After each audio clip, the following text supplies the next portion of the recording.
alors? We're gonna wait 4 minutes to start our program of the Night of Social Rights. Just gonna.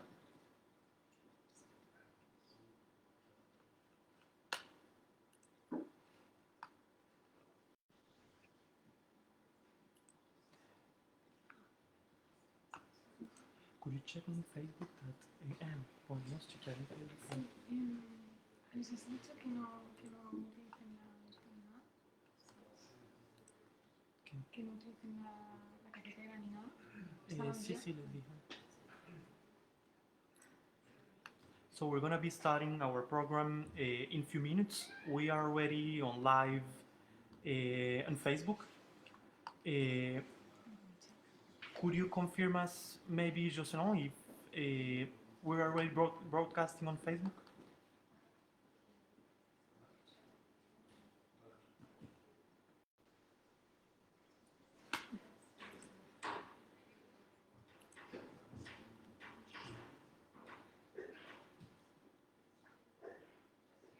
Yes, it's working, yeah? Great. Yes. Civic City, 10 milliards humains, and regular.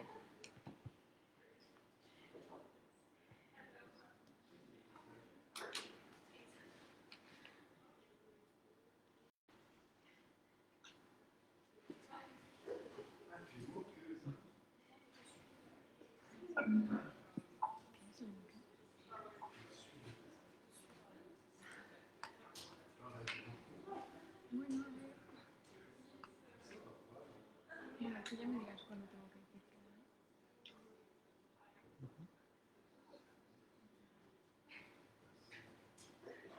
Oh, we will start in 1 minute.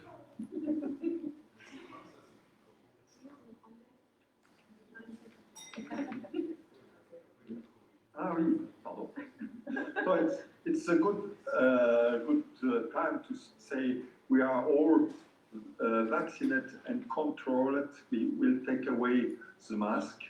So we was tested, and I think it's not a problem to speak all four together. So all the persons in the room are masked.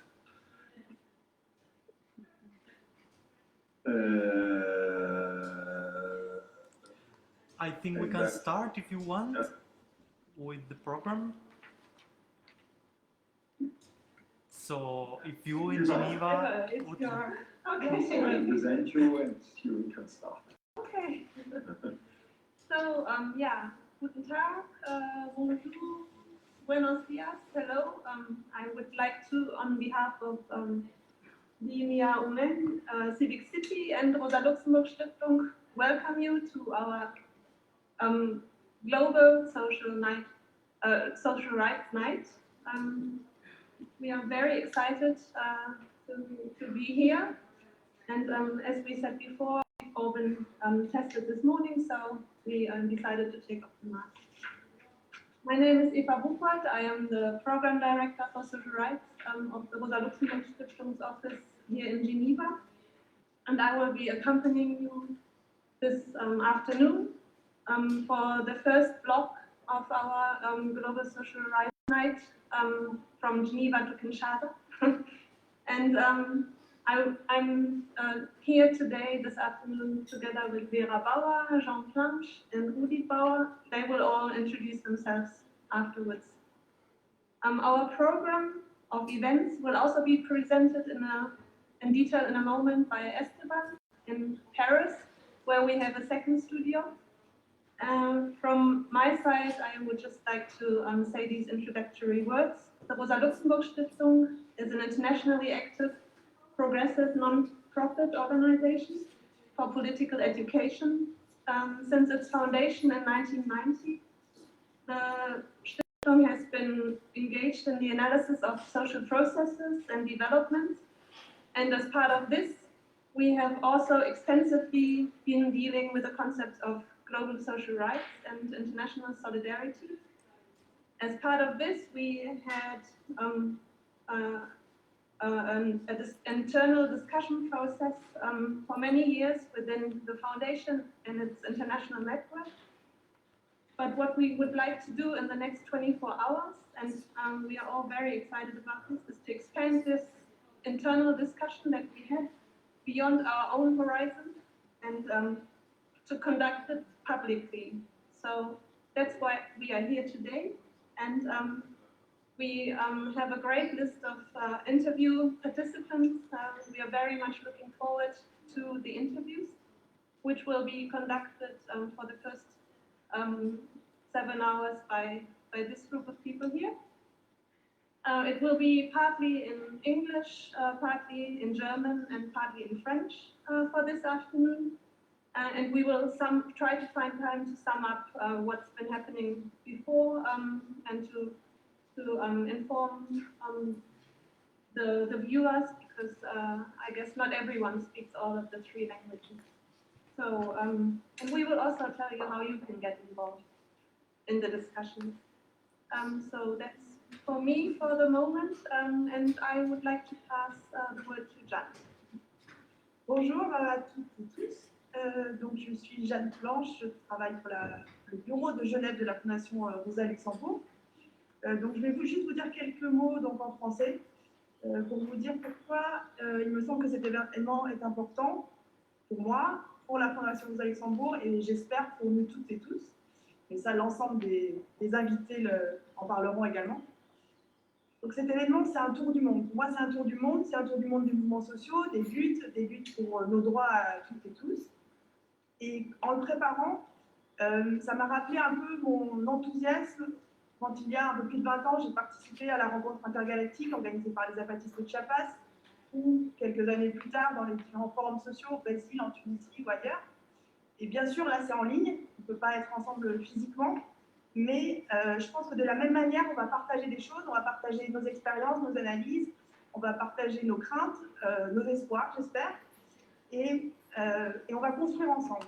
Je pense qu'on ne sait pas exactement ce qu'on va construire ensemble, mais je pense que ce que nous savons tous et toutes, c'est que c'est la solidarité internationale qui est au cœur de ce qu'on veut porter, de nos perspectives, et que c'est grâce à cette solidarité internationale qu'on pourra faire avancer nos droits, la justice sociale, la justice écologique. Donc aujourd'hui, c'est un des premiers événements, et en tout cas un des plus grandes ampleurs organisés par le bureau de Genève de la Fondation Rosa-Luxemburg, et on est ravis de vous accueillir et de partager ce moment, cette grande conversation avec vous toutes et tous.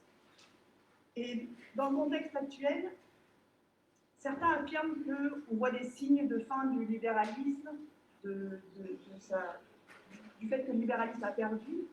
Alors je ne sais pas, mais je pense qu'on pourrait s'en réjouir seulement s'il n'y avait pas la menace des nationalismes, de l'autoritarisme, des guerres. Et c'est pour ça qu'aujourd'hui on a plus que jamais besoin de solidarité internationale, et c'est pour ça aussi qu'on est à Genève. À Genève, ville des Nations Unies, bien sûr. Et pourquoi nous nous sommes installés ici? En fait, si les Nations Unies sont une enceinte qui est sans doute imparfaite, très certainement, on pense que les mouvements sociaux, les syndicats, les organisations, les communautés, les collectifs en lutte doivent s'emparer de cette arène et s'appuyer dessus pour construire. Et ce que propose aujourd'hui, depuis longtemps, mais aujourd'hui en étant à Genève, la Fondation Rosa-Luxemburg, c'est de construire et de renforcer ces dynamiques convergentes, progressistes, basées sur la solidarité internationale.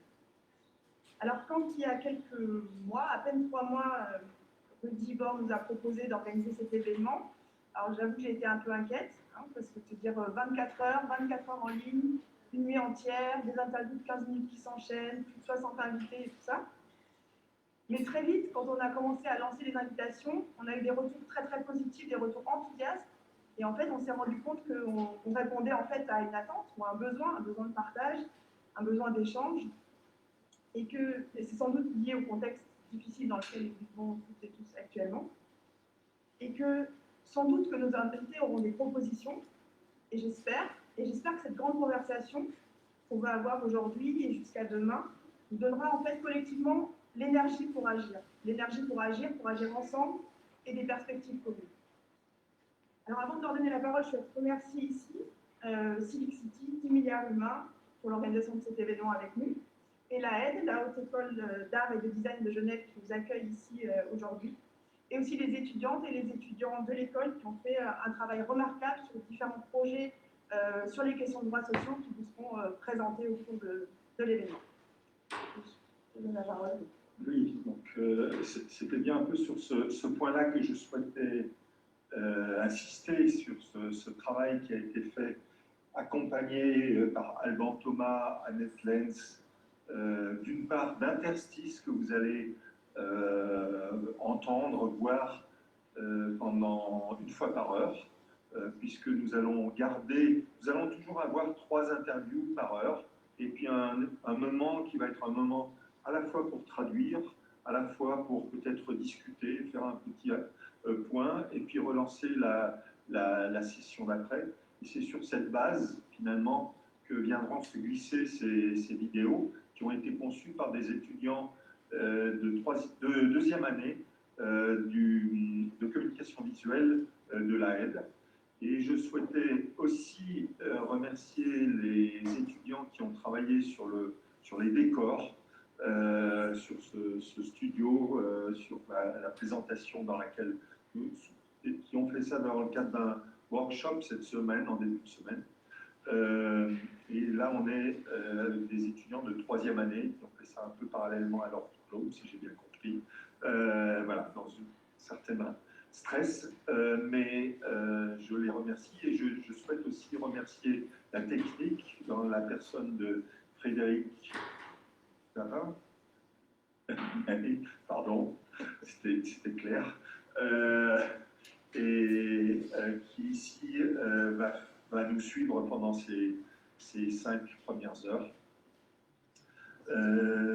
Alors pour nous, c'est d'une certaine manière la deuxième nuit que nous passons de cette manière-là, puisqu'on a fait une première tentative lors de la capitale européenne du design, capitale mondiale du design d'ailleurs, à Lille, où on a tenu ces 24 heures un peu de la même manière, un peu aussi avec Esteban et Claudia à l'époque. Et donc c'est une sorte de renouvellement dans le sens où on pense que c'est vraiment une formule extrêmement intéressante pour rassembler le monde aujourd'hui, alors qu'il est totalement séparé par les mesures justifiées ou non justifiées de circulation des citoyens du monde. Et c'est sur ce mot, citoyen du monde, que je passe la parole à Vera. Ja, ich darf Sie begrüßen, euch begrüßen auf Deutsch. Das ist ein Format, was wir uns entschieden haben zu behalten, dass man in verschiedenen Sprachen sprechen kann, und wir versuchen zu übersetzen und hoffen auch auf die kollektive Kraft der Übersetzung, damit man in den Sprachen sprechen kann, in denen man sich zumindest halbwegs zu Hause fühlt. Und das ist etwas, was uns am Herzen liegt. Wir sind ja nicht in einem Moment der Abwesenheit von Webinaren, von digitalen Präsentationsplattformen. Wir sind ja eigentlich in einem Moment der Überkommunikation. Aber es ist häufig die Wiederholung der gleichen Information. Es ist eine Okkupation. 70% der Diskurse drehen sich um Corona, um Infektionszahlen, um Statistiken. Wir sind Professionelle geworden in der Interpretation dieser Daten. Aber wir haben gleichzeitig ein derartiges Manko an Informationen und vor allen Dingen an Informationen vor Ort, zumal wir auch nicht mehr erlaubt sind, uns physisch dorthin zu begeben. Und dieses Wissen wollen wir teilen. Das ist das Wissen, was wir brauchen, um irgendein Format von Haltung zu entwickeln zu der Situation, in der wir uns aktuell befinden. Und eben diese Solidarität aufzubauen, die in Form der erstarkten Grenzen, nationalen Grenzen, in eine Krise geraten ist. Und wir hoffen, dass es uns in Form dieser 24 Stunden gelingt, diese Blicke wieder zu öffnen und zuzuhören und zu verstehen und Wissen zu verbinden und die Initiativen zu werten. Also ein Moment dieser Art ist auch ein Moment der Aufmerksamkeit und der Valorisierung. Und das hoffen wir, können wir mit dem kleinen symbolischen Kapital der 3 Institutionen weitergeben. hier vertreten. Ich möchte in dem Sinne weitergeben an das Team in Paris, das Team, dem ich von Herzen danken möchte, weil es ganz besonders stark auf die Inhalte eingewirkt hat, dieser 24 Stunden.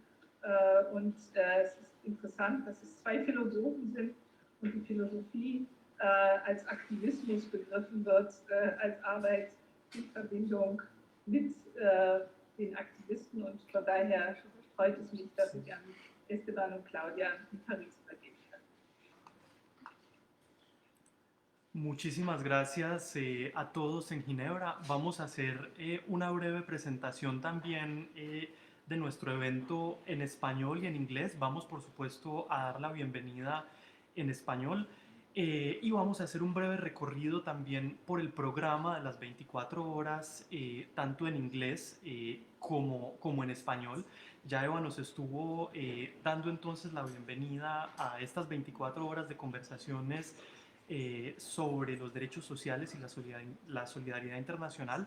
Vamos a estar dando una vuelta al mundo, que ahora Claudia nos va a contar cómo va a funcionar, cómo nos vamos a ir desplazando en función de la diferencia horaria por diferentes áreas geográficas, y vamos a estar conversando con diferentes líderes de sindicatos, miembros de organizaciones sociales, de asociaciones, académicos también en algunos casos, de todo el mundo que se han comprometido en las luchas por los derechos sociales y que en el sentido de la solidaridad internacional, digamos, se han comprometido y van a estar acompañándonos en esta conversación para que podamos intercambiar entre todos y todas, digamos, los luchadores, por decirlo de cierta manera, por los derechos sociales en diferentes partes del mundo, y que podamos aprender de las diferentes experiencias, ¿cierto?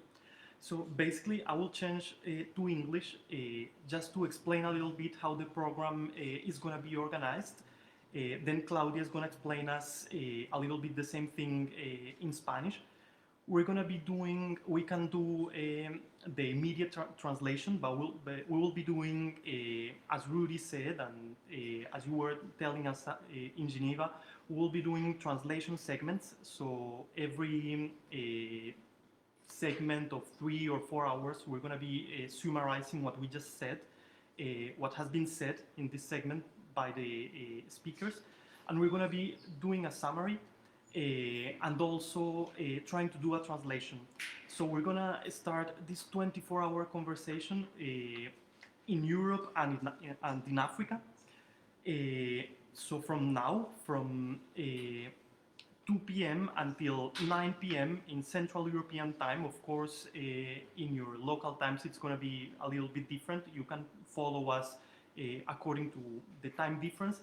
We're going to start then with this part that we call From Geneva to Kinshasa, in which we're going to be interviewing trade unionists, members of associations and organizations, and also researchers and members of political organizations from Europe and from Africa. With some exceptions, we're also going to have in this segment speakers from India and from Latin America, in particular from Ecuador.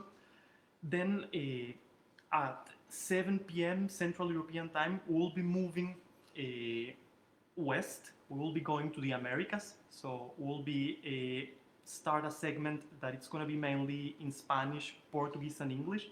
In this segment, we're going to be interviewing speakers from South America, Central America, and North America. And following the same logics, we're going to start our third segment at 3 a.m. Central European time in Pacific Asia and Southeast Asia, in which we're going to be talking with our speakers and the participants from the Philippines, from Indonesia, India, Bangladesh, etc. And finally, to finish this trip of 24 hours of conversations around the world on social rights and international solidarity, we will finish again in the Middle East, Africa, and we'll come back again to our studios in Geneva and Paris, in our case. So we'll be finishing our conversation again with a last segment of conversations that are going to be held in English, in French, and also some of the interviews are going to be in German in this last segment. So I will just let my colleague Claudia make a little bit of this presentation in Spanish for those who are watching us in Spanish-speaking countries. Exacto, hola a todos, encantada de estar aquí, soy Claudia y nada, os voy a explicar rápidamente cómo va a funcionar este evento, estas 24 horas consecutivas de conversaciones alrededor del mundo sobre los derechos sociales. Vamos a empezar por un primer segmento que empieza ahora a las 2 de la tarde hasta las 7 de la tarde, en la que nos quedaremos sobre todo en Europa y en África, con alguna excepción, pero por la mayoría nos quedaremos por aquí. Hablando con algunos sindicatos, con organizaciones, etc. Muy interesante, y vamos a irnos moviendo progresivamente hacia el oeste. Para la segunda parte de nuestra intervención. La segunda parte empieza a las 7 de la tarde y acabará a las 3 de la madrugada. En este segmento las conversaciones serán sobre todo en español, en portugués y en inglés. Y nos quedaremos en las Américas, es decir, América del Sur, Centroamérica y América del Norte. Y nada, pasaremos del otro lado para el tercer segmento de las 3 de la madrugada hasta las 9 de la mañana, donde sobre todo nos quedaremos por el sector de Asia, Pacífica y Sureste. Así que nada, estaremos por la India, por Bangladesh, manteniendo conversaciones muy interesantes, llegando hasta Oriente Medio para el cuarto segmento, que empezará a las 9 y acabará a las 2 de la tarde para finalizar estas 24 horas, ¿no? Y nada, y se tratará sobre todo de quedarnos en Oriente Medio y progresivamente volver un poco hacia Europa. Sí, ¿no? Y nada, para acabar este evento, a ver qué os parece. Una cosa más para nuestra audiencia en español, y es que vamos a estar haciendo los diferentes segmentos y las diferentes entrevistas en diferentes lenguas, pero vamos a tener siempre un momento en donde nos vamos a ocupar de hacer la traducción de los segmentos anteriores. Entonces, si hay segmentos y entrevistas que son en inglés, en alemán o en francés, vamos a estar haciendo un resumen de esas entrevistas en español y en otras lenguas para que las audiencias de todo el mundo nos puedan estar siguiendo. So I guess I will get back to you in Geneva. We're going to be starting with our first interview precisely in India. Our first speaker has already arrived, so I will pass the word on you in Geneva so you can start. Thank you very much. Thank you. Thank you very much. Thank you.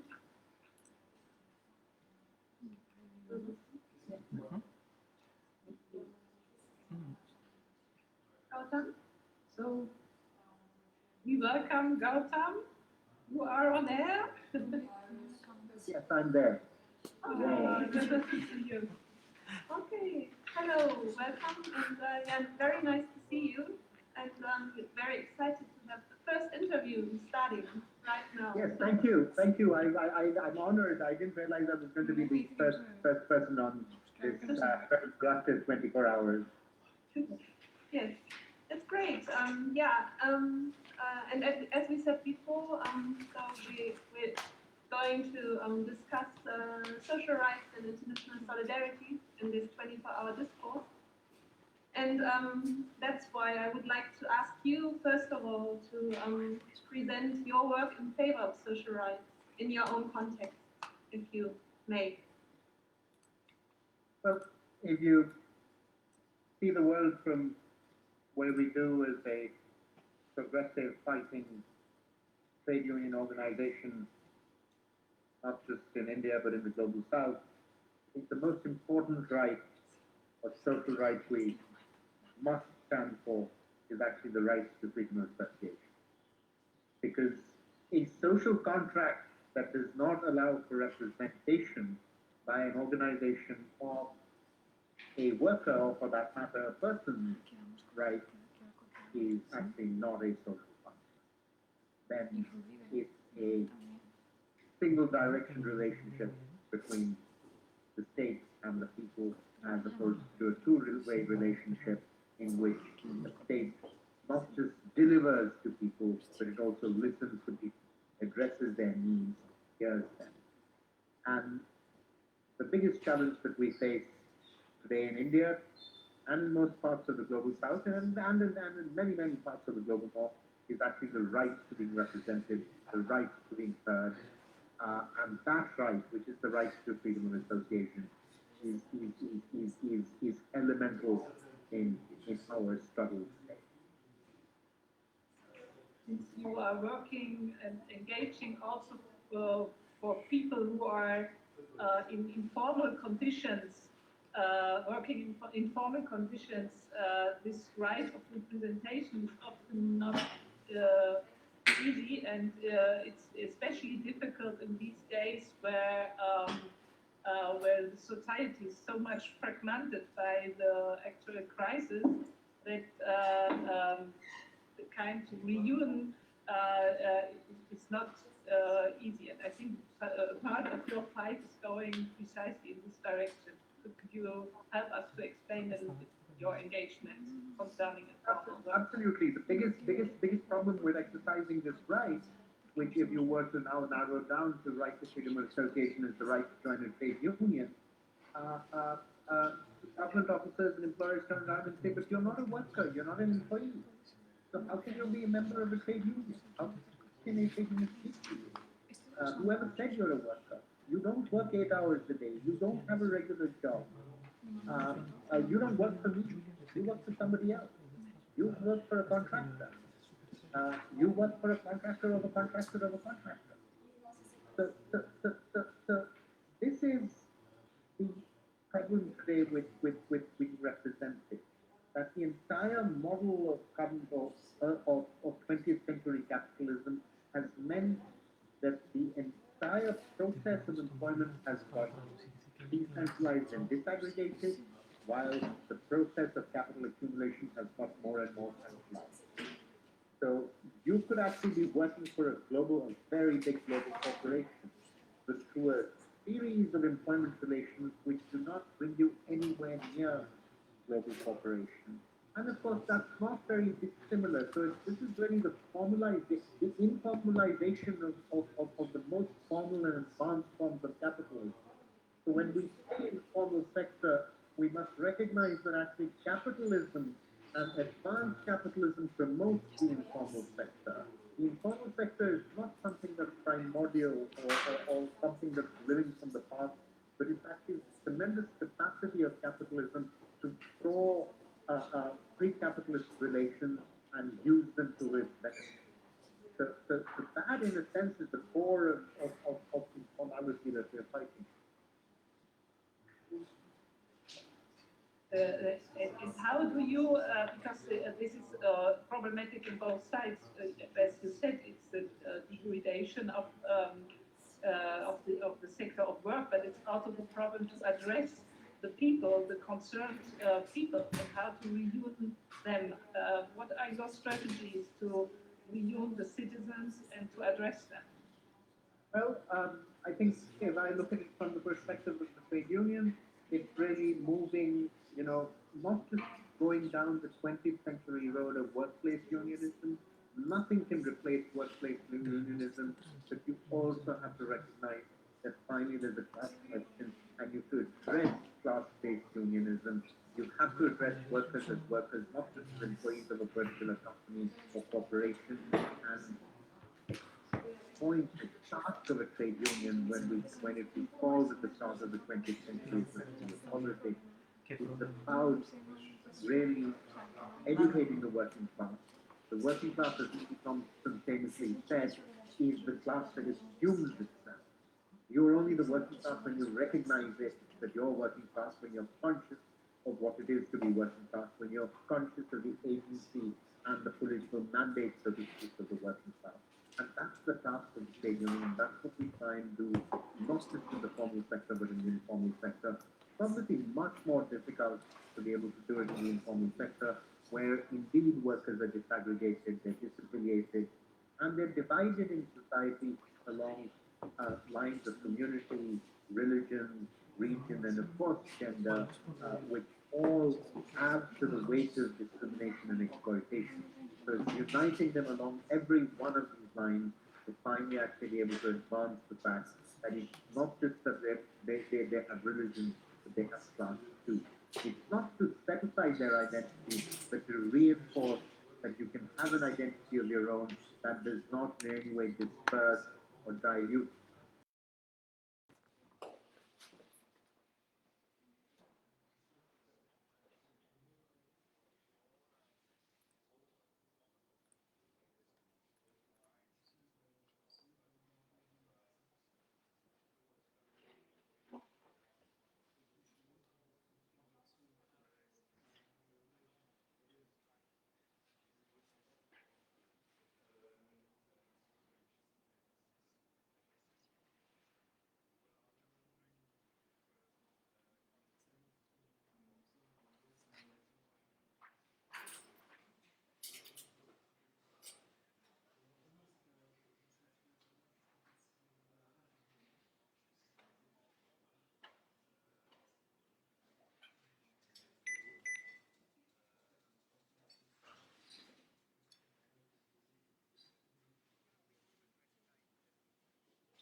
Live.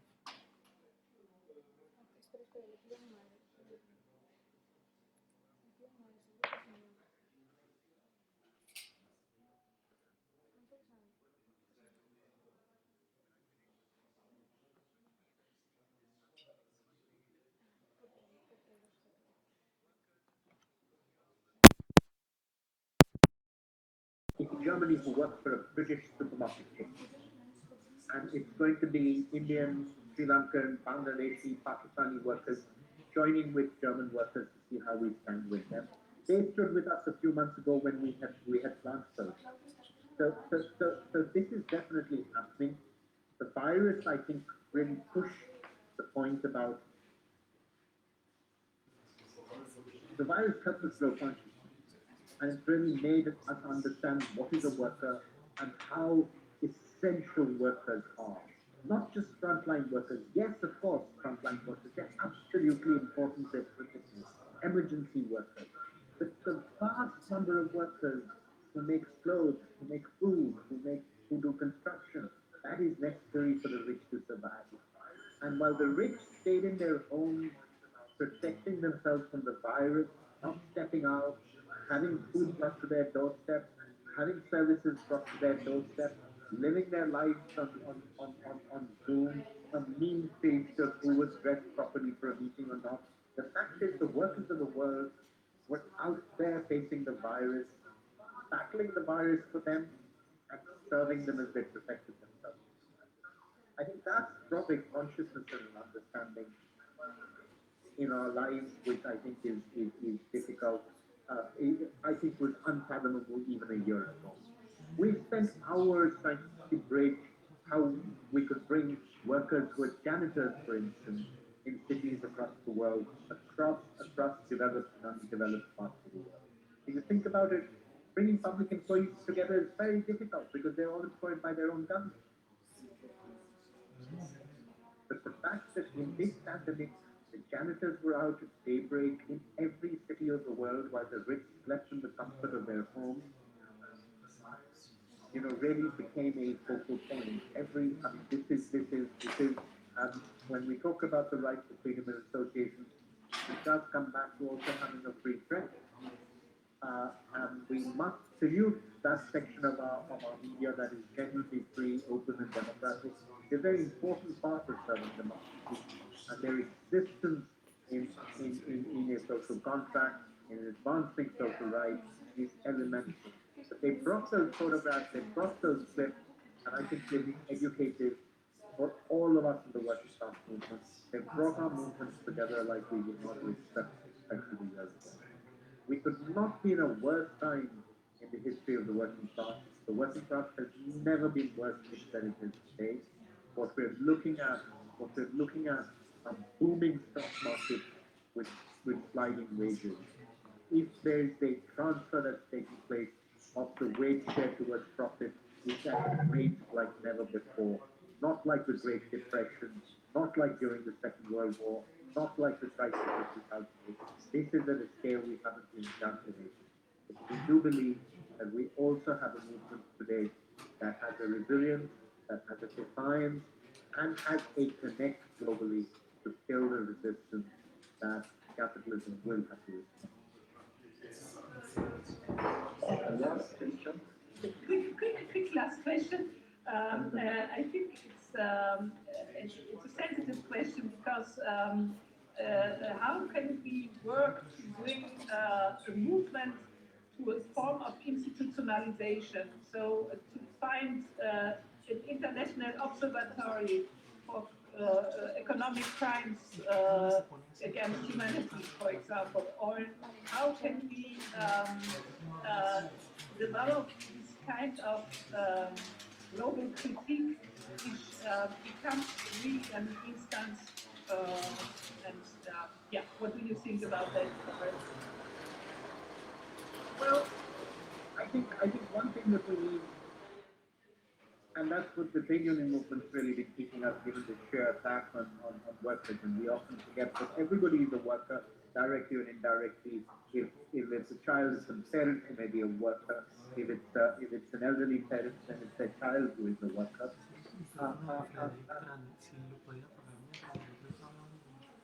I think the fact that the working class movement has survived is one piece about it, from the collapse of the post-war social contract to today, and is actually rising, shows that it's a very, it is not just the oldest social movement on this planet, or the oldest social movement under capitalism, but it's mighty resilient. And its resilience comes from the capacity, the enormous patience of the workers. At the end of the day, the working class's capacity to resist capitalism is as old as capitalism itself. And coming together, yes, it's important to institutionalize. It's important to institutionalize. And this is your 24 hours is one of the steps in that direction. It's about hearing each other. It's about listening to each other. It's about bringing different views to the table. Writing it, sharing it. But above all, before we rush to institutionalize, and I think that's come back in a way that not just does the state must the state listen to us, we must listen to each other. None of us alone has the answer, but together we have the answer. In the 20th century, we believe each of us had the answer, and that's what divided us in the 20th century. I think what we need to learn from the left of the 20th century and build in the 21st century is we're stronger together, and we will institutionalize together. But even when we institutionalize, we must keep our windows open for new ideas, new movements.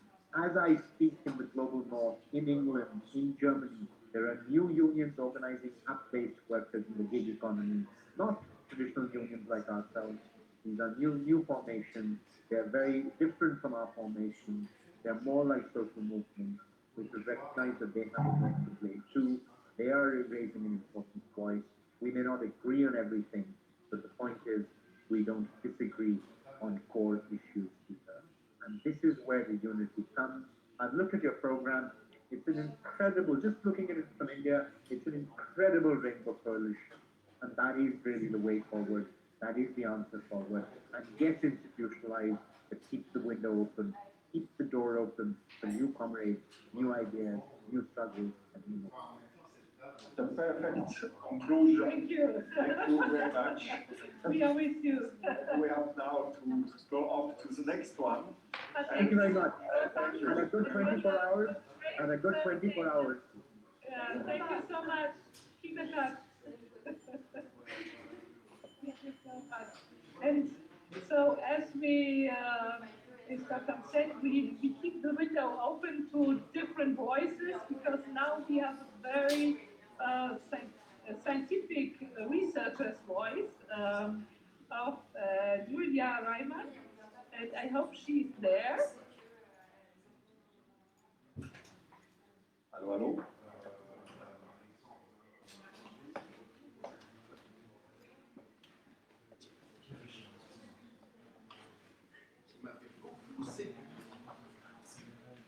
Sorry, I think I had to unmute and put my video on, sorry. I thought everything was automized. Nice to see you. Good to see you too. Yeah. Yeah, so it's a pleasure to have you here. I don't remember if we do it in German or in English. We can do it in English, that's fine. My research was in English, so I think this will be for me as well, yeah. Yeah. Could you please just tell us 2 or 3 words from which perspective you are speaking? So introducing you and saying this is my angle.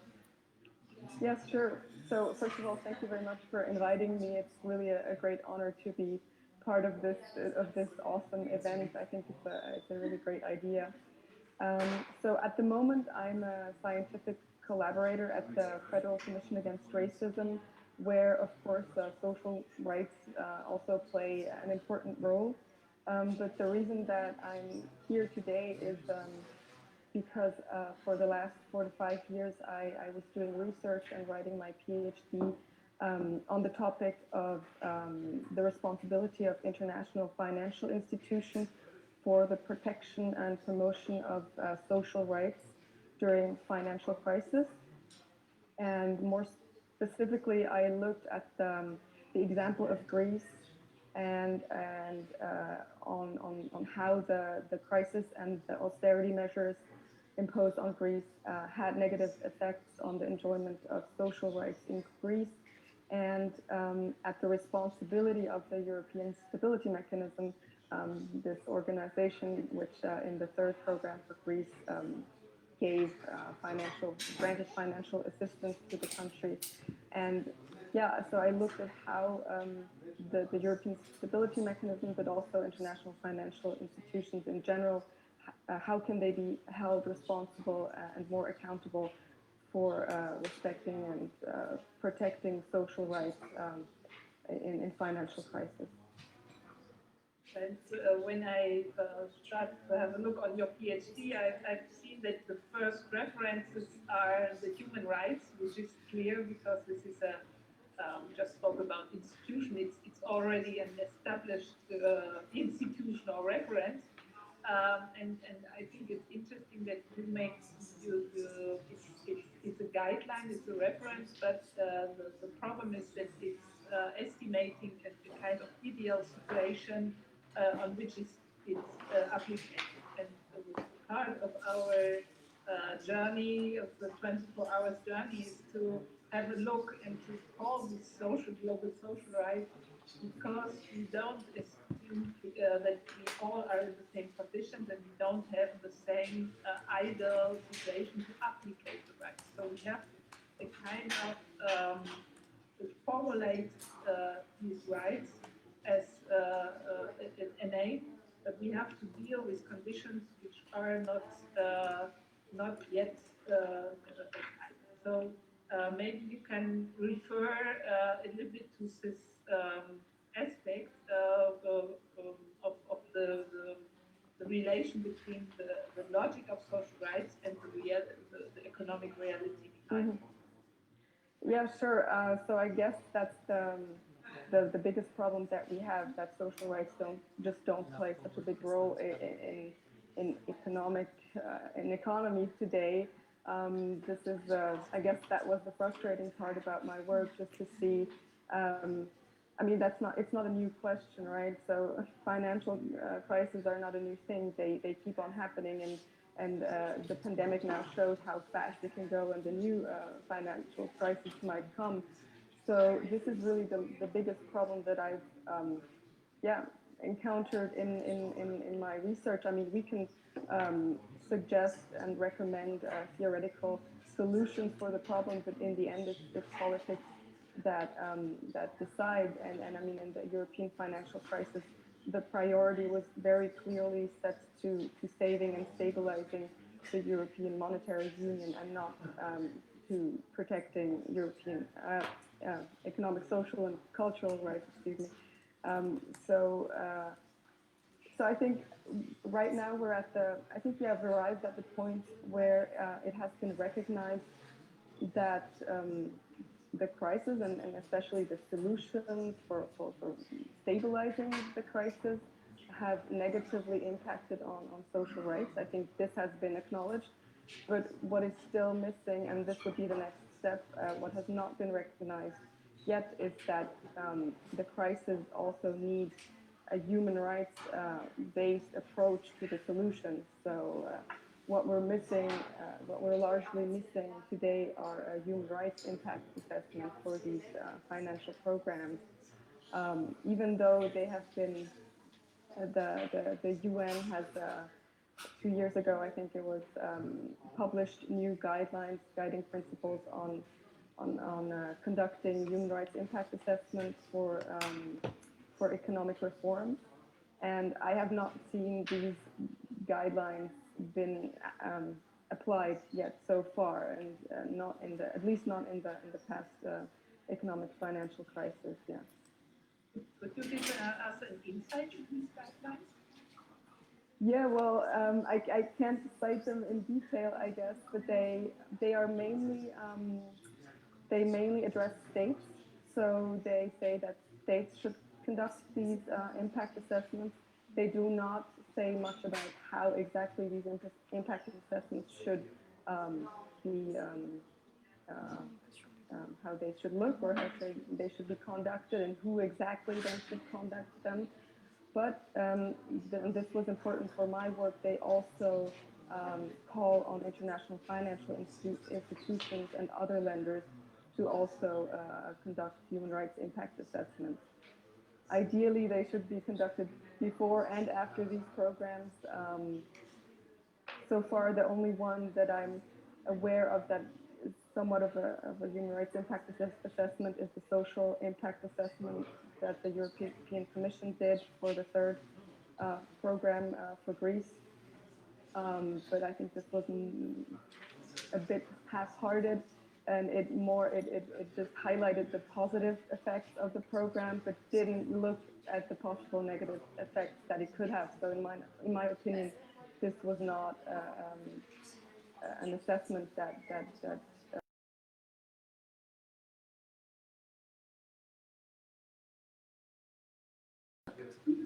we all not all, but many of us have seen this film from Costa Grava, who presents this conflict in a very exciting way.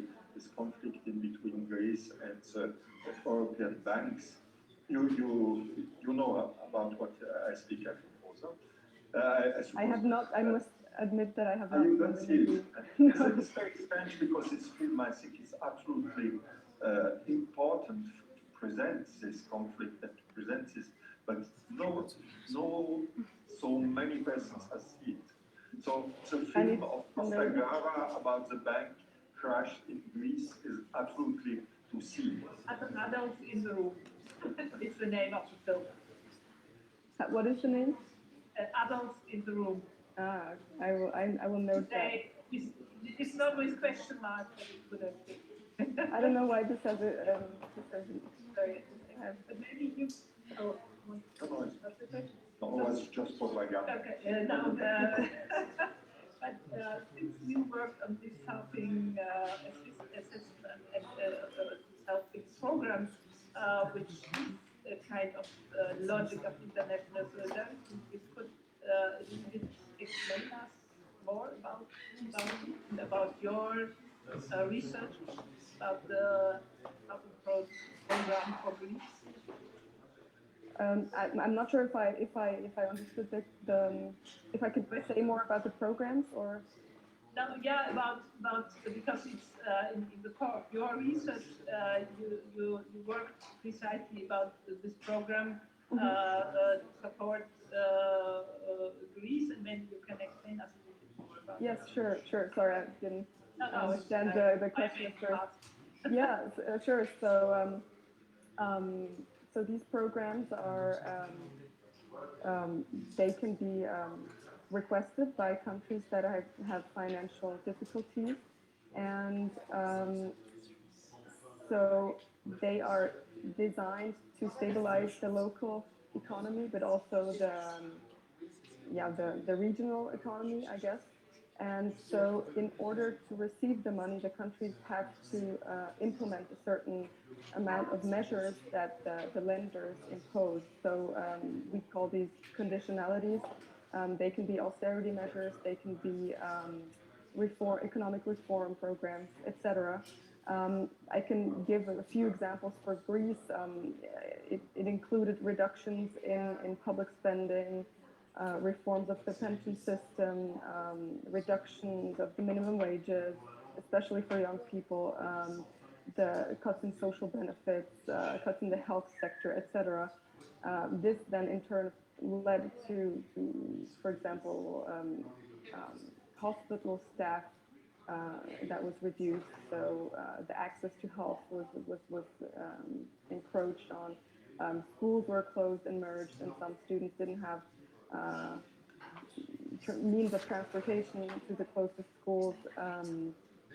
Like the speaker before, Mr. Modi also said freedom of association and collective bargaining rights were highly affected in Greece as well. Some people were pushed below the minimum wage level and pushed to live in poverty. So this is a bit of a general or some examples of what these measures included. Of course, there are numerous measures, and basically, I argue in my research that these measures are very explicit, and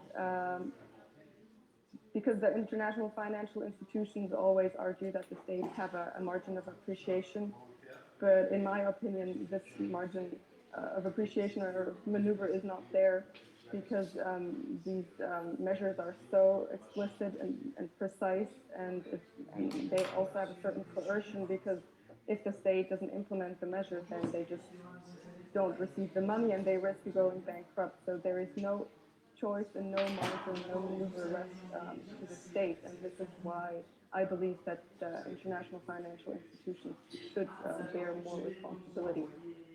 Exactly. Is it possible to compare this? No, sorry.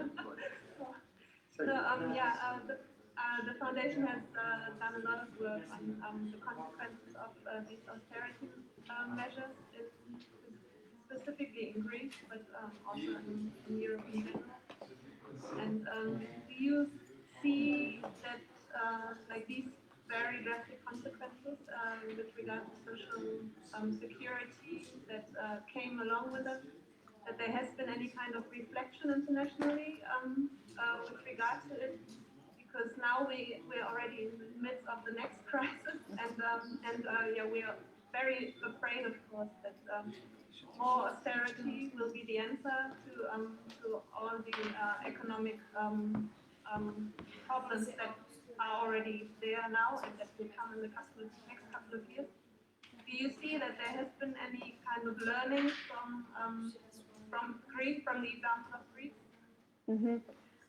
Yeah, I completely understand you, and I'm also worried about the next crisis. And I would say the field of science or that I'm moving in, so the human rights lawyers area, I think there a lot of reflection has been done, and as I said in the beginning, the negative effects have been recognized. It has been recognized that austerity measures have actually worsened the situation and not made it better for social rights.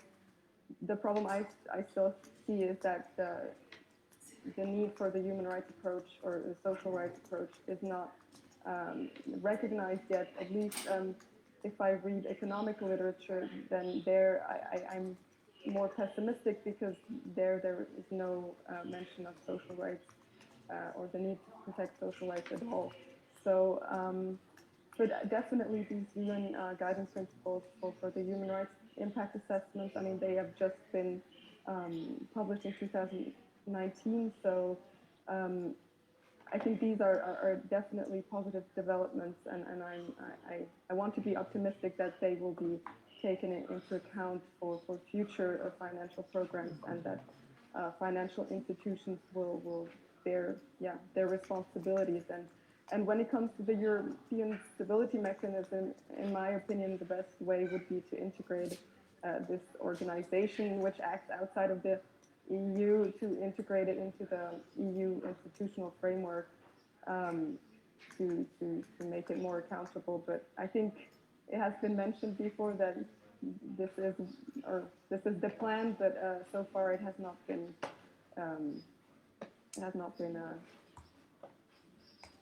made possible. So I will be happy if you can explain us or reflect a little bit about this comparing between this not intervention in a dictator like Germany or this kind of element, and intervention in a financial way, in a negative financial way, when it is another situation.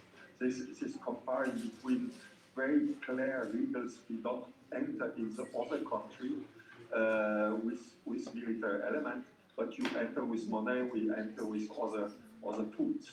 Mm-hmm. Yes, absolutely. I think it's definitely it's a responsibility of all every country. Actually, I think it has a lot to do with extraterritorial rights and duties as well. So I agree with you that it could be compared. In a very drastic way, could be compared. Of another country attacking another country.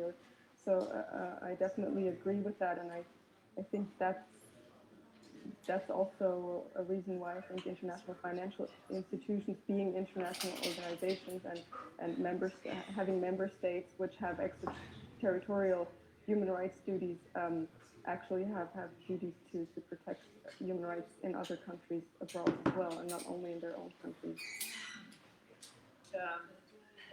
Since the private sector has almost constructed and established its own rights institutions, own rights systems about investment, legitimacy of intervention of governments into contracts and so on.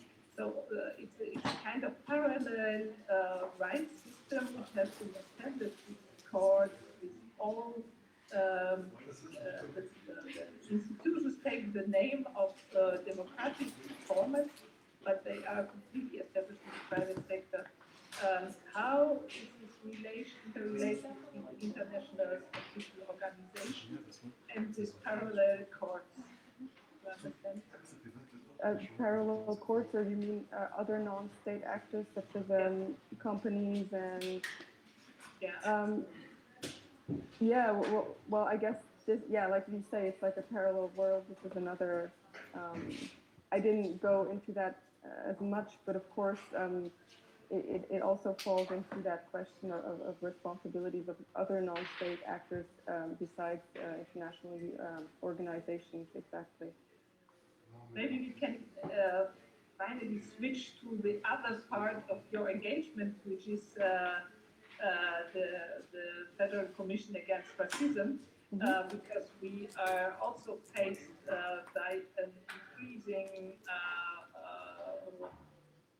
racism, which goes along also with in this actual crisis with the enforcement of injustice and so on.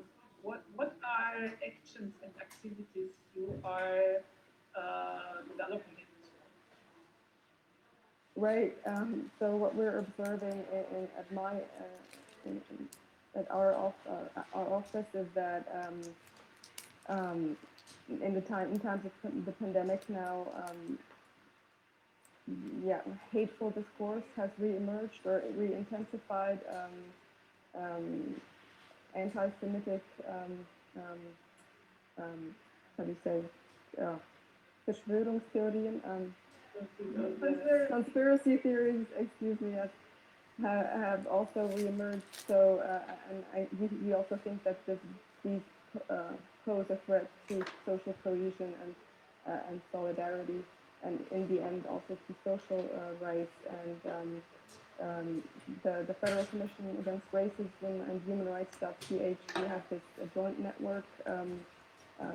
network for counseling centers that counsel people that have that were victims of racism or that have witnessed racism. And we are going to, just a little announcement, publish a report on Sunday on the numbers of counseling cases of the year 2020. And we have also seen a rise in situations of social aid and with social services, so more conflicts also actually with the social services. So this is something that needs to be looked at. Yes, and so we just try to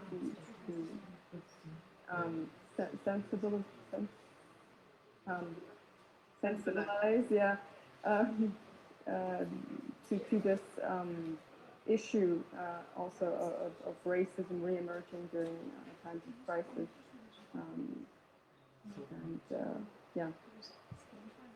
Just, we have 2 minutes more. For this federal work you do, how will be this connection between the international forces and these national forces? Mm-hmm. So we, of course, we are focused on what's happening in Switzerland and on Switzerland, but we also work closely together with international organizations and with ECRI, for example, the European Commission Against Racism. Yes, so so it's influenced, our work is influenced by the international sphere as well. Yeah. And maybe something that I just something that came to my mind that was maybe more in relation to social rights also, maybe something that we have seen also in the pandemic, maybe it's something a bit less that we think about not enough is the problematic of which traveling communities face, especially now during the pandemic, because there are not enough places for them to station and stay, and also to travel across the borders right now has been impossible. So this is a big issue right now that we're working on. Very important. Thanks a lot, Julia. I think it's great that you are combining all these different aspects together in your study. That's really amazing. Yeah, well, I'm not. I hope we will stay in touch because your work looks very interesting. And but thanks a lot for.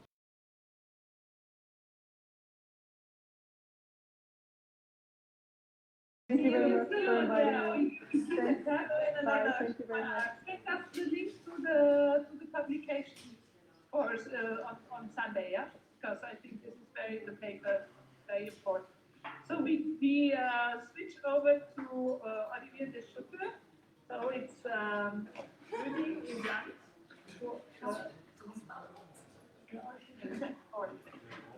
Excuse us. Thank you. Hello, very nice to have you, and yeah, thanks a lot for participating in our program. My And pleasure. welcome to our 24-hour event. I guess most of our viewers know your name and what you are doing and what you already have been doing before and as a special rapporteur on the right to food. But yeah, you know, we are now talking about global social rights and international solidarity today, and we would very much like to hear your opinion or hear about your work in favor of social rights that you are doing now as a special rapporteur on poverty. Thank you. Well, I think we are living a very interesting moment. When we had the great financial crisis of 2008, 2010, the feeling was that we returned very swiftly to orthodox macroeconomic policies and to restoring the system as it was by bailing out the big financial institutions, restoring confidence in the international economic system, but not questioning the dominant paradigms under which we had been operating. And the years 2011, 2012 until 2019 were years of growth, employment creation, increased globalization, as if the models of the past were still valid for today.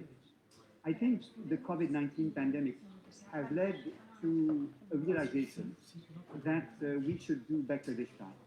And from all quarters, not only from the NGOs and social rights activists, but also from major international agencies, there is a call to build back better, in other terms, to use the crisis as an opportunity to rethink quite fundamentally the paradigm of growth and the development model under which we were operating in the past. This re-examination, in my view, has essentially two components. The first component is that we understand now that social resilience must be based on social rights. In other terms, entitlements guaranteed to populations in order to allow societies to withstand shocks in the future. We have had a pandemic shock, a sanitary shock. We shall have in the future climatic shocks and economic shocks that will be more frequent, perhaps more severe, and certainly not necessarily more predictable, although we know that they shall happen. We do not know what shall be their magnitude, when they shall happen, and of course, which form they shall take. And so I realize now that there's a huge appetite for solutions to strengthen social resilience, to strengthen social rights, because that is an essential safeguard in times of crisis, allowing societies to much better support the economic downturn and to mitigate, of course, the impacts for the population. One particular example I would like to give of this is that some 10 years ago now, we had proposed, together with the Special Rapporteur on Extreme Poverty and Human Rights, at the time Magdalena Sepulveda, I was myself Special Rapporteur on Right to Food, we proposed a new international financing mechanism, a global fund for social protection, essentially to support the efforts of low-income countries to establish social protection floors for the benefits of their population. Social protection floors are guarantees that protect all individuals, men, women, and children, from cradle to grave, right, including child allowances, unemployment benefits, illness benefits, disability allowances, old age pension, etc., throughout the life cycle. And many countries, although they have pledged to guarantee those social protection floors to their population, have not been able to do so because of a very important financing gap they experience. However, this financing gap can be filled and this obstacle overcome with some support of the international community. And let me just cite the kind of efforts that will be required here. The ILO has calculated after COVID-19 that the total amount that low-income countries would need, in order to protect the whole of their populations with social protection clause, is 78 billion US dollars. Now, 78 billion US dollars is a very abstract figure for many, but let me take a few comparisons. The total amount that governments have injected in the economy to restore the economies after the downturn resulting from the COVID-19 pandemic is equivalent to about 12 trillion US dollars, 12,000 billion. And we are speaking here of 78 billion. So it's a very minor sum in comparison to all the money that was injected in the economy in order to face the crisis. 78 billion is about half the total official development assistance provided in 2019 by OECD countries, by 30 rich countries in the world. In other terms, it is possible for the international community to support low-income countries to do this, and this is why in 2020, about a year ago, I was contacted by the French government to relaunch the debate on the Global Fund for Social Protection. And today there's a huge appetite for this idea. There's a realization that although we've invested more or less well in education, health, infrastructure, we forgot to invest in social protection. We have not been able to cover with social protection clause more than today 29% of the total population. So that is one first lesson from the crisis. There is now an appetite for innovative solutions, for bold solutions that put social protection at the heart of the economic recovery. The second lesson from the crisis, it seems to me, is that the idea of growth as having to be a precondition for everything else is now gradually abandoned. In the past, when we were facing challenges, for example, to better protect the environment or to reduce poverty, the answer was we should grow the economy, and with the money that we will be able to capture from that economic growth, we will finance environmental policies, we will finance social policies to redistribute wealth, and so in the name of doing these things, we impose a development trajectory that was insisting on creating more wealth. How do you create wealth? Well, unfortunately, you deregulate labor markets, you negotiate trade agreements liberalizing trade and increasing volumes of trade, you create a business-friendly environment, which essentially means reducing the taxes on corporations that operate across jurisdictions. In other terms, you shoot yourself in the foot and you make it even more difficult then to have alternative redistributive policies that can mitigate the damage you cause by your growth-inducing policies.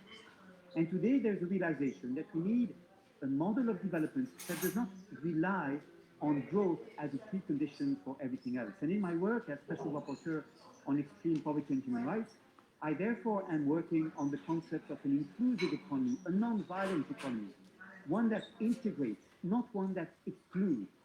I'm working on strategies against poverty that try to ensure that each individual has his or her fair chance to succeed in society by changing how the market operates.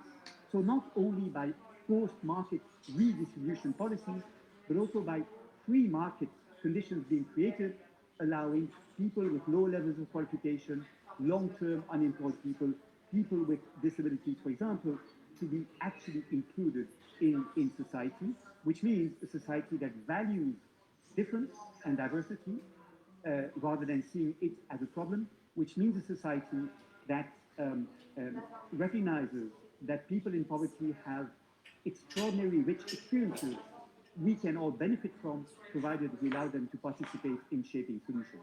So I think these are the two changes that we're seeing. Number one, social rights at the heart of the post-COVID-19 world. And secondly, a shift from post-market or market-correcting, if you wish, social policies to free market integration policies. And those two shifts seem to me extremely important. We must now seize the opportunity to make bold proposals in order to ensure that this crisis is not a lost crisis, but can stimulate our political imagination.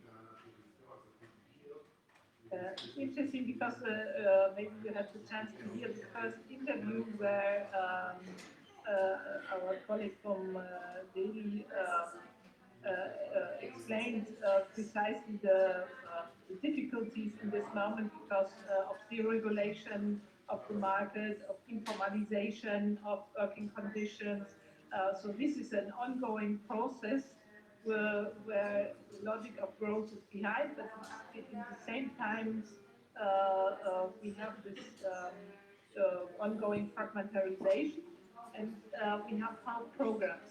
So it's a kind of, when you speak of an inclusive economy, what are the strategies to support precisely these movements who try to redefine what is the form of work from tomorrow.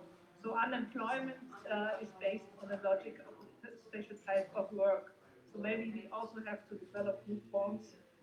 What is work tomorrow, and what is contribution to society? Goes a little bit along in this valorizing the knowledge of everything. But how do those two logics go together? Well, I fully agree that the two logics should be combined. We certainly do need to strengthen the social state and to better finance social policies by progressive taxation. Much of my energy goes to supporting that approach. But what I'm saying is that that will not be sufficient if we don't also work at creating an economy that excludes less and includes better. And what this means is, in particular, to learn from experiments from the social and solidarity economy, the very important growth of cooperatives, for example, the social innovations that allow partnerships to develop between local collectivities and citizen groups.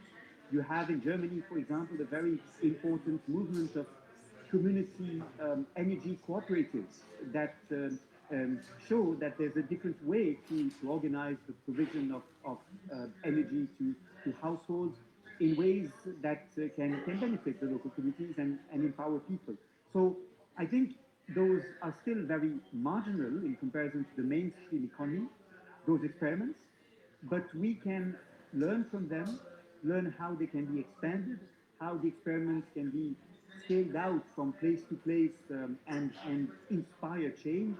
And if we move towards scaling up these innovative experiments, I think gradually we can indeed change the economy.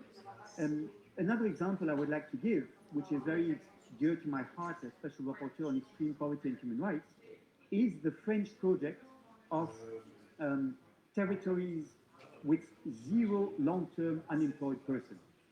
And this experiment is developing now in some 60 municipalities in France.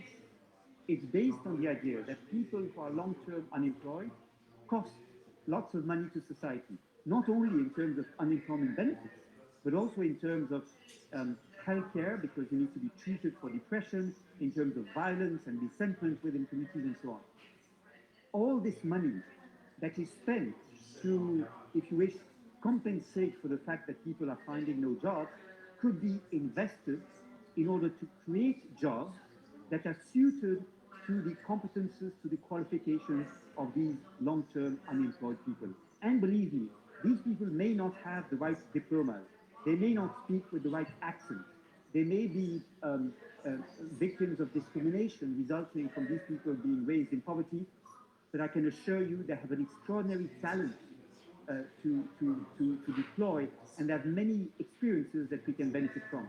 So what we are doing in France, in these 60 municipalities, is creating jobs that these people can take, because we have many unsatisfied needs in society for the ecological transition, for care to the elderly, for care to the children, unsatisfied jobs or unsatisfied needs, yet many people in long-term unemployment.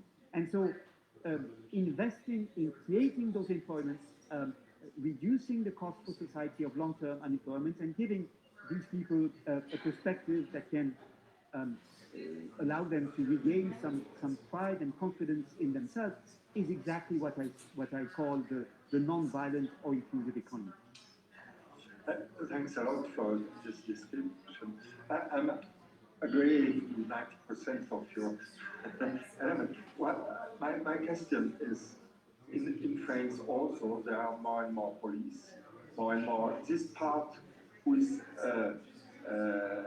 led at the state at the end, is it not only then security, then and what happened with this service we need and who cannot be rentable, because it's important they are not rentable. How can we, in the same time, make this equilibrium in between elements who could work in a self-economy and in this kind of element you present, and what is not rentable, what you have to help to bring it in a way and in a way of possibility for persons. Well, first of all, to bounce back on the first part of your remarks, I do think that when the social state fails, when the gaps in social protection and welfare are too important, then the policing society appears as an alternative. That is what we've seen in the United States of America. The work of Loïc Wacan shows this very well.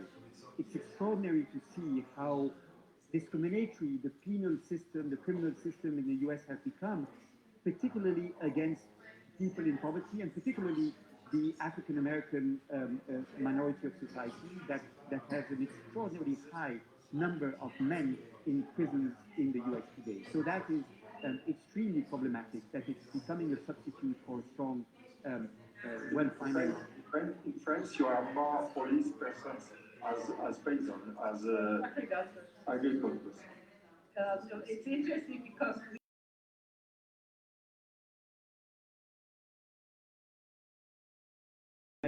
I couldn't agree more with you. So not just 90%, but 100%. No, and my second remark is that we have to realize that there's a difference between what markets reward and the demand expressed by markets and what is of value to society. What is the market? What are the choices that the market dictates? The market is registering the demand expressed by people with their purchasing power. So if there's no one ready to pay for a particular service, the service will not be provided. If on the other hand, there are many rich people willing to pay for their swimming pool to be decorated, there will be swimming pool decorators developing in society. And unfortunately, many needs of society are not satisfied because the people who would benefit most do not have the purchasing power allowing them to vote on how the resources of society will be used. And this is one aspect of the crisis that I think is also very striking to us. We realize that essential roles in society, the school teachers, right, the nurses, the doctors, people who provide psychological support to entrepreneurs who are losing their business, etc., have been undervalued dramatically in the past. There are too few of them, they're underpaid. The traders are overpaid, despite the fact that what they do for society is actually toxic and parasitory, right? Yet they have a very high wage simply because they trade enormous sums of money and there are people ready to pay for them to do that. So I think if we were to value work based on the social needs that it contributes to, rather than based on the law of supply and demand, I think we would have a very different ranking of the salaries and therefore social appreciation or appreciation by society of people occupying those different jobs. And for me, this is extremely important as a lesson too. Maybe we could close this round. Unfortunately, I could listen to you for much longer, but it's in the structure of this event that we have very short interviews only. we could close this round drawing from your experiences and your lessons learned also. Could you recommend quickly to what other associations, unions, organizations should focus on in their struggles for social rights?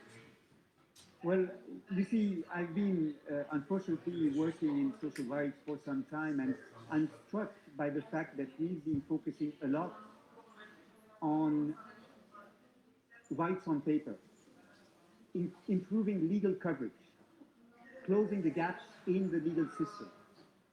But now I realize that we have many informal workers. 61% of the global workforce is informal. We have many people in poverty who do not claim their benefits because they fear institutional abuse, because of discrimination, because in many countries of corruption in the delivery of healthcare, for example, because they don't manage to collect the right documentation to register for certain benefits, because they're not informed of their rights, etc. And so for me, the struggle must now focus from legal coverage to effective coverage. And we have to identify the gaps resulting from informality, from corruption, from the non-take-up of rights, the gap between legal and effective coverage. This is why I will present in June 2022, in a year's time, a report to the Human Rights Council on this topic. I'm now trying to develop a worldwide survey on the non-take-up of rights to understand in different regions and therefore in different cultures and administrative contexts why, although the laws may be right, why people actually do not benefit, enjoy unemployment benefits, disability allowances, etc. And believe me, there's an enormous gap between the two, which I think now we should focus on. And how to do this, and I close with this, is really by involving people in poverty in identifying the problem. Experts generally do not understand it, because they don't understand that some people don't have access to internet. They don't understand that people who are illiterate cannot fill in a form online. They don't understand that people in poverty fear to speak to social workers because they fear that the child will be removed from the family. So what do you do to help these families? And so that is my work for the moment, and my conviction that we must move from the skies of legal concepts to the social struggles in the inner cities, working with people in poverty. Thanks a lot. Thanks a lot. Thank you so much. And that reached very well for our next interview partner. And hopefully we can get that out. Thank you so much. Bye. Thank you. So we switch over to Lagos, Nigeria.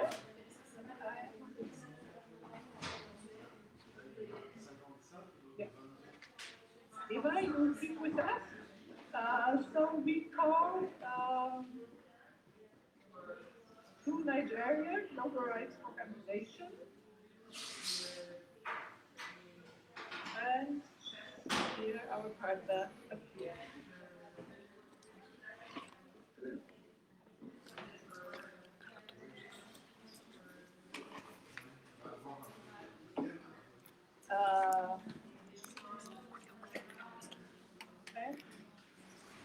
Paris, can you...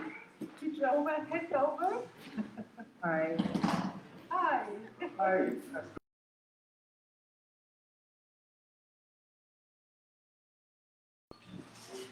Perhaps, can you just shortly present your perspective from whose point of view you speak today?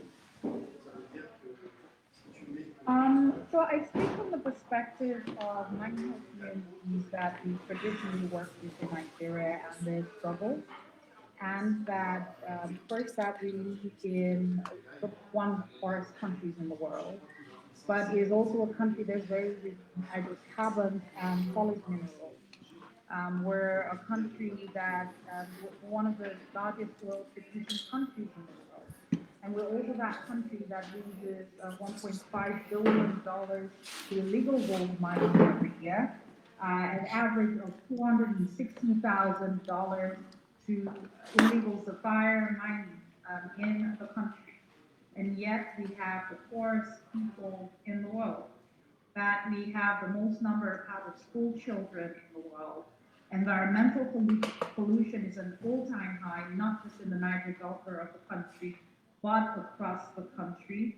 We have some of the worst development indicators in the world that is also fueling insecurity across our country. And so we're working in the context of natural resource governance, and yet at the same time working in the context of security and human rights. And very few people fail to make the connection between both sectors. We are living in a country where children are not guaranteed the right to education. And we've just come out of, well, not entirely out of the woods with the pandemic and the impact on our health system and also on our economy. So we're in the smart center of social rights issues here in Nigeria. I could talk on about the type of issues that are confronted. So, since you hear from international programs, what is your feeling with your local structure? Do you feel that there is some help and solidarity in the air, or is maybe even the other way around, that the exploitation in your country is very much connected by the geopolitics, so the international is more an aggressor than a supporter? Question mark. I would say there's a passiveness, and that passiveness, that neutrality, also comes with being one of the poorest countries in the world, and also that there's a lot of racial discrimination as well. Out of the social issues, security issues as well that go on in Nigeria, were to go on in other parts of the world, they would make headline news. But considering the country that we come from, that they do not. And also that we feel that the Committee of Nations have also failed Nigeria, that they could help in our advocacy against the social issues and or in helping us to hold our government accountable, but that it suits other nations not to do so, largely the global north. And so, no, I wouldn't say that we feel that strong sense of solidarity from civil society, yes, from governments. How do you organize in your local structure? Because you said precisely that there is not almost the awareness of the topics you are engaged in. So how do you organize and inform the different audiences? Because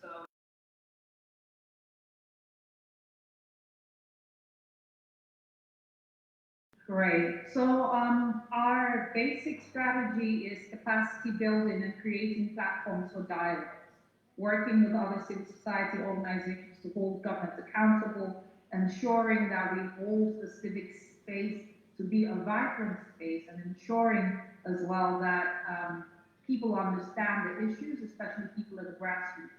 Our literacy level in Nigeria, of course, is also pretty low. About 60% of the population is illiterate, and ensuring that illiterate in English, which is the official language. So our work tries to also ensure that they're able to understand what the issues are, what the policies are, and where government is failing in languages that they understand.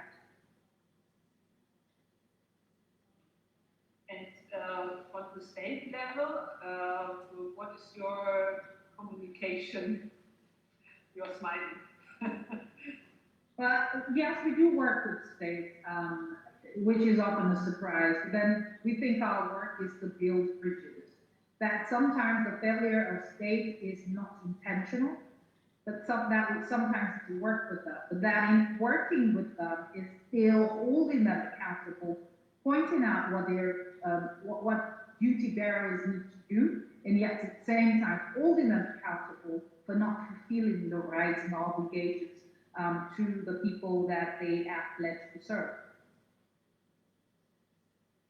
And this, how can you explain us a little bit the situation, not only from the pandemic in Africa, but the pandemic in the world and the consequence of this for your country? Well, the pandemic has had, well, the consequence in the rest of the world is very clear, that you have a reflection of this in my country as well. Unemployment rate has risen to 33.3% in a single year. That is drastic. Our inflation rates are almost at 20%. And people are struggling everywhere. Our health system is broken down, and it's clearly broken down. It's been tested by COVID. It's been proven to totally not hold together. We have more out-of-school children in Nigeria than we did a year ago, exactly a year ago, when the lockdowns had begun. That we've had more than 15% of children, of enrolled school children, not returning to school, even at a time in which Nigeria had the most number of out-of-school children. Sexual and gender-based violence is also being on the rise. Corporations and state capture has also increased, that we can visibly feel the effect of state capture, and that the inequity, the economic disparity in our country is also on the rise, and insecurity is on the rise. So yes, COVID is affecting Nigeria. Maybe ultimately more that it's impacted certain countries, not just in terms of casualties, but in terms of testing institutions and systems for social protection and finding them totally fair. I think it's very important because in the rich countries, we still start again in a positive way to say everything will be good, and we shadow absolutely the problems, the world problems.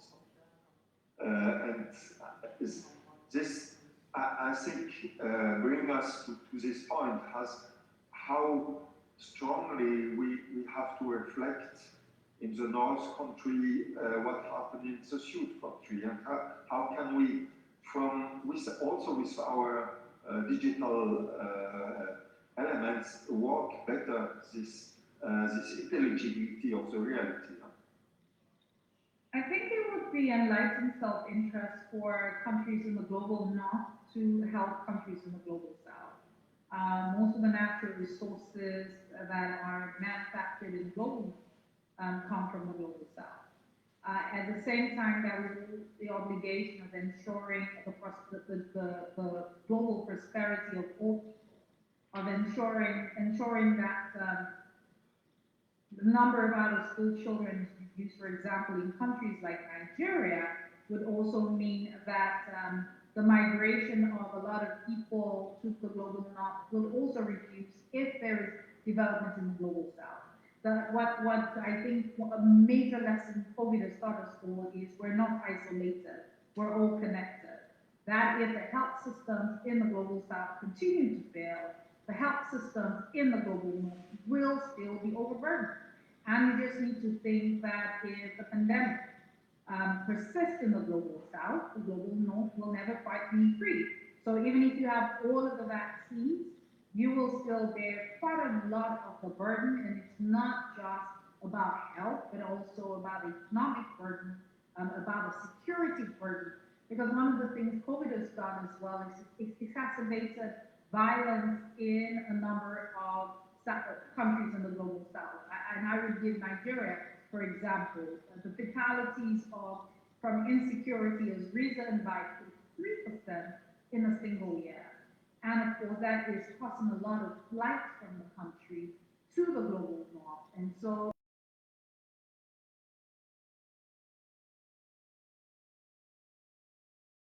how can we go from this logic of help, of protecting, to a logic of right?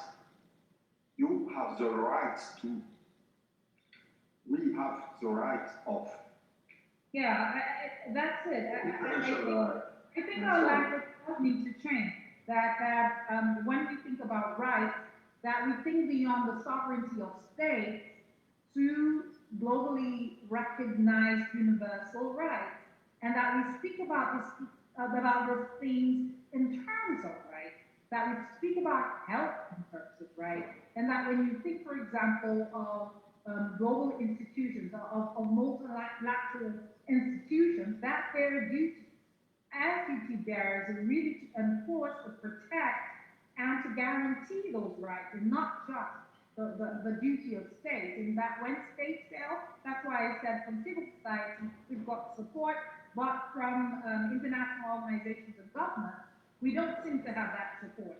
That if they would think of themselves as duty bearers for ensuring the protection of rights to education, for example, to health, to social welfare, that we will be a stronger earth in the long run. And really, that this, you're right, the language is about rights and not of help.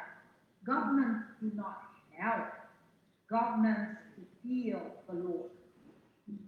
And should empower Right. the local knowledge.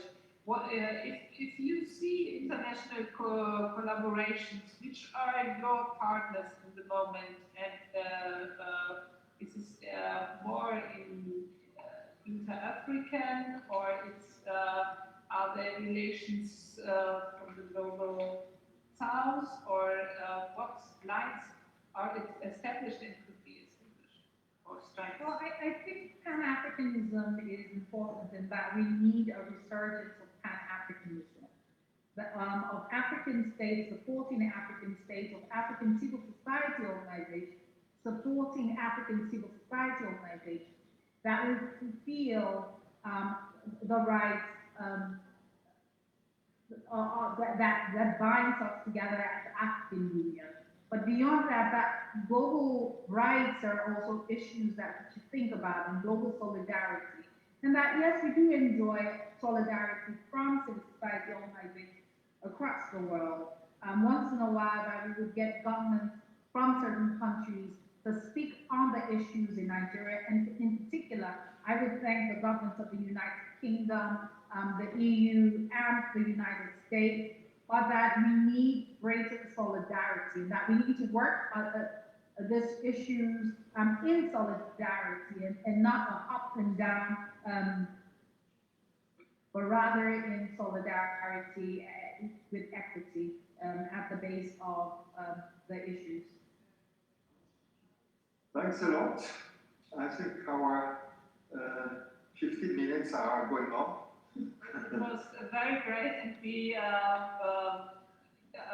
if you don't want to say, we offer to everyone a last statement or a demand, because we are kind of reunion for these 24 hours, and it's our right to make also express wishes and to define what we want to fight for. So well, I think that I think I've made a call already for solidarity, and that I made a call to say that we need to think of all humans as being equal, even lives in the global south, and that those lives are also entitled to social rights, the right to education, the right to development, the right to health, the right to social security are all rights that we should have in the global south as well. And so I would say that solidarity, capacity building, knowledge sharing, and technical exchanges would be the way to go. And I hope that we would see greater solidarity across the globe as we move on. So thank you very much. Thank you so much. Thank you. Mm-hmm.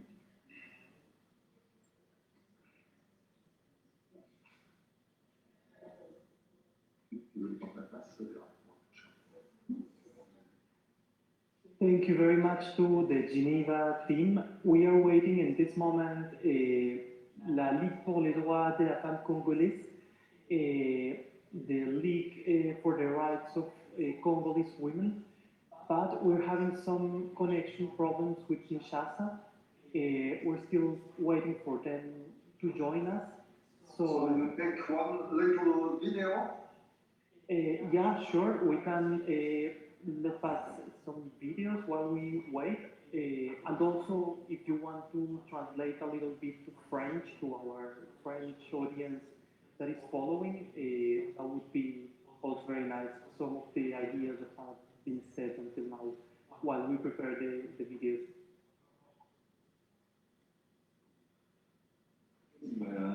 Ça c'est clair.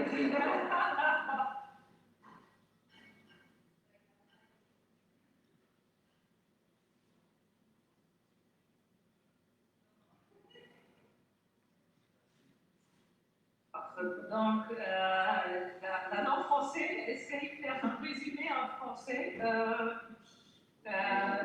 Mais... Tout va bien, d'accord. Le son est là, hein?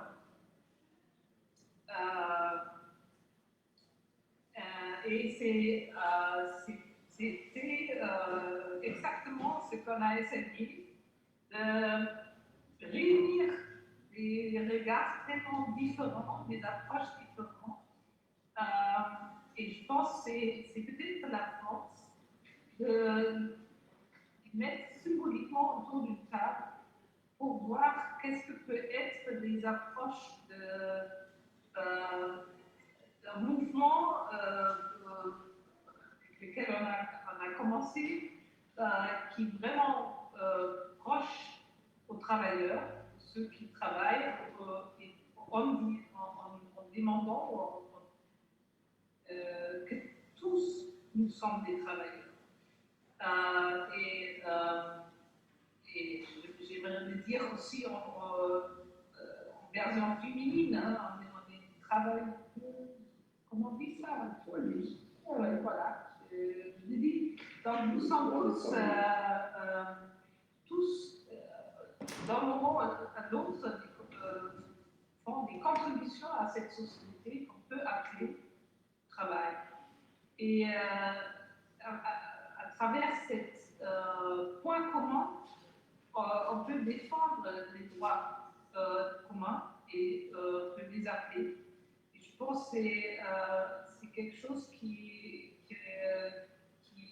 comme approche, est important et intéressant parce que ça c'était constaté de nos partenaires qu'on est en face d'une situation où 60% de la population mondiale travaille dans des conditions informelles. Donc, c'est précisément la difficulté de se réunir autour des conditions qui sont tellement dispersées et qui ne sont pas liées à des droits officiels.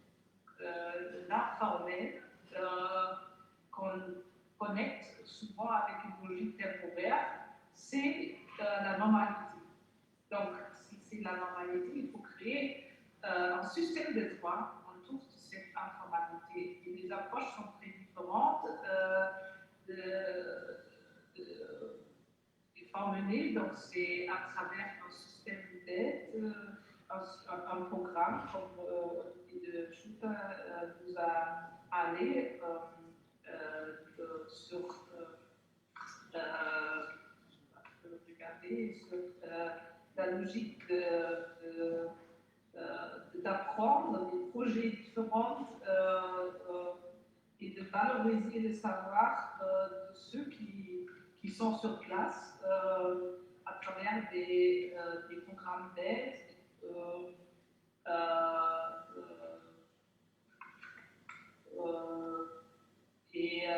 Voilà, ça c'est un possible approche. On a eu aussi, juste avec notre intervenant de Nigeria, la demande à cette solidarité internationale mondiale, mais pas que dans la logique d'une aide, mais dans une logique de droit, précisément de légitimité, d'avoir accès, avoir à un système système sanitaire, un système d'éducation, un système de permet de nous nourrir et que tous citoyens du monde ont ce droit. Et si on oublie une partie du monde, ça revient à nous tous. Son engagement est aussi connecté à des questions environnementales et la question de la migration globale, des conditions injustes, inégales, dans des pays différents. C'est une question globale et à trouver une solution globale. Je j'aimerais bien rajouter ce que Gaëtan nous dit au départ, dans le sens de l'imagination nécessaire de réinvention de moyens de lutte internationale via les nouveaux médias qui nous donnent finalement cette possibilité de se relier entre des différents points à travers le monde et de tenir compte de cette existence locale tout en reliant. Je crois que tous ont parlé de ce lien. Le lien était présent dans chacune des interventions. Mais comment, par le fait de ces nouveaux médias, et en les utilisant et en les détournant peut-être parfois aussi, pouvoir arriver à rendre lisible, rendre intelligible un certain nombre de luttes locales et de les connecter finalement à leur origine, notamment dans cette relation d'entreprise qui sous-traite ou qui développe des choses dans des pays à main-d'œuvre peu chère, tout en capitalisant dans les pays riches. Donc ce lien-là, je pense que cette déconstruction-là du fait social me paraît tout à fait intéressant et à mettre en avant, je crois, dans ces premiers propos. Alors, je pense que Olivier de Schutter a fait une déclaration assez optimiste, puisqu'il dit que, contrairement à la crise de 2014, nous aurions appris et nous serions déjà dans un processus, je dirais, où la question de la grande pauvreté a été prise en compte comme nécessaire force y compris pour le capitalisme, dans le sens où un savoir-faire, je dirais, de cet informel est absolument nécessaire et doit être aujourd'hui intégré aux structures, je dirais plus conventionnelles du capitalisme. Je pense que ce qui était également intéressant dans le propos de Julia Reimann, c'est cette je dirais, analyse de la force de financement et des grandes institutions de financement par rapport à des situations locales et la nécessité de faire ce lien entre local et globalité au niveau de ce financement. Moi, je trouve, bon, c'est un peu la remarque que j'ai essayé de transmettre en anglais, peut-être pas tout à fait correctement, mais qu'aujourd'hui, on lit d'une manière très très forte cette non-gérance militaire qui fait que des grandes dictatures, des répressions énormes ne sont absolument pas attaquées, et par contre cette ingérence énorme de la part financière dans des structures locales et dans aussi bien au niveau d'empêchement, c'est ce que montrait très bien le film de Costa Grava, c'est-à-dire que ça va jusqu'à empêcher de faire et bien entendu aussi ne pas aider, ne pas rendre possible. Excusez-moi, Olivier, je crois qu'on a un peu rétabli la connexion avec Kinshasa. Et est-ce que vous me confirmez, François, c'est bien vous qui nous rejoignez depuis Kinshasa?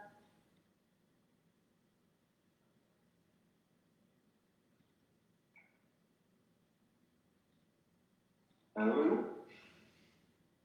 Kinshasa, on appelle Kinshasa. Moi, le chemin vers Cameroun.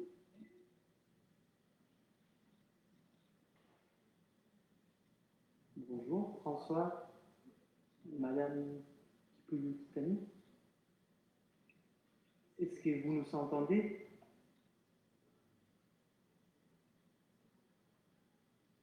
Alors, est-ce que tu veux peut-être qu'on switch? Non, c'est fini. Allô? Allô? Ah, bonjour.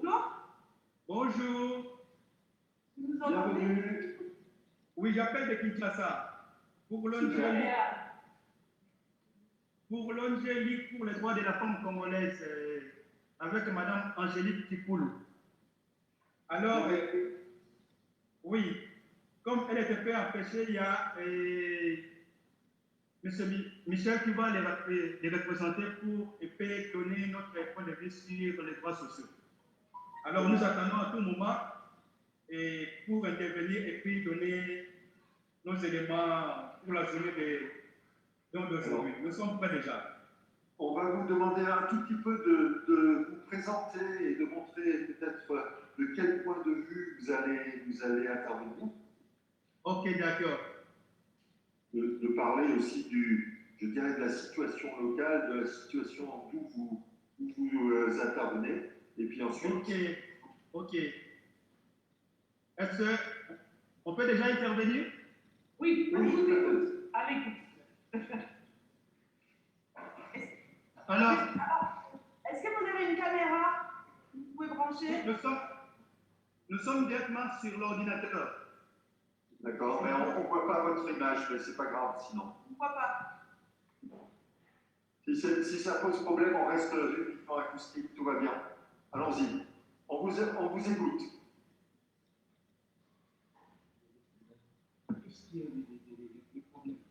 Alors, oui, bonjour à vous, c'est Michel Ditengue qui parle au nom de la Ligue des femmes pour les droits. Bonjour Michel. Bonjour, merci. Alors, nous sommes à Kinshasa, nous opérons dans la périphérie, dans les communes périphériques de Kinshasa, dans les districts de Tchangou, qui a 5 communes. Il y a Massina, Djili, Kimanseke, et puis 2 communes urbano-rurales.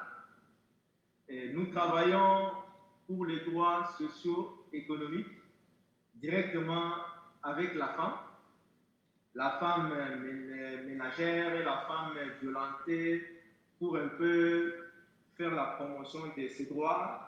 Et nous travaillons aussi avec la jeunesse. Très bien. Alors, allez-y Michel, allez-y. Ah, vous voyez maintenant. Bonjour.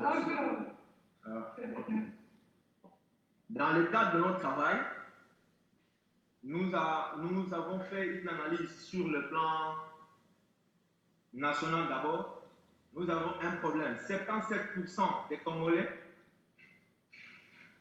vivent de l'économie informelle et 90% des ménages sont nourris. Donc la survie dépend directement de l'économie informelle.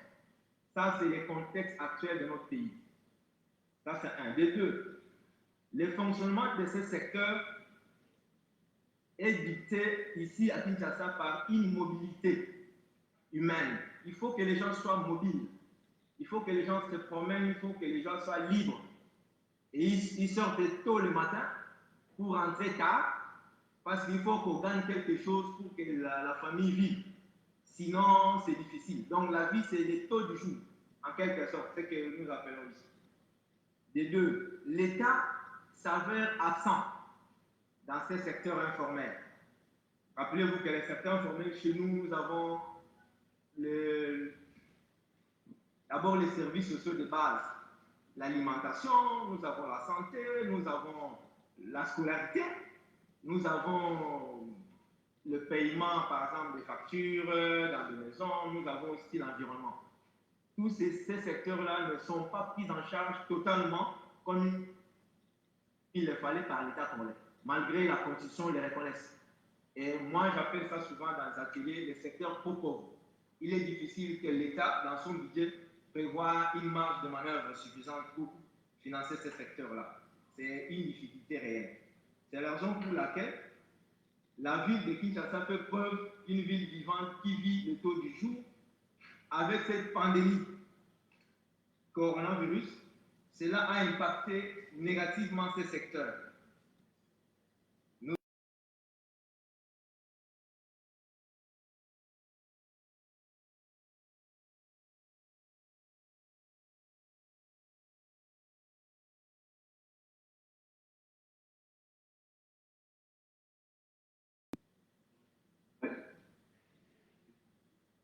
La santé demande, il y a la scolarité des enfants, et puis il y a les femmes enceintes par exemple.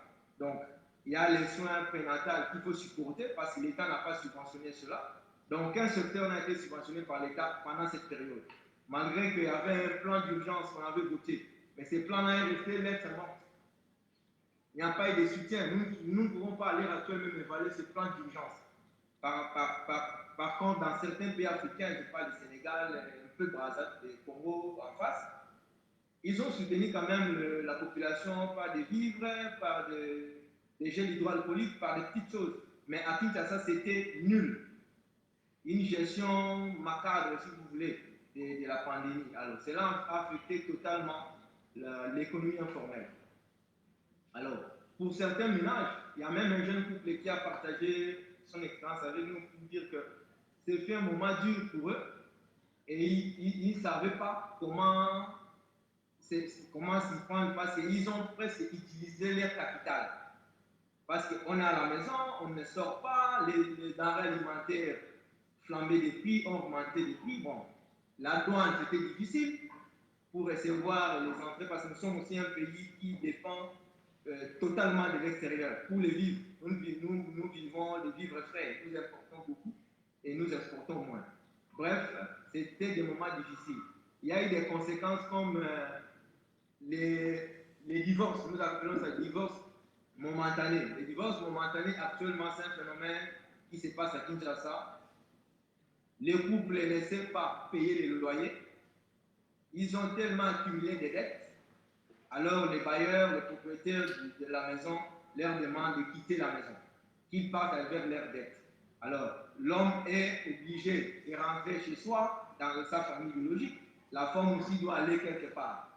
Donc la crise est réelle. Donc ces difficultés sont réelles, nous sommes en train de vivre ça.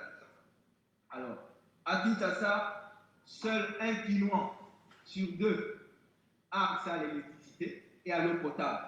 C'est encore une denrée rare et c'est difficile, très difficile. Et rarement, à Kinshasa, même dans des communes qui étaient déjà construites avec les Belges à l'époque, connaissent une difficulté en eau potable, en énergie électrique, et vous n'aurez pas d'idée. Donc, c'est pour dire que les conséquences sont réelles. Il y a une montée grave de chômage, banditisme et dislocation des familles, je l'ai dit tout à l'heure.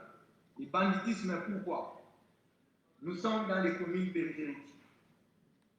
Tout le monde qui fait l'exode rural dans les provinces, parce que rappelez-vous que nous, les provinces sont paupérisées, on a fait croire aux villageois que la vie bonne, c'est à Kinshasa, dans la capitale. Donc il faut venir vivre dans la capitale. Les fameux députés qui vont faire leur campagne, les politiciens, etc. C'est ça le message. Votez-moi à la capitale, si vous venez, vous verrez la vie là-bas, nous parlons là-bas. Malheureusement, ici, tous ces gens-là remplissent des bidonvilles, donc des communes périphériques, ou dans un ménage d'une chambre-salon pour rencontrer plus de 10-12 personnes. Là-dedans, il y a enfants et accès de promiscuité incroyable. Une difficulté réelle où l'État ne s'en occupe presque pas. Cela a des inconvénients sur l'environnement. Comment vous voyez la relation entre, je dirais, ces bon.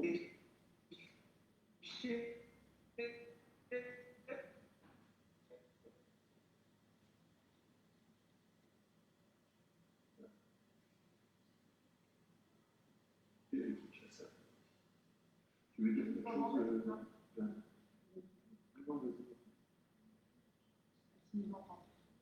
Est-ce que vous nous entendez? Non, je ne crois pas. Hein. vous avez été bloqué.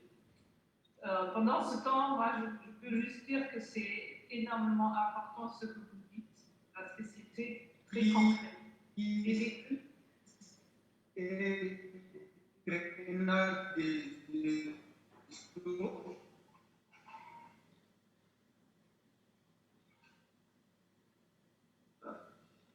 Bon, je crois qu'on a été coupé avec Kinshasa. Continue peut-être. Oui, ce qu'on entend, et c'est quelque chose que quand on parle de connexion avec les citoyens. Kinshasa, vous êtes là? Oui, je peux continuer? Oui, bien sûr. Merci beaucoup. Bon, avec le corona, on a connu aussi un arrêt des activités informelles, ça je l'avais dit, la faillite de plusieurs PME. Et renvoi en congé technique et presque définitif de plusieurs employés. D'où il y a un taux élevé de chômage. L'État n'a pas pu soutenir même les petites PME. L'État n'a pas pu soutenir ceux qui avaient organisé des AGR. Donc, il n'y a aucun secteur qui était subventionné. C'est une difficulté.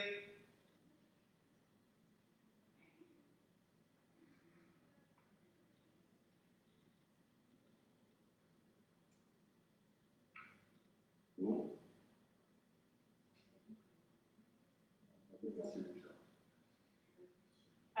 Moi, je propose, parce que je trouve cette parole énormément importante, qu'on essaye de trouver encore un moment pour finir peut-être un des pauses, pour finir cette discussion. Et on verra, quand peut-être Esteban, tu peux voir si on trouve un moment pour poursuivre.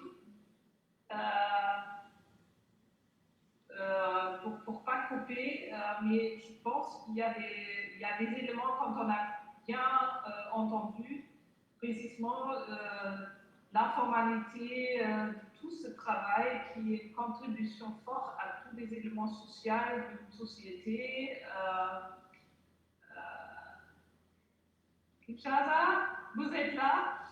Est-ce que vous êtes capable de faire un court résumé de votre appel à cette communauté que nous avons créée pendant ces 24 heures, parce que malheureusement, on a cette format de poursuivre. Mais on aimerait bien vous donner encore la chance de faire un résumé appel à cette communauté internationale que nous sommes. Vous y arrivez? Vous avez entendu? Il n'y a pas le son. Le son? Je ne vous entends pas. Il faut juste rallumer votre micro et...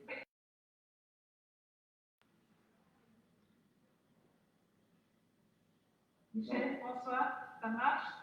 Bon, malheureusement, je pense qu'il faut qu'on passe à Jens Martens et puis on essaiera de créer peut-être un nouveau échange avec Kinshasa tout à l'heure. Ouais. Ils ont réussi à allumer son micro, donc est-ce qu'on vous demandait, c'était juste un petit résumé et pour finir votre intervention et à l'appel? Non, ça ne marche toujours pas.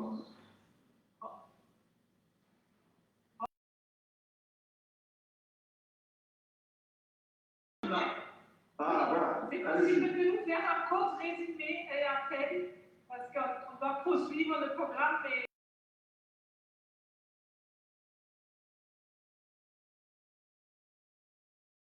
Merci beaucoup.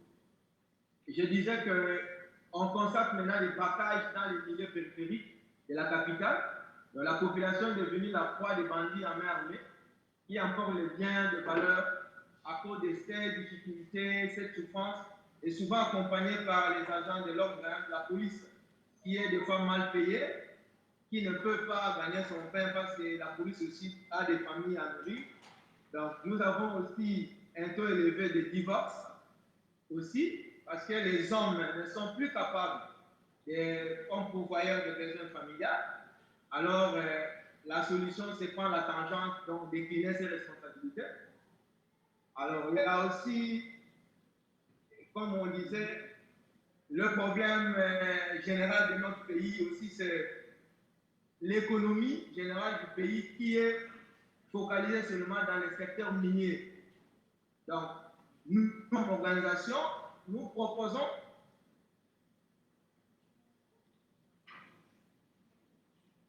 soutenir, financer le secteur pro-pauvre. Parce que la pandémie a affecté totalement les pays qui achètent le minerai chez nous.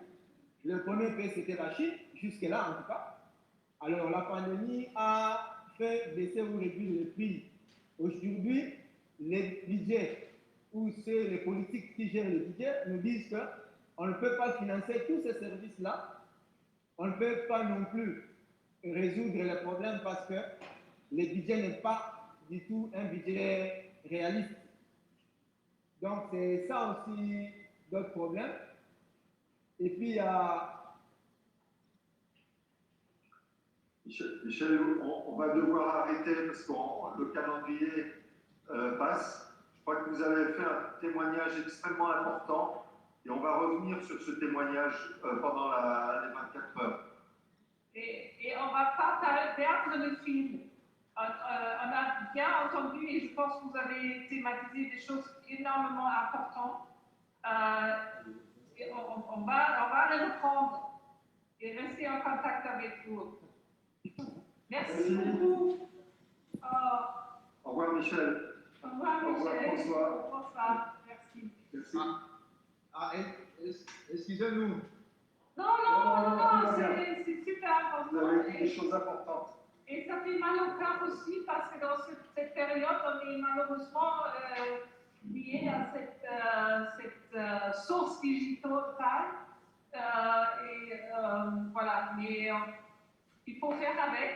Donc, ich wechsle die Sprache. Wir haben einen Gast, der uns vielleicht auch hilft, die Brücke zu machen zu dem, was gerade gesprochen wurde.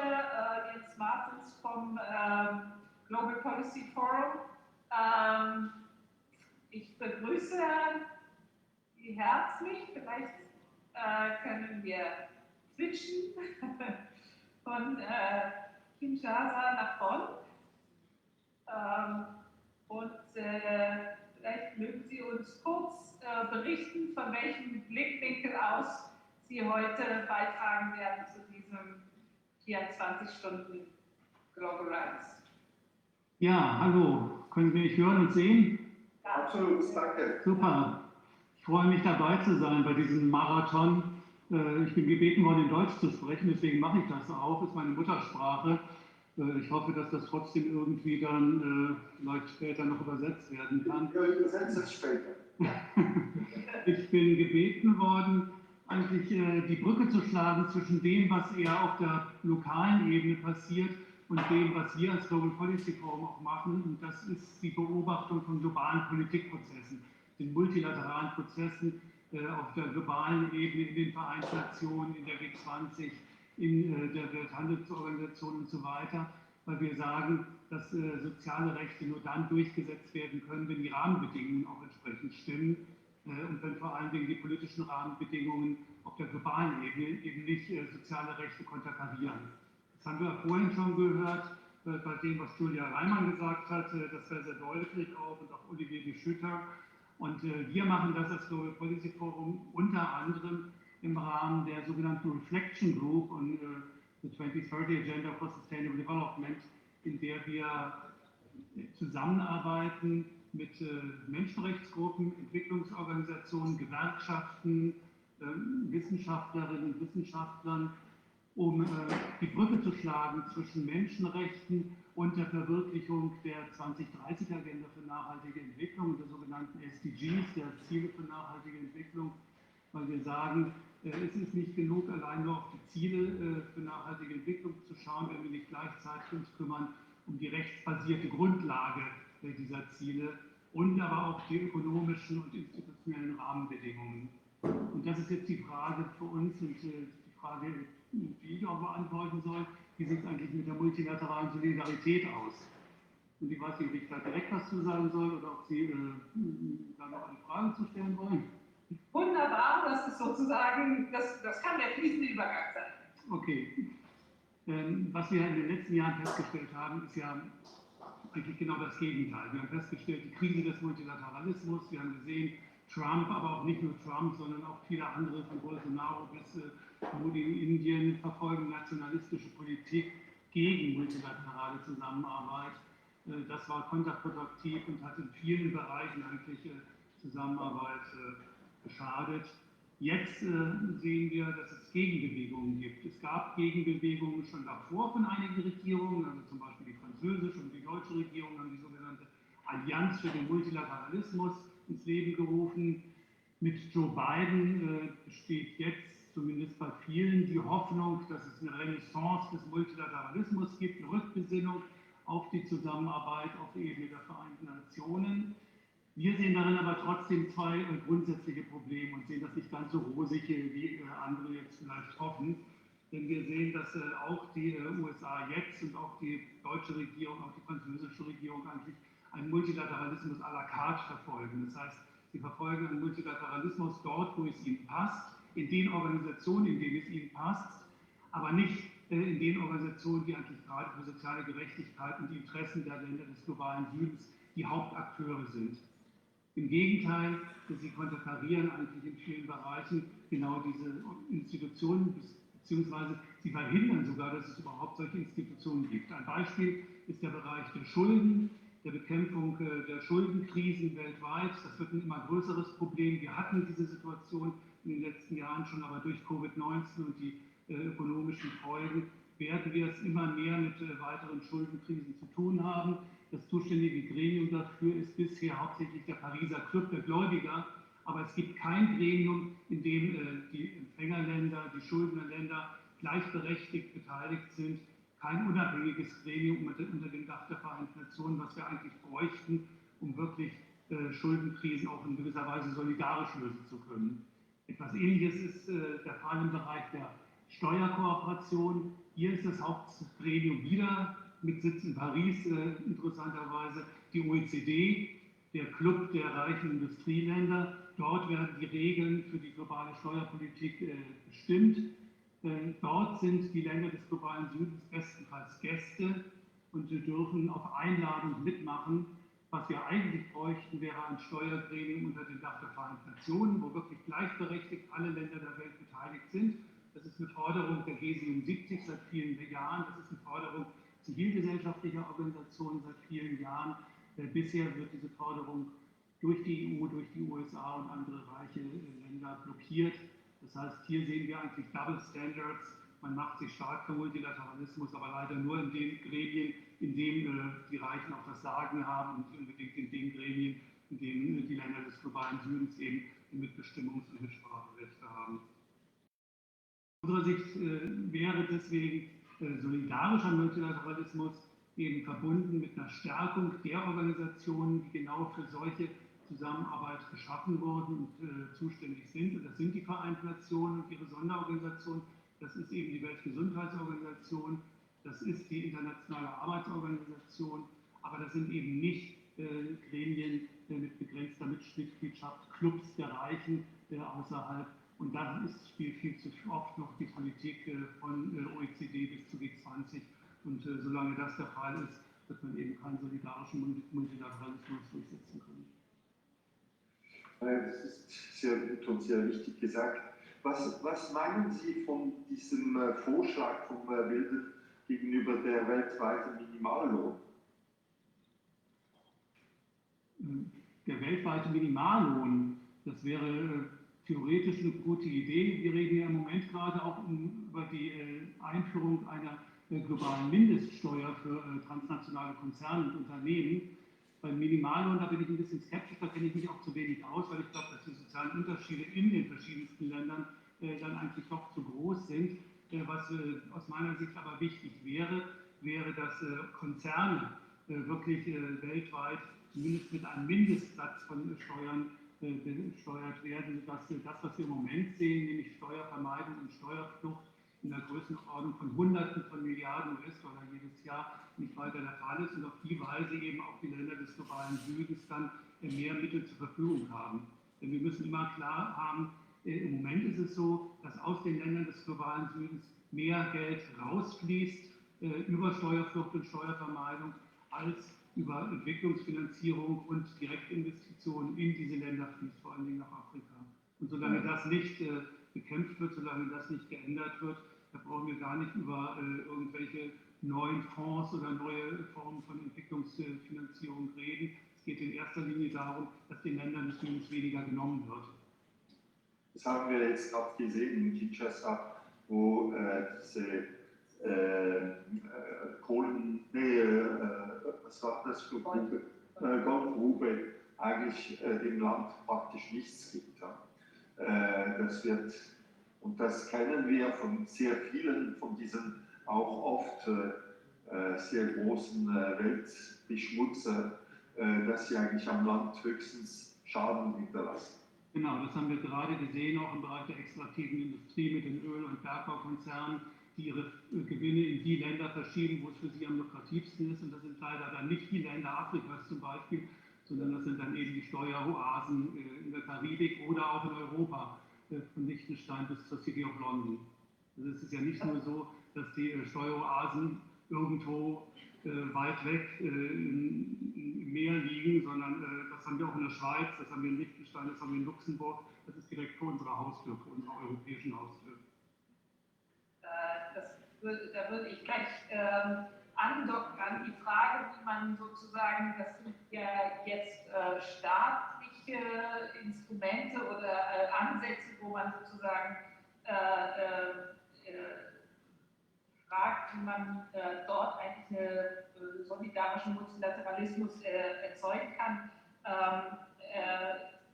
Sie sprechen ja auch davon, dass man People, also Menschen, von Shareholders to Stakeholders zu Rights Holders bringt. Wie schafft man es denn von der Ebene der Staatsintervention zu dem Bürger zu kommen? Na, erstmal geht es eigentlich darum, dass die Staaten im positiven Sinne gestärkt werden. Das ist, was wir in der Vergangenheit gesehen haben und eigentlich bis heute sehen, ist, dass in vielen Bereichen der Staaten kaputt gespart wurden, dass öffentliche Dienste eingeschränkt wurden, dass öffentliche Dienste gerade im Sinne der Bevölkerung, im Sinne der Menschen, im Gesundheitsbereich, im Bildungsbereich immer weiter runtergefahren wurden. Und was ihr gerade gesagt habt, von wegen Stakeholder, also ich bin sehr allergisch gegen den Begriff Stakeholder, weil damit verbunden ist dieses Konzept der Multi-Stakeholder-Partnerschaften. Und damit ist gemeint eigentlich ein Konzept, wo Regierungen mit Wirtschaftsvertretern vor allen Dingen und anderen Akteuren in einem Boot zusammenarbeiten, weil das Bild vermittelt wird, und das wird vor allen Dingen von Organisationen wie dem Weltwirtschaftsforum vermittelt, aber auch von Stiftungen wie der Bill und Melinda Gates Stiftung, dass Staaten alleine eben nicht mehr in der Lage sind, die globalen Probleme zu lösen. Und deswegen brauchen wir diese neuen Konstrukte von Multi-Stakeholder-Partnerschaften, wo dann die Regierung in Partnerschaft mit transnationalen Konzernen, großen, reichen Stiftungen die Probleme der Welt lösen. Und das halten wir für völlig verfehlt, das ist antidemokratisch und das ist genau der Weg in die falsche Richtung. Wir sagen, es ist nötig, dass öffentliche Dienste und die öffentlichen Einrichtungen im Sinne des Gemeinwohls gestärkt werden. Das interessiert und das hilft dann auch den Menschen auf der kommunalen Ebene. Und dazu muss aber das Machtgefälle zwischen den reichen Ländern einerseits und den machtvollen Institutionen und den weniger machtvollen reduziert werden. Und das heißt vor allen Dingen erstens im Bereich der Staaten, dass die Institutionen, die im Moment das Sagen haben im Bereich von Wirtschaft und Finanzen, eben nicht höher gestellt werden dürfen als die Institutionen, die gerade für die Verwirklichung von Nachhaltigkeit und von sozialen Rechten zuständig sind.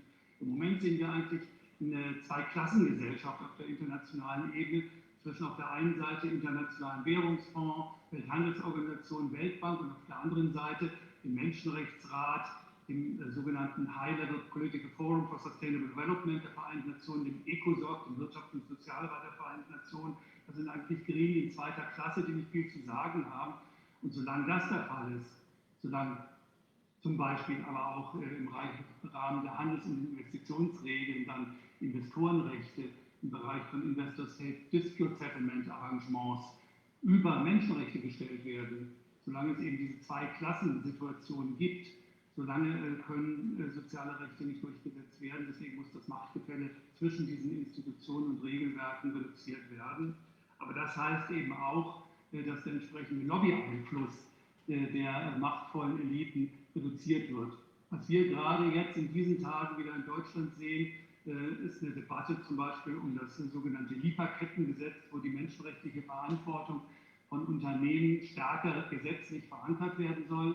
Ähnliche Diskussionen haben wir in anderen europäischen Ländern im Moment, in der Schweiz, in Österreich, in Frankreich hatten wir es schon, da gibt es schon ein Gesetz. Was wir in Deutschland sehen, ist, dass es einen Vorschlag für ein relativ weiches Gesetz gibt, was aber jetzt auf vehementen Widerstand der Wirtschaftsverbände stößt, die jetzt im deutschen Parlament Lobby gegen dieses Gesetz machen. Und solange das der Fall ist, solange Lobbygruppen praktisch versuchen, Gesetze auf der nationalen Ebene, aber auch Regeln auf der internationalen Ebene im Interesse von Menschenrechten zu konterkarieren, solange werden wir keine Fortschritte machen. Auf der internationalen Ebene sehen wir das gerade in den Debatten um einen Treaty zur Wirtschaft und Menschenrechten, eine unserer zentralen Forderungen beim Global Policy Forum, die wir seit Jahren verfolgen. Wir brauchen verbindliche Regeln auf der globalen Ebene, um die Unternehmen menschenrechtlich verantwortlich zu machen. Ein solcher Treaty wird von den Unternehmensverbänden, der Internationalen Handelskammer und dem Weltdachverband der Arbeitgeberorganisationen vehement konterkariert. Wir sehen im Moment, dass genau da eigentlich was getan werden muss. Und der erste Schritt ist natürlich erstmal, dass wir diese Lobbyaktivitäten offenlegen. Das machen wir. Wir machen transparent, wo eigentlich Lobby stattfindet, welche Parlamentarier auch davon betroffen sind. Und als zweiten Schritt fordern wir natürlich dann, dass entsprechend gesetzliche Regelungen auch gegen diese Art von Lobbying geschaffen werden, damit Wirtschaftsinteressen nicht über Menschenrechten und über Umweltinteressen stehen. Vielen, vielen Dank. Wir müssen leider abknallen. Es ist die Regel des Tages, der 24 Stunden. Aber Sie haben extrem wichtige Sachen gesagt und wir werden das mit Freude übersetzen. Ja. Vielen Dank und ich wünsche Ihnen noch viel Erfolg bei den nächsten 20 Stunden oder wie lange es dauert. Genau. Und wir, also das auch an Zuhörer, das wird ich auch in anderen Sprachen sagen, wir erlauben uns Links zu geben am Ende, um sozusagen nachzulesen, nachzuschauen, verschiedene wichtigen Paper, 2030 Spotlight und so weiter. Genau. Genau, vielen Dank. Ja, das ist am allerbesten. Noch ein bisschen hinhalten, noch 30 Sekunden hinhalten, damit dann haben wir gleich noch ein Stück zurück, damit man es lesen kann. Sehr gut. Super. Aber trotzdem, jetzt müssen wir weiter. Die verschiedenen Referenzen geben können. Herzlichen Dank. Danke. Vielen Dank. Auf Wiedersehen. Tschüss. Tschüss. Wir bleiben noch im deutschsprachigen Raum und gehen nach Berlin. Und Miriam Sage-Maas, die auch schon zugeschaltet ist. Guten Tag. Genau. Ja. Hallo. Bleiben, wenn ich das richtig verstanden habe, auch in Deutsch. Gerne. Also ich war gerne Deutsch. Ja. Auch für die Heterogenität der verschiedenen Zuhörer, dass wir die verschiedensten Communities einbeziehen können. Sie sprechen uns als Juristin und Aktivistin, würde ich sagen, vom European Center for Constitutional and Human Rights zu uns und vielleicht sagen Sie den speziellen Blickwinkel, den Sie gewählt haben, und zu dieser Debatte beizutragen. Ein paar Worte. Ja, also als Juristinnen und Juristen beschäftigen wir uns speziell mit der Frage, wie können Menschenrechte und insbesondere die sozialen und wirtschaftlichen Menschenrechte geltend gemacht werden gegen mächtige Akteure. Wir verstehen das auch, dass wir wollen sozusagen das bestehende Recht nutzen, sowohl auf der nationalen Ebene und als auch auf der internationalen Ebene, um die Kämpfe für soziale Rechte zu unterstützen auf einer rechtlichen Ebene. Und warum wir das glauben oder warum auch gerade, glaube ich, bei der Frage sozusagen soziale Rechte durchzusetzen, die haben einerseits natürlich sind soziale Rechte bei weitem auch nicht in Deutschland oder in Europa natürlich nicht erfüllt, aber insbesondere interessiert uns eben auch der transnationale Kontext, und zwar wie sind halt europäische Akteure darin beteiligt und vor allem Konzerne daran beteiligt, die Wahrnehmung sozialer Rechte anders im globalen Süden vor allem auszubeuten, beziehungsweise die Wahrnehmung der Rechte zu verhindern. Und genau, warum, da stellt sich ja dann auch die Frage, warum man kann sagen, naja, man braucht soziale Bewegung, man braucht Gewerkschaftsarbeit, man braucht Communities müssen für ihre Rechte einstehen und gegen die Akteure kämpfen. Warum braucht man dann eine Organisation oder warum braucht man Recht überhaupt und warum braucht man dann auch noch eine rechtliche Organisation, die in Europa sitzt? Und wir würden halt sagen, oder ich würde halt sagen, in einer globalisierten Welt, in einem globalisierten Wirtschaftssystem spielt Recht einerseits die Rolle, dass sie eben die Wirtschaftstransaktion absichert. Also globale Lieferketten sind eben auch strukturiert durch Recht und werden gesichert durch Recht. Und es gibt ja auch ganz spannende sozusagen Autorinnen, die sagen, naja, und Recht schafft eigentlich auch Macht und schafft eben auch im globalen und transnationalen Kontext Macht und Profite auch damit. Also sichert, sozusagen hat nicht nur eine sichernde Funktion, sondern hat durchaus auch eine vorantreibende und kreierende Funktion. Und da denke ich, geht es uns vor allem darum, dass wir sagen, wir möchten eben genau da eben dann die sozialen Rechte dagegen setzen.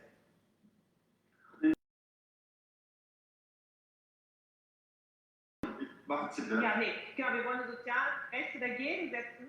Genau, und dann eben insbesondere, also ich arbeite und ich habe mich viel abgearbeitet und will das auch in der Zukunft noch weiterhin tun an diesen Lieferketten, ja, und zu sagen, Lieferketten sind so das Symbol, sind so emblematisch dafür, dass Verantwortung wird ausgelagert, es wird ausgegliedert, es wird externalisiert und damit durch Recht auch, und zu sagen, nee, wir wollen das mal umdrehen, und zwar argumentieren wir mit dem Recht selber. Und warum muss eigentlich sozusagen dann doch wieder soziale Rechte da reingelesen werden, um diesen ganzen Prozess zurückzukehren? Wissen, dass wir natürlich eigentlich gegen die Intention dieser Rechtskonstrukte der Lieferketten arbeiten. Und sozusagen um dieses da so ein bisschen, also Sand ins Getriebe zu bringen und aber auch um Freiräume zu schaffen für Arbeiterinnen und Arbeiter, betroffene ländliche Communities. Schlussendlich, wenn man zurückschaut, der Kolonialismus ist eigentlich basiert immer aus dieser Differenz der Rechte von dem Land, der besetzt, zu dem Land, der besetzt wurde. Und ich finde, da passiert eigentlich sehr wenig Unterschied, wenn man genau diese Haltung dieser internationalen Firmen sieht. Auch wieder eigentlich zwei Typologien von Rechten zu sehen. Einerseits humanistisch zu agieren in Europa oder in Amerika oder in den reichen Ländern und dafür absolut nicht die gleichen Haltung zu entwickeln, wenn sie in ihre Produktionsländer sind. Ja, genau. Also ich glaube, man kann auch sehen, sozusagen über internationale Handelsverträge, aber auch über diese bilateralen Investitionsschutzabkommen, ne, da wird halt der Zugriff auf Ressourcen, natürliche Ressourcenzugriff, aber auch auf Ressource Arbeitskraft wird gesichert. Die Extraktion der Profite wird auch gesichert. und externalisiert wird, Verantwortung. Pflichten. Also das, was sozusagen im europäischen Kontext verarbeitet wurde und jeweils je nachdem in bestimmten Kontexten ja durchaus auch in Ländern des globalen Südens gibt es ja auch Arbeitsrechte und da wurden ja auch Arbeitsrechte und soziale Rechte durchaus auch erkämpft. Aber genau die werden halt umgangen durch diese. Und das ist, würde ich auch sagen, das ist eine sehr koloniale Dynamik. Ne? Und wo es halt wichtig ist zu sagen, ja, und darum glaube ich, aber ist auch wichtig, sich das Recht zu benutzen und zu sagen, und es gibt aber auch andere Rechte und die müssen genauso berücksichtigt werden. Die werden sozusagen in dem Wirtschaftsrecht ausgegrenzt und ausgeblendet, aber es ist ein Rechtssystem, das da besteht und das einfach das man hier gegensetzen kann. Ne? In Ihrer Arbeit fokussieren Sie ja auch auf die Agrarindustrie. Im Sinne eigentlich der Gesellschaftungsverhältnisse zu begreifen. Vielleicht können Sie ein wenig dazu etwas sagen, insbesondere auf die aktuelle Pandemiesituation. Ja, also im Agrarbereich haben wir uns vor allem angefangen anzuschauen, die Rolle von der Nutzung von Pestiziden und sozusagen wie auch dort sozusagen ländliche Produktionsweisen durch dieses Agribusiness-Model sozusagen vereinnahmt werden mit enormen ökologischen Kosten.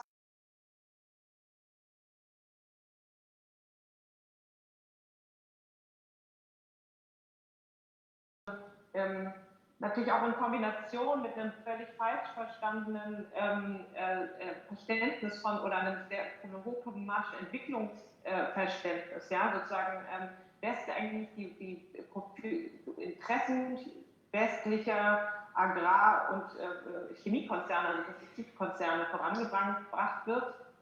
Und wir versuchen gerade, also ausgehend sozusagen, dass wir gesagt haben, wir machen gemeinsam mit indischen Organisationen aus dem Pesticides Action Network, dass wir gegen Pestizidvergiftung erstmal im Konkreten vorgehen, weil dort es sozusagen konkrete rechtliche Anlasspunkte gibt, körperliche Schäden geltend zu machen.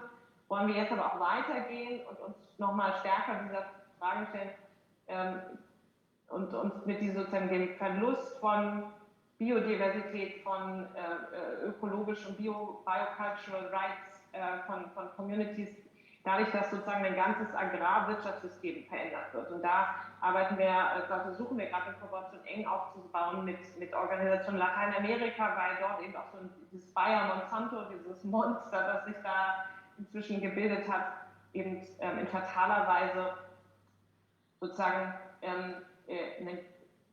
Leben und natürliche Umwelt prägt und vereinnahmt. Muss man da, also wir sind zum Beispiel der Meinung, dass es im gleichen Sinn wie in anderen Bereichen eigentlich internationale Gerichtshofe geben sollte in Sachen Ökologie und sagen wir, also dieses Genozid, wo mit Bayer und Consori geschehen wird, wie weit ist diese Internationalität notwendig oder sagen wir, vorteilhaft, um solche Kriminalitäten eigentlich zu attackieren?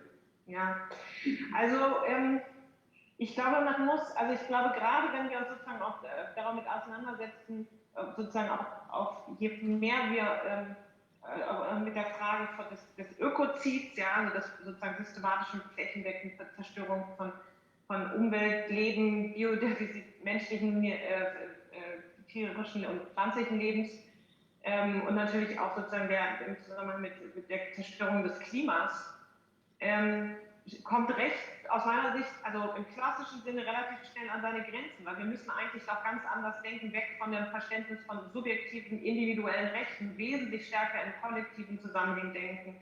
Man muss auch ganz anders über Verantwortung denken und Kausalitäten nachdenken, weil es gibt intergenerationelle Verantwortung, eindeutig historische Verantwortung Und natürlich ist auch Verantwortung nicht im engen Kausalsinne, Bayer Monsanto verkauft Bauer Y oder Plantagenbesitzer Y ein Pestizid und daraus ergibt sich für einen Schaden daraus. Also insofern glaube ich, ist es notwendig, wenn wir dieses Problem irgendwo auch mit Rechten beantworten wollen, erstmal breiter und weiter zu denken über Rechte. Ich finde das sehr spannend, was in Lateinamerika dazu läuft, also die Idee, Rechte der Natur voran zu denken, auch gerade dort, um sozusagen das Kollektive und das zu denken und die bestimmen sich dort eigentlich, wer bestimmt, was das Recht der Natur ist. Ja? Das halte ich weil das auch sehr viel kollektivistischer gedacht ist und da mehr auch mehr Raum für demokratische Entscheidungsprozesse ist. Und ich glaube einerseits, und ja, wir brauchen die internationale Ebene, die ist wichtig, weil sie auch normativ wirkt. Und gleichzeitig ist ja auch klar, internationale Gerichtshöfe werden nie das Gros der Probleme so erfassen können. Ja? Also insofern glaube ich, ich bin grundsätzlich, das ist eine gute Idee. Ich glaube aber, wir müssen im Hier und Jetzt auch anfangen. Ja? Und wir müssen die nationalen und die kleinen und mühseligen Schritte auch im Rechtssystem nutzen, weil wir nicht nur darauf warten können, dass wir dann irgendwann mal die Zuständigkeit eines internationalen Gerichtshofs haben. Ja? Andererseits natürlich ist es notwendig, dass internationale Gerichtshöfe auch über Unternehmen beispielsweise, also juristische Personen, zu Gericht sitzen können müssen. Das ist ein unerträglicher Zustand. Ich bin aber dafür, dass man das als sowohl als auch sehen muss. Also dass nicht allein das Hoffen auf neues Recht und neue Zuständigkeiten in Gerichten. Darauf dürfen wir uns nicht, das sollte nicht unser alleiniger Fokus sein.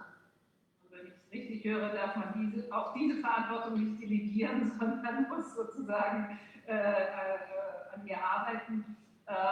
Es kann höchstens sozusagen stabilisieren, vielleicht genau diese nationalen Kräfte oder Aktivitäten. Ich finde ja den Terminus konstitutionell noch interessant, den Sie ja bewusst gewählt haben für Ihre Organisation. Das heißt, man adressiert eine Konstitution. Und da wir ja nun in Frankreich zumindest in einem Fuß beheimatet sind, hat man in einer Form der Republik, also weniger in der, die jetzt praktiziert wird, als in der, die mal idealerweise gedacht wurde, den Contrat social. Und in dem liegt für mich ja sehr stark eigentlich die Verantwortung, also das Nicht-Delegieren können der Verantwortung, sondern ein Vertrag, den man der Bürger unter den Bürgern mit dem Staat angeht. Und ich glaube, total, genau. Und ich glaube auch sozusagen, je komplexer sozusagen auch die Problemlagen sind, mit denen wir konfrontiert sind, desto mehr muss auch genau das, es müssen Aushandlungsprozesse sein. Also wir brauchen einfach mehr Raum für auch gerade die Beteiligung derjenigen, die unmittelbar betroffen sind on the ground. Und das Problem von internationalen Gerichtshöfen ist einfach in sich selbst, die sind einfach immer weit weg. Ja? Also, und wenn man bei allem, was man liest, also wie gesagt, wir arbeiten ja mit den Gerichtshöfen, ich will die jetzt nicht in Frage stellen, aber es ist sozusagen, dass die weit weg vom eigentlichen Geschehen sind und diese Transferleistung, die dann auch wieder erbracht werden muss. Also wie macht man sicher, dass die Menschen, die das Leid ertragen haben und die jetzt ihre Rechte einklagen, dass die auch wirklich Teil des Prozesses sind und nicht abgehoben, das Verfahren dort irgendwo in einem fernen Gerichtsort stattfindet. Ja? Das ist ja auch ein großer Aufwand. Insofern, das sollte man nicht unterschätzen, dass wir natürlich, aber dennoch, wir brauchen die Verfahren und die Rechtsmöglichkeiten und die Rechtswege zum Aushandeln von dessen, wie soll die Gesellschaft aussehen, müssen eigentlich so lokal wie möglich sein. Ja? Und wie gesagt, es muss ein Zusammenspiel sein, weil natürlich können die Probleme nicht allein, weil die internationalen Akteure weit weg sitzen. Also Bayer Monsanto hat sein Headquarters ja hier in Leverkusen in Deutschland, ja? Oder in den USA, jetzt für Monsanto.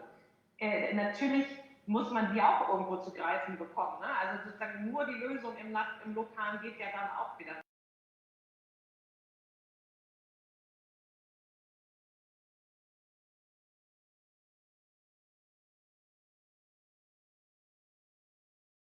Vielen Dank. Wir ziehen weiter, aber mit dem guten Appell, dass man bestehendes Recht nutzt, um es in der Weise wieder in die Pflicht zu nehmen, in der es vielleicht gedacht wurde und weiter zu stricken und auszudehnen. Und ich glaube, dass wir haben diejenigen gehört, die zuvor gesprochen haben und die ganz klar ihre Situation beschreiben. Und unser Kollege aus Delhi, der sagte, dass er kurz danach mit einem Unternehmen in Deutschland spricht über die Rechte der indischen Arbeiter in deutschen Unternehmen. Und da sind wir im Herzen genau dieser Fragestellung, genauso wie mit der Bereitstellung von Infrastrukturen, was wiederum unsere Kollegen Tijaza thematisiert haben in informellen Wohnformaten, wo genau das nicht übernommen wird vom Staat, nämlich Zugänge zu den Ressourcen zu geben und zu leisten. Also vielen, vielen Dank nach Berlin und wir ziehen gerade weiter und haben schon unsere Gesprächspartner. Ciao, Miriam. Hello.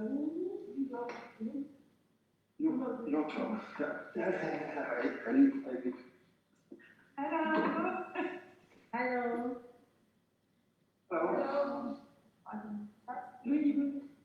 So you're based in Limodaya, and you're based in Kampala, and member of Akina Mama Africa. Yes. Can you hear me? Can hear you. Okay. Yes, sure. So you're a member of an African Feminist Organization. So maybe you can explain us how do you fight for social rights in your context, in your organization there in Kampala, to start. Okay, so thank you very much. I'm Faith Lumonia, and I'm very happy to be speaking with you today.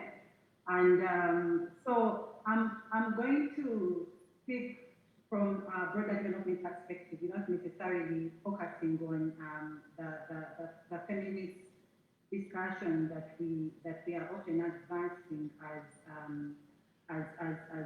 Akina Mama Africa.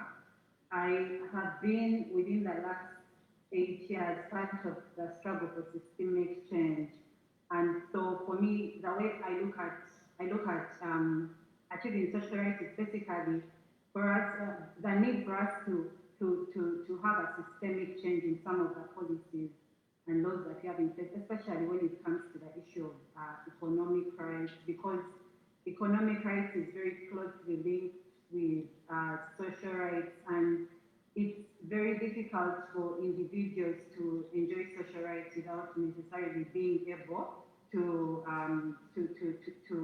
enjoy their economic rights. So the challenges that we have at the moment is that our policy frameworks have been influenced by neoliberalism, capitalism, but also the whole idea around patriarchy in development. And so we've seen that a lot of our national laws and regional human rights obligations have remained on paper and are not being implemented. And so for that's a concern. And drawing also from my past experience with work around trade and investment agreements, one of the things that I was also constantly involved in was questioning the fact that corporations are often influencing the kind of laws and policy frameworks that our states put in place. So, for example, when it comes to putting in place an environmental law or unemployment or labor-related law, a lot of corporations would always have a say in whether, for example, the minimum wage can be put in place. And it's one of the reasons why, until today in Uganda, we do not have a minimum wage, because there was interference by corporations.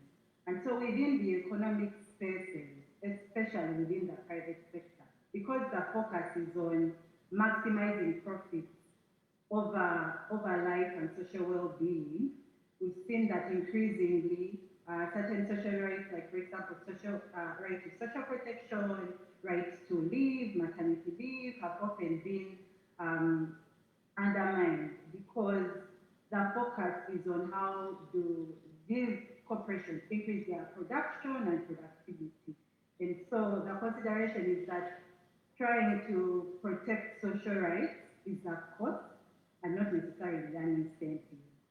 And so if I'm to draw specific experiences, for example, from the worker perspective, I've worked a lot with women workers within flower farms and plantations and factories. And one of the things that they have already shared, concerns that they have raised is the fact that social organizing is systematically being broken. And so you realize that, for example, when it comes to collective bargaining, being part of trade unions, some of these workers, because they are casual workers, they are not allowed by their employers to be part of these trade unions. And then those that are part of the trade unions are not accepted to freely participate in the trade union actions or even be able to report some of their concerns and provide evidence. But also trade unions have continued to be systematically under-facilitated. And I think this is one of the biggest concerns that we have, because when it comes, for example, to work that is being done by civil society around workers, they only stop at a certain point, and trade unions would have more influence, but continuously remain under-facilitated, and they majorly rely on the 2% contribution that is made by members. And yet, in certain instances, you find that members are earning as low as $14, 12, which is equivalent to about 12 euros. And so the amount of contribution being made is very minimal to be able to effect the kind of change that trade unions have contributed. But also in terms again, in addition to the social organizing, we've seen that there is also systematic, I don't want to call it effort, but action to also destroy the accountability structures. So, for example, at the moment, because a lot of corporations do not want to be held accountable for labor rights protection, they are relying a lot on third-party contractors to hire, especially the casual labor force.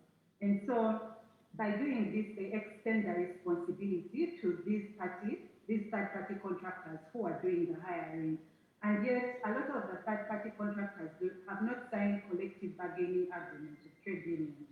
And so, because of that, it's difficult to hold these third-party contractors accountable, because the system has been designed in such a way that the trade union will only come in if there is a collective bargaining agreement that has been signed with this particular company that has done the hiring.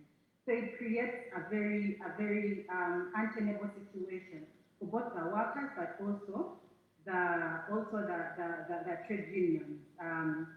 But also to take you away from this whole discussion about workers' rights, I want to also talk about the seed sector, because the seed sector is also another sector that has increasingly been controlled by corporations, that is increasingly being controlled by corporations. And here we see that increasingly countries are designing laws to extend excessive rights protection to plant breeders, and they are ignoring the contribution that indigenous farmers have made towards preserving and protecting indigenous varieties.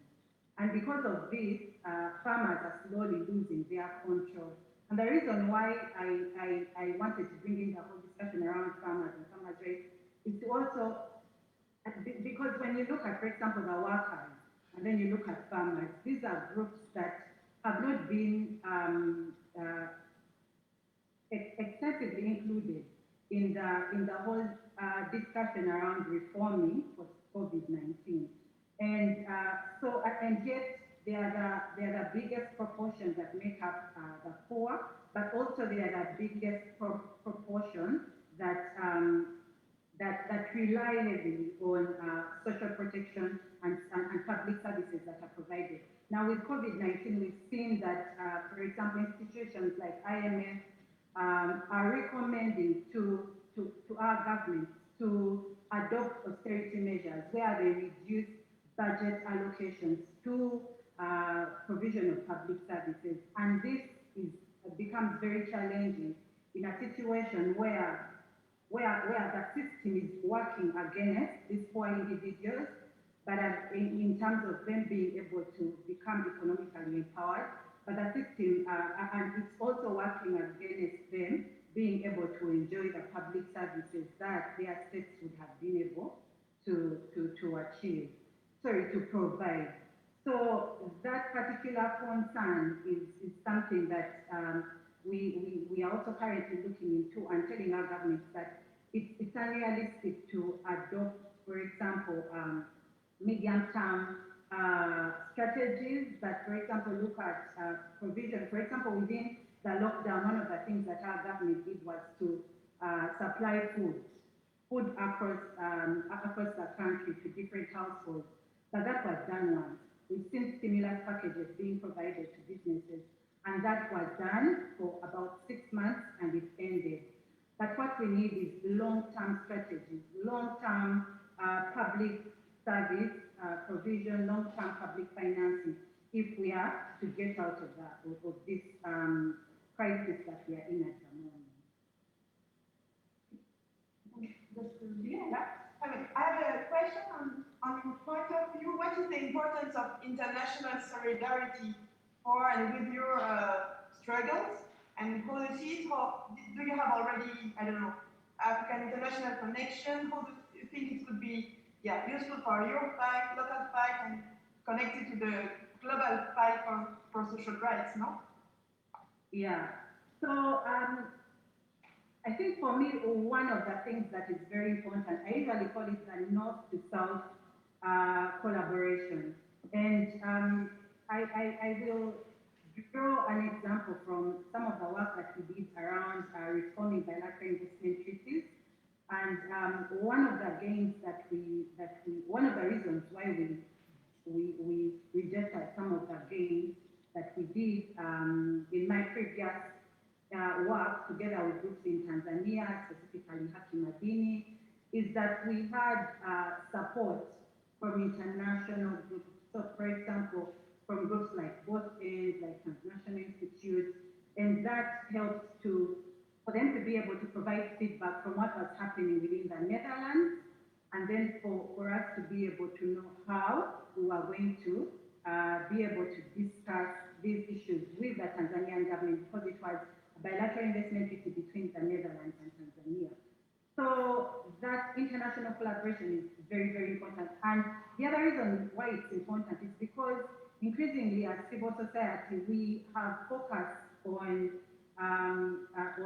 changing the practice. So a lot of us work within communities, but are not involved in influencing reforms that happen at the macro level. So you see that there are fewer civil society engaging, for example, reforms within the WTO, fewer organizations engaging with the World Bank, fewer civil society engaging within, for example, the COP discussions around climate change. But if we have that international collaboration with civil society within the global north, I think we can be able to strengthen that engagement and be able to influence reforms, especially at the macro level. How you arrived to enable women to take part in this engagement? Because I think it's very difficult. Often the context is informal. We discussed this in our first interview in the context of daily, that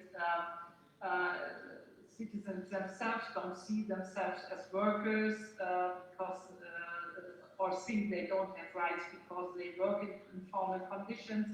So how is it possible to address the women, to empower them and to renew them? Yes, I think that's a very critical question, and thank you very much. Because increasingly women have been left at the margins, and when you look at, for example, even the different forms of discrimination based on based on their social and economic class, their age, based on a number of concerns. We see that increasingly women within a lot of policy processes are their participation has not been effective. And so one of the things that we are doing is to center women within these spaces. And one of the things that we do is to empower women as political leaders to be able to articulate some of these issues and advance feminist positions that can be able to provide that alternative that focuses on not just that focuses on those individuals that have been most marginalized within society. And also with emphasis, for example, around the care economy, because when you look at COVID-19, a lot of COVID-19 has been described as a gender crisis because there was a lot of challenges that came from women now having to balance between their contribution to care work as well as within the market economy. So centering the care economy and the whole issue of care work is one of those things that we do, and advancing, for example, positions around the need for progressive taxes and ensuring that governments avoid regressive taxes. So regressive taxes like VAT, because these mostly affect women who are involved within the care economy. And what are formats of protest? The very sample is manifestation, strikes. What are formats you can applicate? And you are, because I think we have to learn from each other and to invent new formats of collective protesting also. So, well, one of the things that we have, for example, one of the things that we've been a part of is a campaign to make taxes work for women. And here we are basically saying that there is, because taxes are important for provision of public services on which a lot of women rely. And so it's important that especially corporations pay their fair share of taxes. Because when you see, for example, when budget cuts happen, they are carried on the back of women. And so essentially what we are saying is that there is need for us to move from relying on indirect taxes, because that is what a lot of our countries rely on, and move to tapping into the taxing assets, taxing large investments, and also reducing on the incentives that are granted.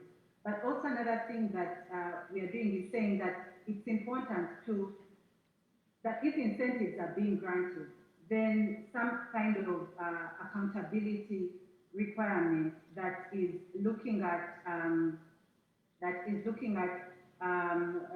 social welfare, enhancing social welfare should be included. So because you find that a lot of investments that are benefiting from tax exemptions and tax incentives are the same investments that are paying out $14, $12 as wages, and as such, if they are not paying their fair share of taxes, but they are also not paying a substantial amount of wages to their workers, majority of whom are women, then the women will be unable to access some of these social services. Yeah. Thank you so much. It's very fruitful. Or do you have? We have a problem on the end. We are beginning to continue, but just very, very fruitful. And hope we stay in touch and you can inject your insights. Thanks a lot. Thanks a lot. Thanks a lot. So we continue and to go to Austria and Eva will join us.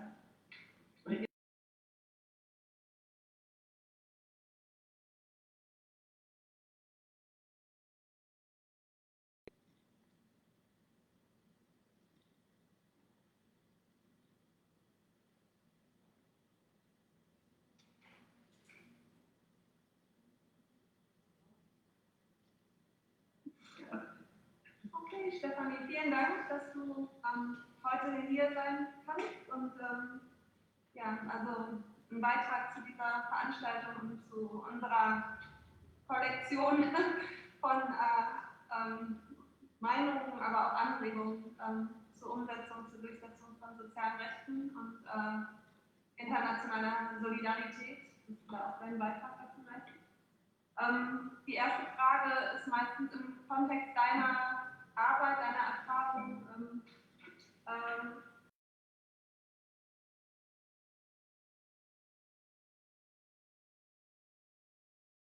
Ja, also erstmal von meiner Seite herzlichen Dank für die Möglichkeit, hier mitzumachen. Ich finde das ein ziemlich großartiges Format und ich hoffe wirklich sehr, dass es ein Erfolg wird und vielleicht auch kontinuiert wird. Ja? Also das finde ich toll. Ich bin ja jetzt in der Wissenschaft, ich war längere Zeit so im politischen Bildungsbereich und bin jetzt Vollzeitwissenschaftlerin, sage ich jetzt mal, mehr oder weniger.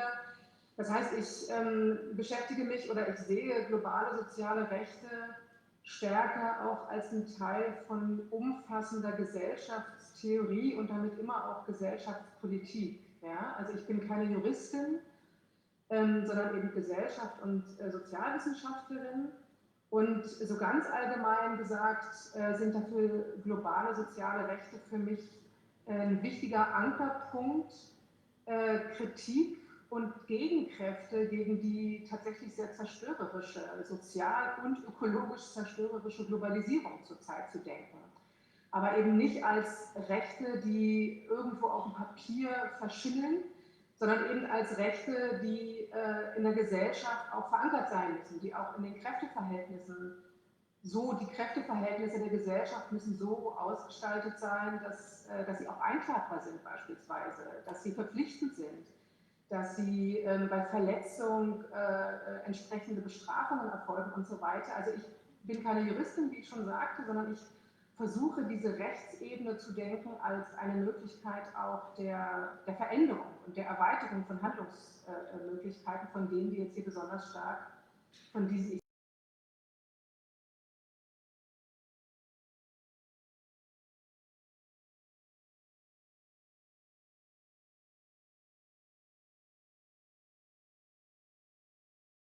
Ja, bitte.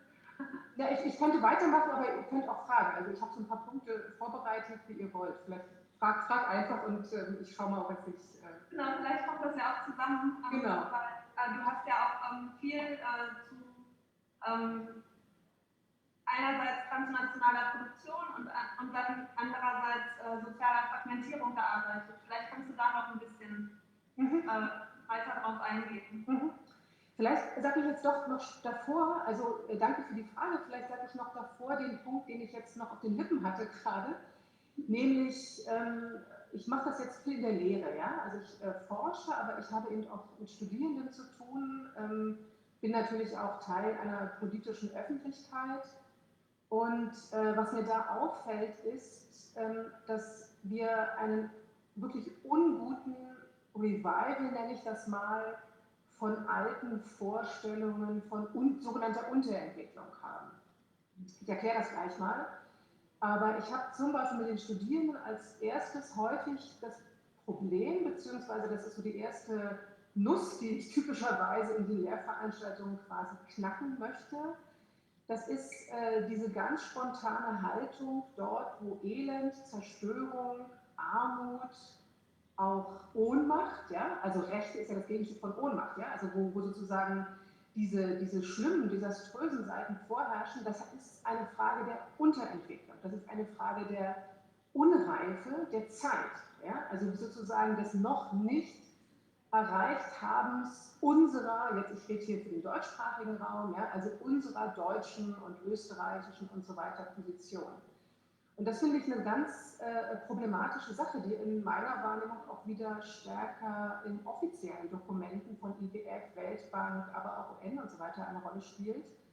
Nämlich, dass diese Verheerungen, auch ökologische Zerstörungen, soziale Armut, dass das als Problem von noch nicht entwickelt sein wieder thematisiert wird, obwohl wir seit mindestens den 70er Jahren wissen, dass das sozusagen eine falsche Sichtweise ist, weil es ist wie eine Wissenschaftlerin, die ich jetzt den Namen sage ich auch gleich mal, Doreen Massey heißt sie, die dagegen setzt, wir brauchen eine solidarische Perspektive der radikalen Zeitgenossenschaft.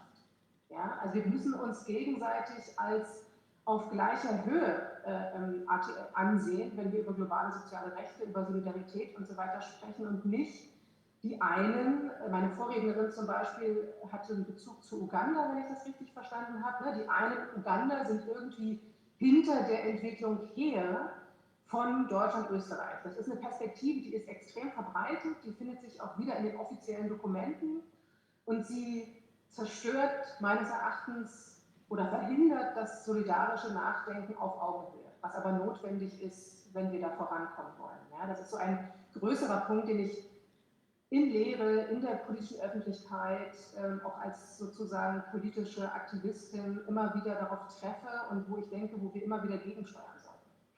Jetzt zu Entschuldigung, zu Ihrer Frage.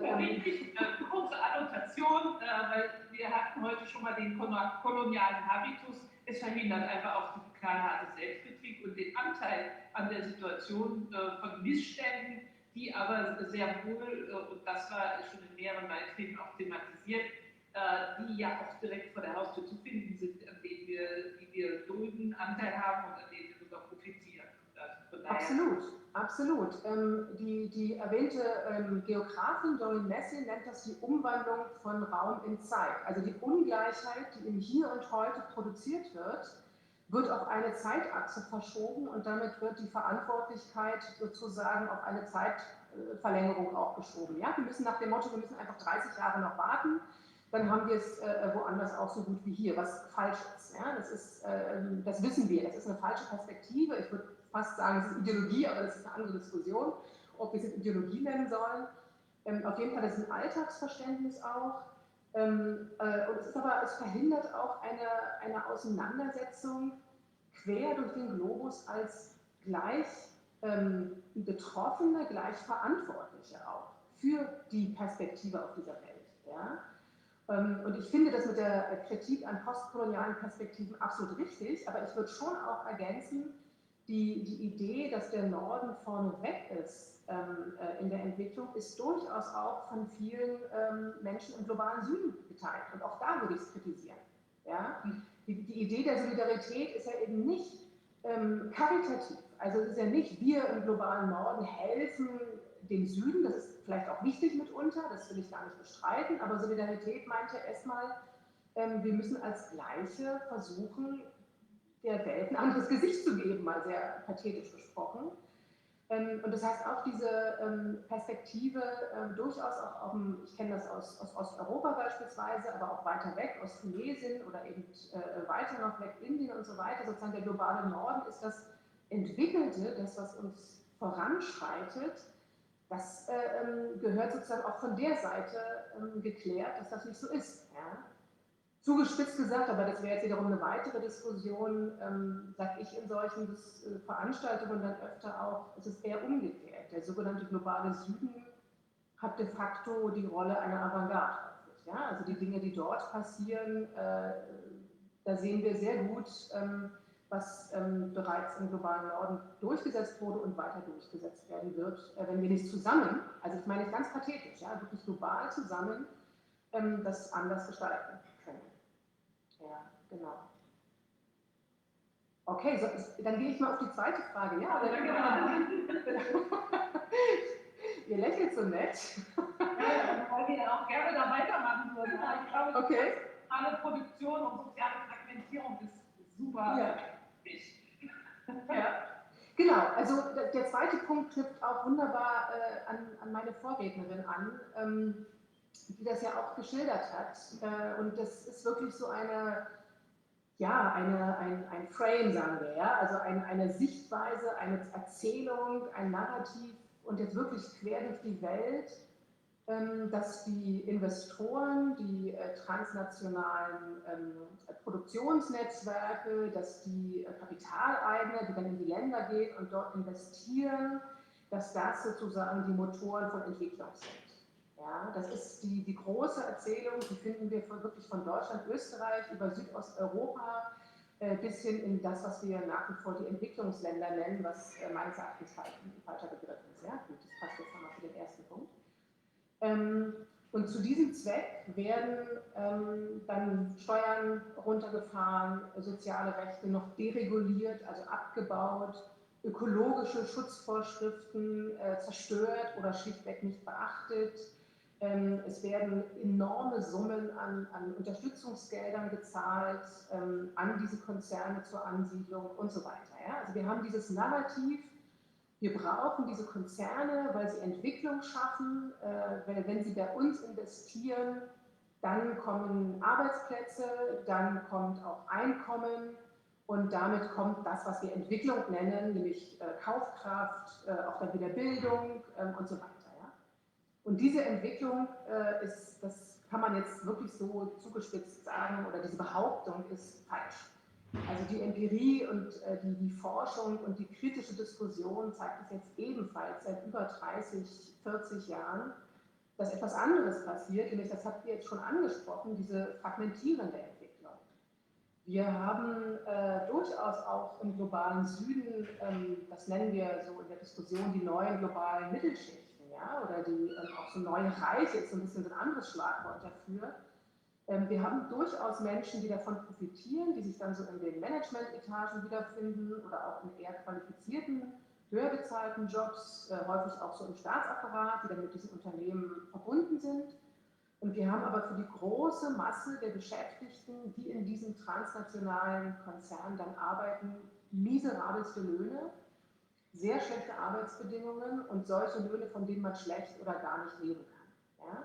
Das heißt, wir haben keine Entwicklung in diesem Sinne, wie es immer wieder gedacht wurde. Und das gilt vor allen Dingen auch, das ist so wichtig, weil da häufig auch in kritischen Diskussionen ein falsches Bild noch vorherrscht, das gilt auch gerade für das, was wir die moderne Produktion nennen. Also ich habe selbst zur Automobilindustrie gearbeitet, zur Elektronikindustrie gearbeitet und es ist nicht so, dass wir nur diese Klitschen finden, da in irgendwelchen indischen Hinterhöfen, wo irgendwas gebaut wird, sondern wir haben modernste Fabriken mit modernsten Maschinen, bei aber sehr, sehr schlechten Löhnen und Arbeitsbedingungen, die nicht, wie wir sagen, reproduktionssichernd sind. Ja? Also die für das Leben nicht ausreichen, die verarmend sind, die extrem prekär oder informalisiert sind. Und wie schon eben erwähnt, für diese Investitionen werden typischerweise ökologische Standards und soziale Standards extrem missachtet oder weiter unterhöhlt und angegriffen. Und das nenne ich die globale Produktion. Also wir haben es tatsächlich, ich nenne das die transnationalen Produktionsketten. Ja, vorhin war von Lieferketten die Rede. Ich finde, das klingt fast noch zu harmlos. Das sind die transnationalen Produktionsnetzwerke. Das sind ungeheuer komplexe Gebilde, die sind auf der gesamten, die haben eine globale Ebene, ja? Und vor Ort sind die Arbeitsverhältnisse aber extrem aufgesplittet in ganz viele Variationen von Formen der Prekarisierung, der Informalisierung, sogar auch der Schatten- und Schwarzarbeit, der etwas besser gestellten, wo das Einkommen aber auch nicht ausreicht, der noch etwas besser gestellten, wo vielleicht das Einkommen etwas besser ist, der befristet Beschäftigten, der unterschiedlich lange befristet Beschäftigten. Vorhin war von Frauen die Rede, der Teilung zwischen Männern und Frauen. Also wir haben wachsende Ungleichheit in den Arbeits- und Beschäftigungsverhältnissen, während eben diese globalen und transnationalen Produktionsnetzwerke sich überall aufspannen. Ja? Und mit diesen Unterschiedlichkeiten wird kalkuliert. Das ist Teil des Business. Das wird ständig gescannt, wo wir noch flexiblere Beschäftigungsverhältnisse, noch günstigere Arbeitsverhältnisse finden können. Also im Grunde ist es eigentlich eine Ausbeutungsmaschinerie die in dem Sinn aber gar kein Regulativ hat, das ist in irgendeiner Weise observiert, vom Internationalen Gerichtshof, aber sozusagen eine Instanz, die dem ethisch, aber auch real irgendetwas entgegenstellt. Was könnten Formate sein? Wie bitte? Was könnten denn Formate sein, so etwas zu entwickeln? Naja, da gibt es ja ganz viele Bewegungen auch. Ne? Und ich würde mal ein bisschen pathetisch sagen, ihr seid ja Teil davon. Also ich denke, es geht tatsächlich darum, sich quer durch diesen Globus zu verständigen und tatsächlich auch, ich sage es jetzt mal, nicht freundlich nur von den Unternehmen freundlich zu erwarten, dass sie bitte bestimmte Standards einhalten, sondern das meinte ich ja gleich zu Beginn, sie müssen einhaltbar sein, sie müssen verpflichtend sein und das bedeutet auch an bestimmte mittlerweile Tabus wieder ranzugehen. Also Tabus zum Beispiel, was das bedeutet, das ist bekannt mittlerweile unter dem Begriff des Landgrabbings, ja? Also dass Eigentumsrechte an Land geschützt werden, dass öffentliche Kollektivgüter, das ist der Begriff der Commons, ist da ganz wichtig, geschützt werden. Aber natürlich auch, dass soziale Rechte wieder zu einem Bestandteil von unserer aller gesellschaftlichen Existenz werden. Also weil die Pointe dieser Erzählung, die ich gerade gemacht habe, diese Ausbeutungsmaschinerie, wie ihr es gerade genannt habt, die bedeutet faktisch, dass das, was wir unter Entwicklung verstehen, bei diesen Investoren gedanklich angesiedelt ist und soziale und ökologische Rechte als Hinderung aufgefasst werden. Das wird zwar so nicht gesagt, es wird nicht offiziell gesagt, sondern offiziell heißt es immer noch, nach einer Weile, nach vielen Investitionen kommt dann Entwicklung, aber die unmittelbare Investition und dann die nachfolgende Investition wird immer durch immer weitere Deregulierung dieser Standards, soll sie sozusagen erreicht werden. Das heißt, de facto haben wir schon längstens eine Umkehr von dem, was wir Entwicklung nennen, im Verständnis. Es wird nur noch nicht ausgesprochen, sondern es wird geradezu konterkariert mit immer stärker auch ökologischen Begrifflichkeiten. Das Gendern kommt in die Begrifflichkeiten. Es besteht eine wirklich wachsende Diskrepanz zwischen dieser offiziellen Behauptung, dass diese Investitionen zu einer goldenen, ökologischen, geschlechtergerechten, sozialen, kulturellen und so weiter Entwicklung führen würden und dem Abbau dieser Rechte dafür im Hier und Jetzt. Und das ist teilweise sehr schwierig auseinanderzuhalten, darum spitze ich das auch so zu, weil ich denke, wir müssen da wieder ein bisschen Klarheit auch in die Diskussion bekommen.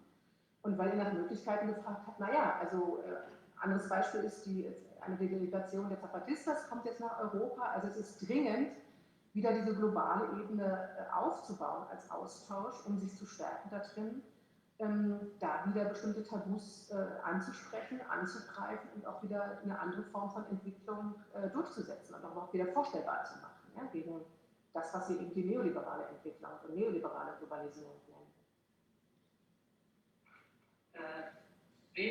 Wäre vielleicht noch interessant, wir haben es thematisiert in verschiedenen Gesprächen, die aktuelle Pandemiesituation treibt es auf die Spitze.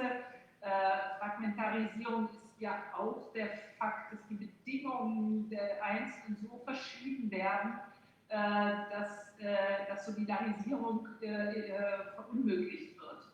Das alte Problem von informellen Arbeitsbedingungen, aber auch von realen Lebensbedingungen. Das ist eigentlich sozusagen, wird ja durch alle Gesellschaftsformate und Strukturen, der erste Lockdown hat noch eine gewisse Egalität erzeugt, der deregulierte Lockdown, würde ich fast mal sagen, führt eben auch zur Deregulierung der Bedingungen und auch zu einer geringeren Solidarisierung. Beobachtest du das ähnlich? Oder? Absolut, absolut. Und also danke nochmal für die Frage, weil das ermöglicht mir noch einen Punkt, der sonst vielleicht untergegangen wäre, dass ich denke, wir müssen auch den globalen Norden in diese Frage einer neuen globalen, oder ich würde eben sagen lokalen, ja, Solidarität mit einbeziehen, weil diese Fragmentierung, diese wachsende auch Ungleichheit, Aufspaltung, Verarmung, davon ist der sogenannte globale Norden lange nicht befreit. Das ist vorbei. Ja? Also wenn ich sage, die Entwicklungserzählung stimmt nicht mehr, dann heißt das eben auch, der globale Norden repräsentiert nicht mehr Inklusion automatisch. Wenn wir an Griechenland denken, wenn wir an bestimmte Regionen in Frankreich denken, wenn wir an Osteuropa, Südosteuropa denken, wenn wir an Ostdeutschland jetzt innerhalb Deutschlands denken und so weiter. Und das wird in dieser Krise, wie ihr es gerade gesagt habt, natürlich absolut zugespitzt, weil wir also wirklich auch nochmal eine dramatische nicht nur Betroffenheit vom Virus haben, sondern auch eine Ungleichheit wirklich in der direkten Gefährdung durch Ansteckung und damit Tod, ja? Also am Arbeitsplatz und so weiter. Also die jetzt noch weiterarbeiten müssten, sind typischerweise, das ist bekannt, diejenigen mit den am wenigsten qualifizierten Anstellungsverhältnissen, die Frauen in den Care-Bereichen und so weiter. Also diese Aufspaltung und Ungleichheit nimmt zu und gleichzeitig nimmt etwas zu, was nicht nur, weil wir gespalten sind, ist Solidarität so schwierig, sondern weil in diesem Stress, dass wir sehen, wie dramatisch es immer noch weitergehen kann, quasi so eine Haltung sich durchsetzt, ich habe immerhin noch das bekommen, was ich bekommen habe. Ja?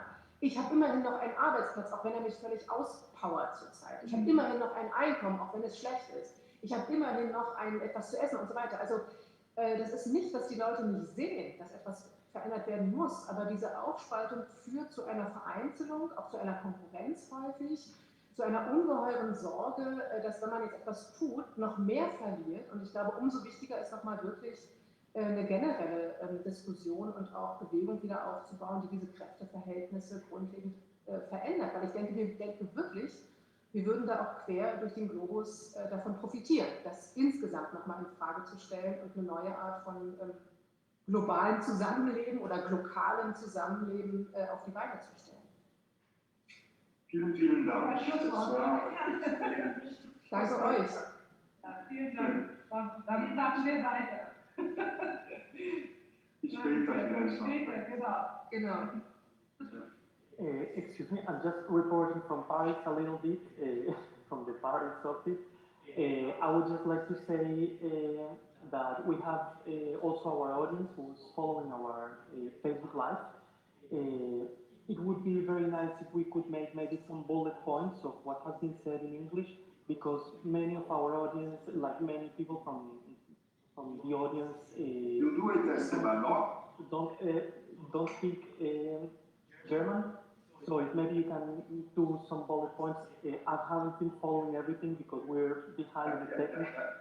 So ya, y también para decirlo rápidamente en español, que la audiencia que tenemos en varios lugares que nos están mirando desde ahora, vamos a tener diferentes segmentos. En este momento estamos haciendo algunas entrevistas en inglés y en alemán, pero vamos a ir haciendo también traducciones con algunos puntos importantes de lo que se ha dicho hasta ahora, y en unos momentos comenzaremos también el segmento de entrevistas en español. Muchas gracias.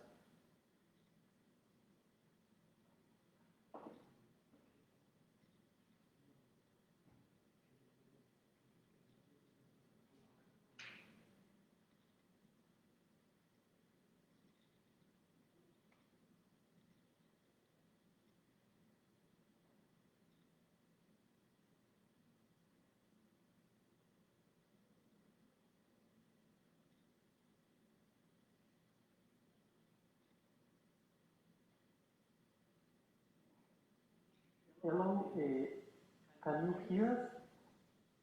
Our next speaker is already online in the webinar, in Wien.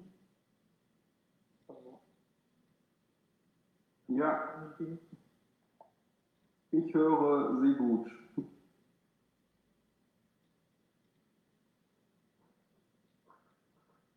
Allerdings nicht die Runde im Moment.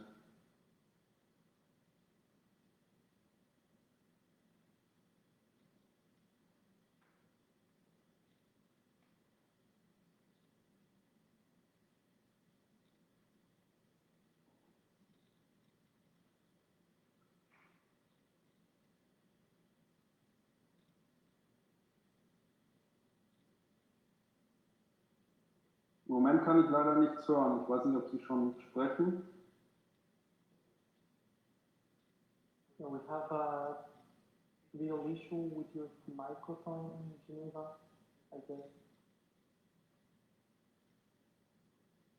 jetzt noch ein klein wenig, in der Hoffnung, dass man uns hört. Jetzt höre ich Sie, jetzt höre ich Sie. Okay. Sorry.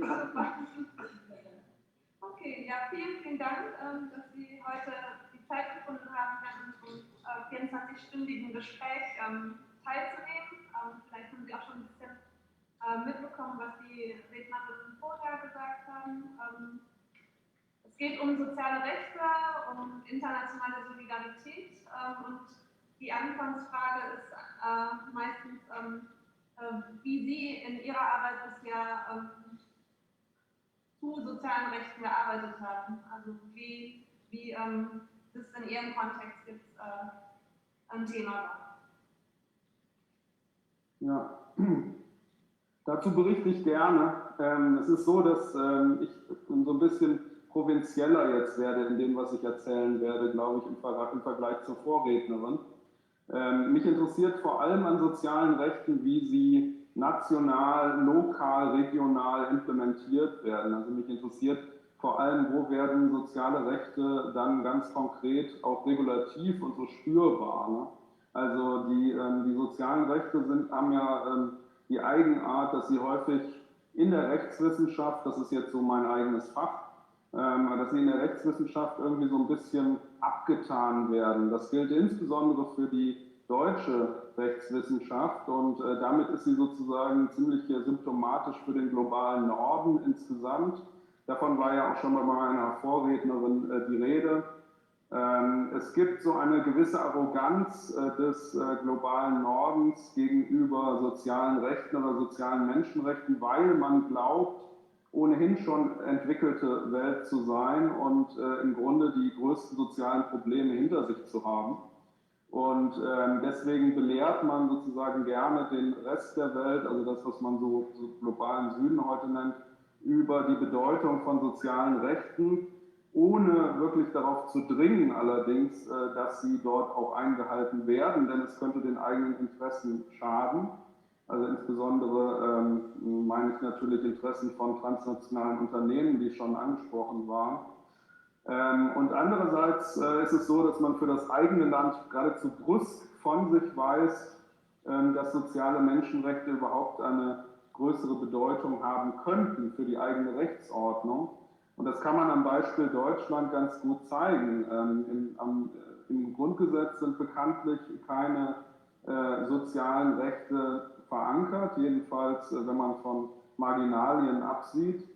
Das hatte ideologische Gründe, wie wahrscheinlich alle wissen, 1948, 49. Das Problem besteht jetzt eigentlich darin, dass dann darauf, als 1966 die Pakte der Vereinten Nationen dann letztendlich beschlossen wurden, darunter eben auch der Pakt über die sozialen Rechte, dass das eigentlich wenig Wirkung gezeigt hat, jetzt beispielsweise für Deutschland, aber das kann man auch für die anderen europäischen Länder weitestgehend so sagen. Und dass bis heute diese sozialen Rechte ein Schattendasein fristen, dass sie immer irgendwie in einer Binarität quasi so im Verhältnis zu den bürgerlichen Rechten oder politischen Rechten abgewertet werden. Ja, also das sind immer die minderwertigen Rechte. Woran zeigt sich das jetzt gerade wieder ganz aktuell? Der Berliner Mietendeckel ist gekippt worden gestern vom Bundesverfassungsgericht, wie Sie sicher alle wissen. Und ganz am Rande dieser Entscheidung hat sich das Bundesverfassungsgericht auch zu einem sozialen Grundrecht geäußert, nämlich zu dem Recht auf Wohnen, was in der Berliner Landesverfassung verankert ist. Und das wurde abgetan in wenigen Sätzen. Das ist sozusagen überhaupt nicht entscheidungsrelevant und das ist einfach typisch. Damit ist diese Entscheidung absolut typisch für die Art und Weise, wie man mit sozialen Grundrechten und Menschenrechten in Deutschland umgeht. Und ein anderes sehr wichtiges Beispiel in den letzten Jahren war natürlich die Frage des Umgangs mit den Südländern, den sogenannten Südländern in der Europäischen Union. Dort wurden auch relativ weitgehend vergebliche Versuche unternommen, soziale Menschenrechte stärker zu machen in der tatsächlich auch rechtlichen Bewertung dann der Sparmaßnahmen, Austeritätspolitik und so weiter, die eben Staaten wie Griechenland auferlegt wurden.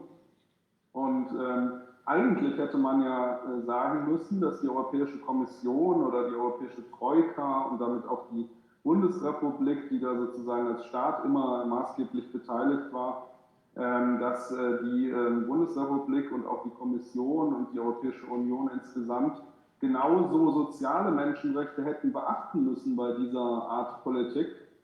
Das ist aber nicht geschehen. Man hat im Gegenteil dem Staat Griechenland beispielsweise besonders starke Kürzungen im Gesundheitssektor zugemutet.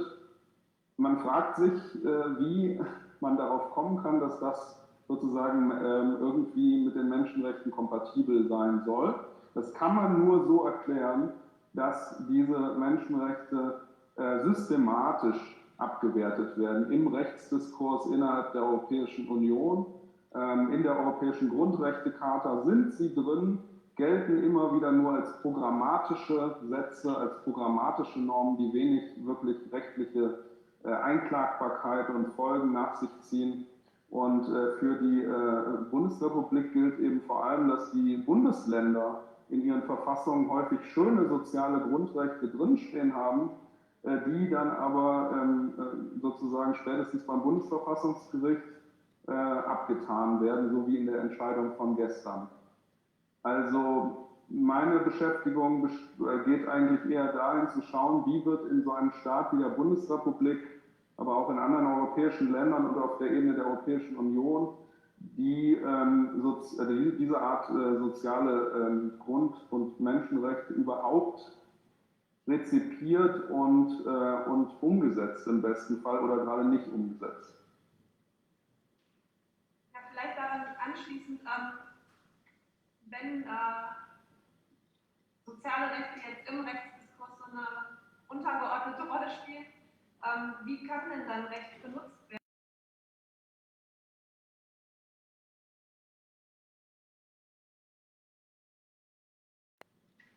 Ja, es gibt vereinzelte Beispiele, wo das versucht worden ist, wie gesagt, zum Teil dann vergeblich. Ich kann noch so ein weiteres Beispiel von Vergeblichkeit leider nennen.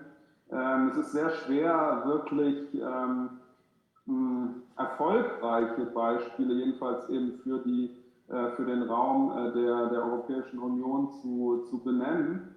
Aber ich kann jetzt mal so ein paar Beispiele bringen, wo man es versucht hat zumindest. Also die Mietendeckelgeschichte ist eines davon. Man hat versucht, durchaus offensiv, auch von Seiten der Vertreter und Vertreterinnen dann des Landes Berlin, in dem Verfahren und so dieses Grundrecht auf Wohnen auch stärker zu machen.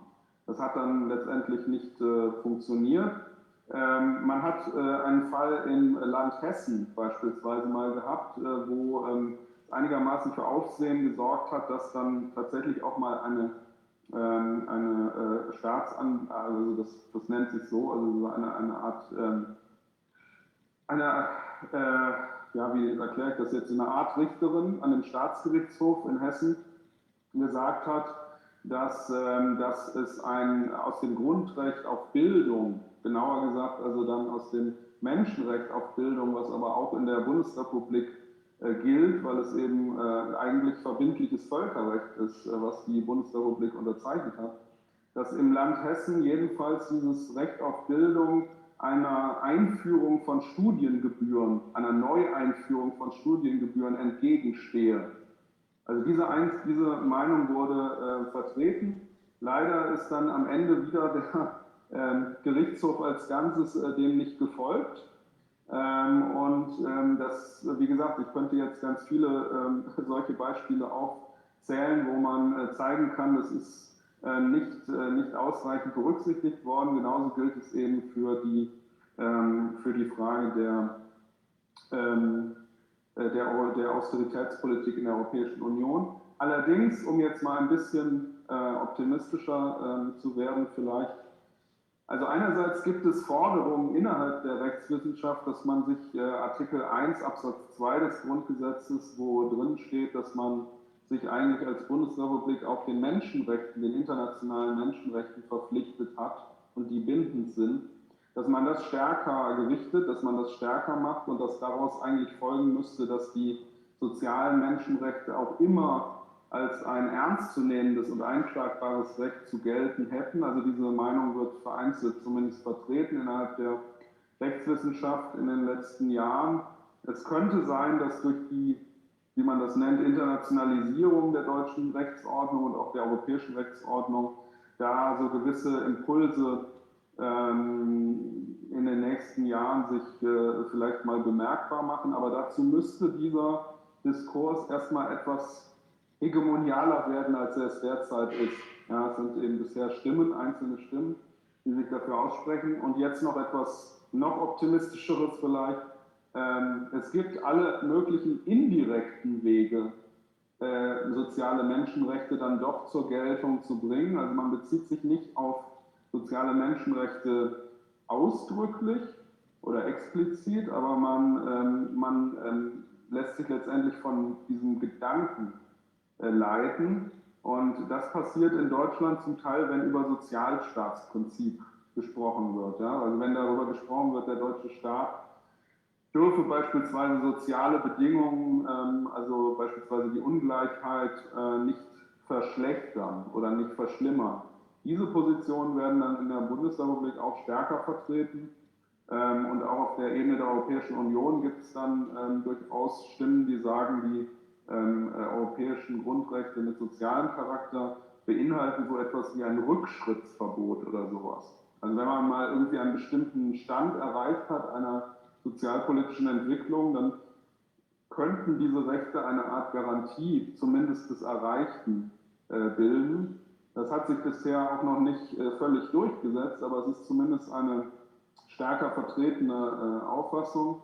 Und man knüpft dann eben gerne an irgendwelchen anderen Prinzipien der Verfassung an oder, weil wenn es jetzt um Gesundheitsversorgung geht oder so, man würde dann sogar in Deutschland gleich sagen, ja, warum bezieht ihr euch nicht auf das Grundrecht auf Leben oder körperliche Unversehrtheit? Ne? Also muss der Staat sich nicht auch darum kümmern, die körperliche Unversehrtheit seiner Bürger zu garantieren und gehört dazu nicht auch eine funktionierende Gesundheitsversorgung?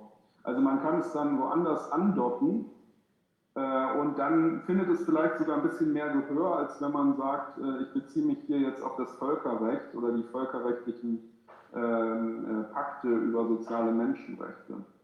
Man muss versuchen, irgendwie das einzuschleusen, mindestens als Rechtsgedanken. Das ist wahrscheinlich häufig der erfolgversprechendste Weg auf der europäischen Ebene. Müsste von einer militantischen Basis nicht mehr sichtbar gemacht werden, was eigentlich an diesen Menschenrechten nicht, grundsätzlich nicht gehalten werden. Also wir denken eigentlich immer wieder an diese Elemente, die signiert wurden und so weiter und so fort und eigentlich nur 50% davon stimmen. Wie stark muss man auch zeigen, dass diese 50% nicht präsent sind? Ich glaube, das ist ganz wichtig, das zu zeigen. Also ich glaube, dass es sozusagen eine Art Hegemoniekampf bedarf, sozusagen, das ist natürlich naturgemäß, also es ist eine langwierige Angelegenheit, aber es ist eine Art Hegemoniekampf nötig, die diese Binarität, in der immer das eine Element abgewertet wird zugunsten des anderen, also nämlich dieses Soziale gegenüber dem Bürgerlichen, dass man das sozusagen immer wieder in Erinnerung ruft, wenn man jetzt beispielsweise sich, wie ich das jetzt getan habe, kritisch zu dem Berliner Mietendeckel-Urteil äußert oder positioniert, dann muss man eigentlich darauf dringen, dass dort eine Art bürgerliches Recht irgendwie sakralisiert wird oder so, geradezu heilig gesprochen wird und ganz vieles unter den Tisch fällt. Und das ist das findet zum Teil in der juristischen Arena statt, aber zum größeren Teil wahrscheinlich in der rechtspolitischen Arena. Das sind die sozialen Bewegungen, das sind politische Akteure auch der repräsentativen Demokratie, die sich da äußern und die letztendlich Druck aufbauen, sodass sich auch im Recht da etwas verschiebt. Und ja, also ansonsten ist das Recht zu träge. Also ich finde wirklich ganz entscheidend, dass in Frage stellen, das hatten wir ja auch schon im Gespräch der Vorrednerin, das in Frage stellen dieser sozialen Homogenität des globalen Nordens. Er hat vielleicht für kleine Systeme, aber auf hohen globalen Kosten ein mehr oder minder soziales System aufrechterhalten. In der globalen Logik ist er in einem Regressionsprozess, der unglaublich ist, der Missachtung von eben auch sozialen Rechten, die mit den Menschen ins Land kommen und die in ihren Ländern sehr wohl gelten. Also der Konflikt zwischen sozusagen dem lokalen Recht und der mehr oder minder Anwendung, aber auch der Anwendung der Rechte, die sozusagen extern ins Land kommen. Und das scheint mir noch eine Frage zu sein. Arbeiten Sie das auf, das Verhältnis das Zusammenhang?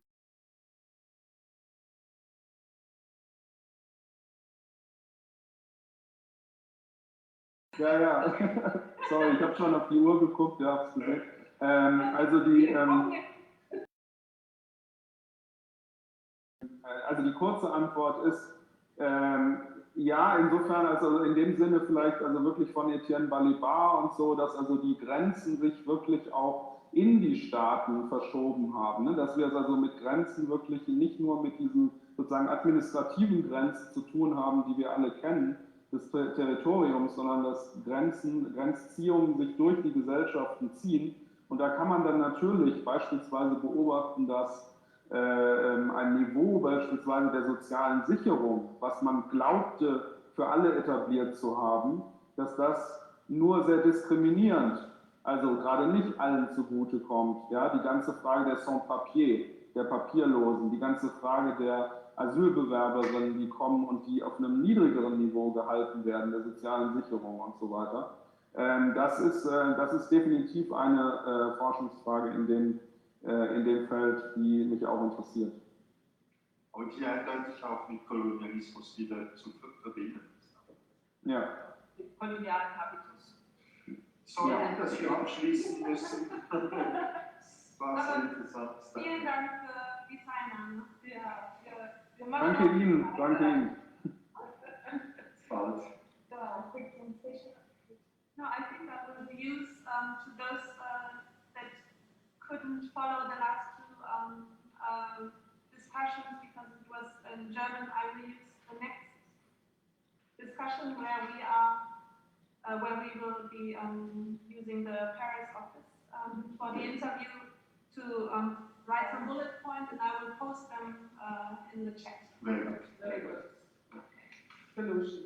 Super. Sandra Lopez, and I think it's... No, it's Bina. Sorry.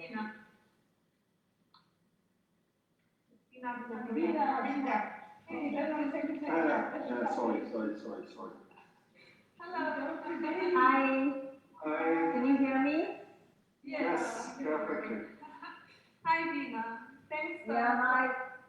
Yes, I'm here. Yes, I'm here at a wedding in some remote place in the south of India. So my internet might not be really great, but we'll manage. Okay. Oh, thanks for making time for us in the middle of all of it. Yes, and thanks a lot. I don't know, you probably haven't been able to follow the discussions before, so we are in the middle of our 24-hour talk about social rights and international solidarity. And having looked a bit at what you are doing, it seems that you are definitely the right person to talk to about this. And the first question to all participants is always, please describe to us how you, in your work context, have been working towards social rights, with social rights just describe your work a bit to us, to the audience. So first of all, thank you very much to all the organizers and to all of you for this opportunity. I think it's really great. It's quite an interesting concept, having this 24-hour conversation and dialogue. I'd really like to know where this would go and how, we can take something like this so powerful forward. So having said that, I work mostly on Dalit rights. These are rights on the issues of the most marginalized in India and also South Asia. And we also have these similar systems across the globe. In some parts, it's called modern slavery. In India, they refuse to call it slavery, but it is also slavery in India. So for those of you who are new to the system of caste, there is a system of caste which is a hierarchy that is built up. There are hierarchies all over the world. I mean, that's nothing new, we know that. But the system of caste is based on the work that you do. So the highest caste person will be, the religious temple priest, to the lowest caste, who will be the ones doing the work on artisans, working with iron, etc. Outside of this caste system is a whole group of people who are former untouchables, are called Dalits. So we don't feature in this caste system. We feature outside of the system and therefore are called untouchables. So all the so-called dirty jobs, cleaning toilets, canning, leather, dead bodies, cleaning dead bodies, trying to get carcasses, removing carcasses.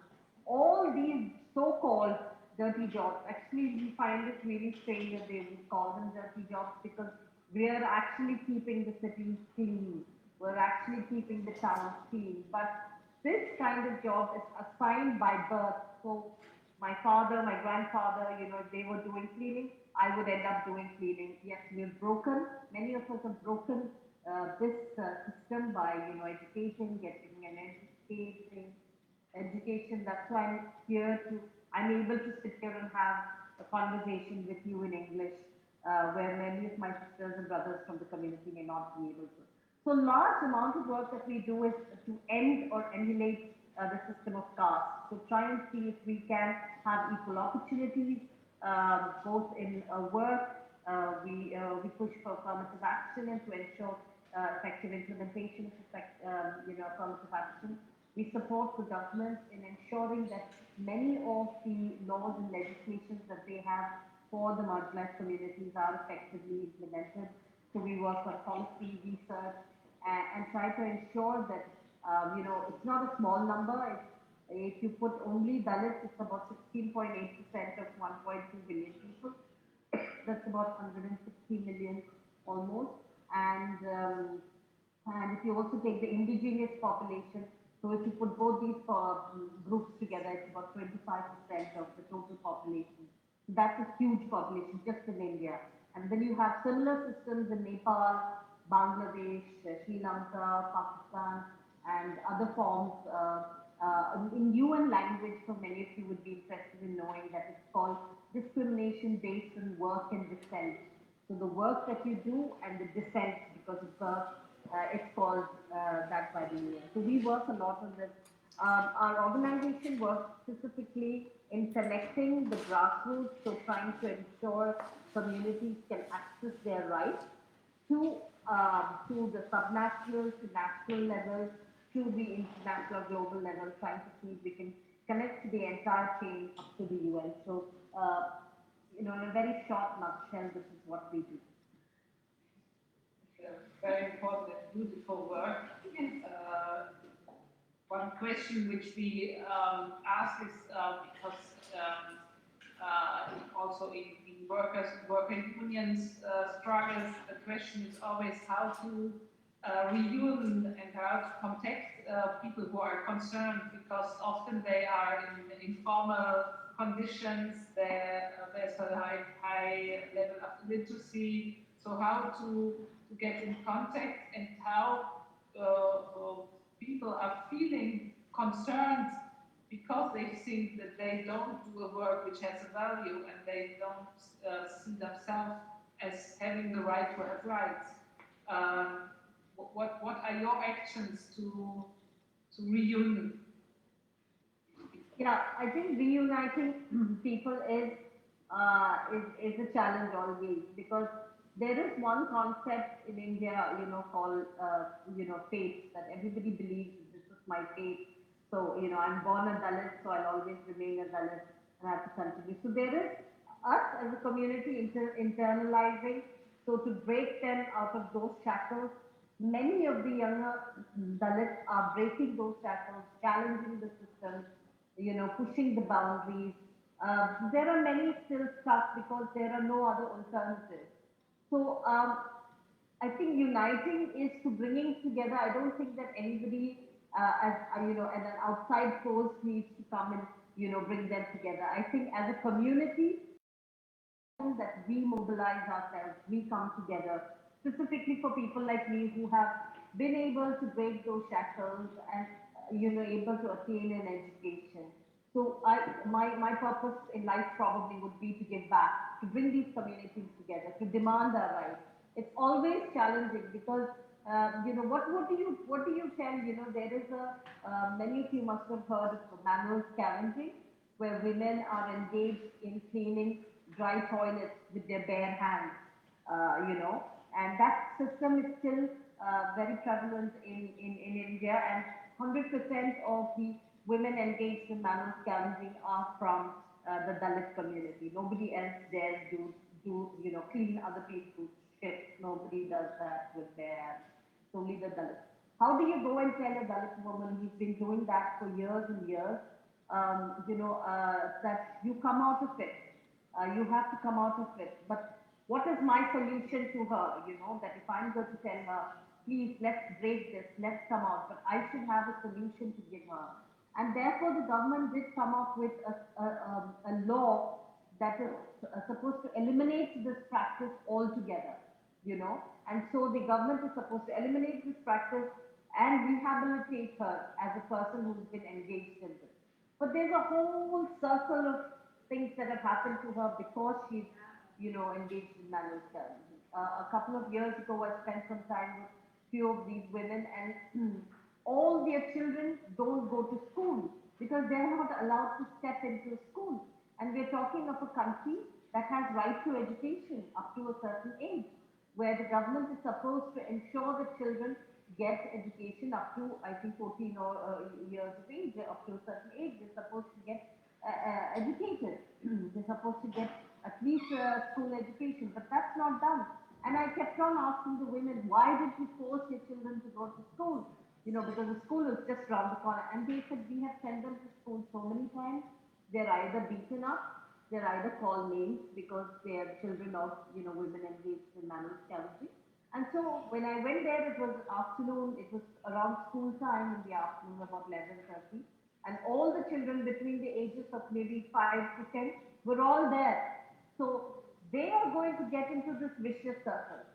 What is my solution to that? What do I tell her? If I have to tell her to come out of that, let's mobilize ourselves, let's break these toilets, let's break the barriers of caste. But I also have to say, as we mobilize ourselves, that we have to think that, oh my God, she has 3 children to give food to. And do you know that this practice doesn't even pay? This practice, she goes, cleans the toilet, and then she goes and they give her the leftover meal of the previous day. Is her income. So, she doesn't even get her rightful income for the job that she does. So I think mobilizing, coming together, bringing them, unifying is really important. It's really critical. But I think it's also that we have to collectively think of what is the alternative that we can provide them, do we push the government to ensure that the laws are implemented well? Do we, get them to have entrepreneurial opportunities? But are they able to do that? Because all their life they were just cleaning, somebody else's shit. So I think there are several questions there, but I think it's important that as a community we need to come together and fight these forces collectively. you think that in a global way, some rights, some laws can help?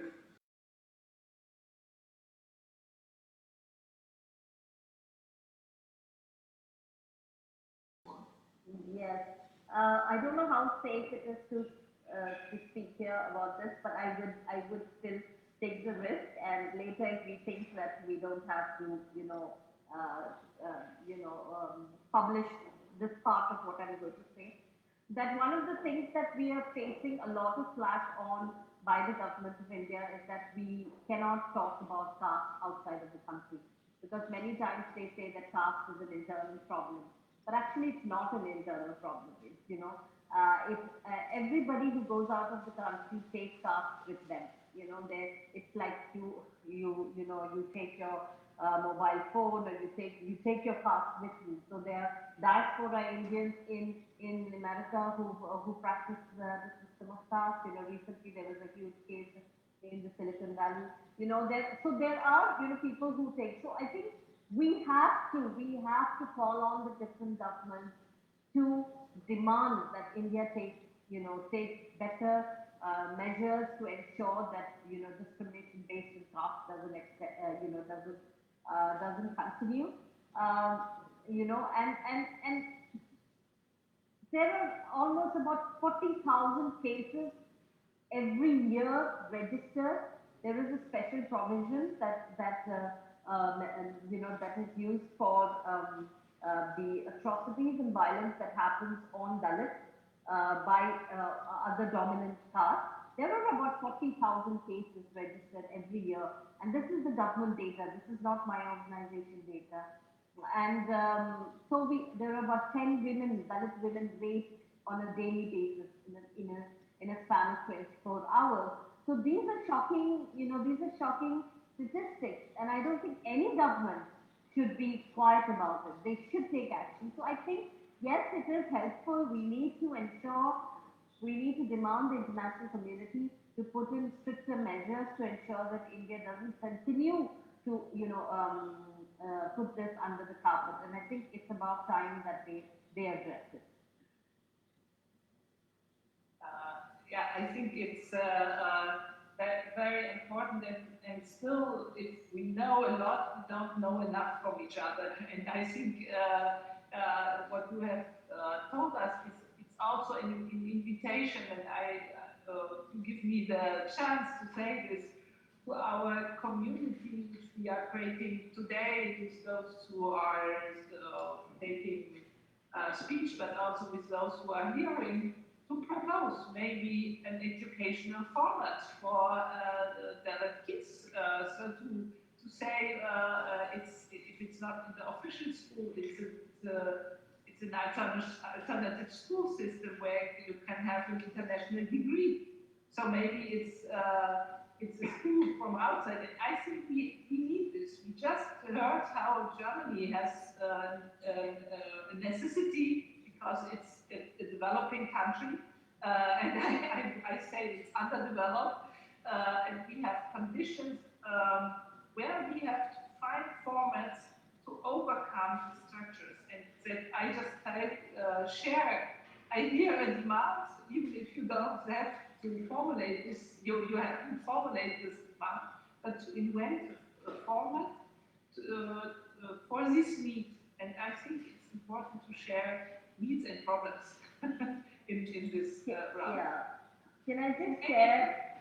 Yeah, maybe connected to that, because I was very impressed. I saw, of course, everyone was talking or seeing the Indian farmers protests over the past month, but I also saw some scenes of this Dalit Life Matter demonstrations, and I was very impressed by that. So, what is your recommendation to us, but also to everyone else that is participating in this event? How should we organize our own struggles with regard to social rights? And how do we have to organize solidarity? what kind of solidarity you need.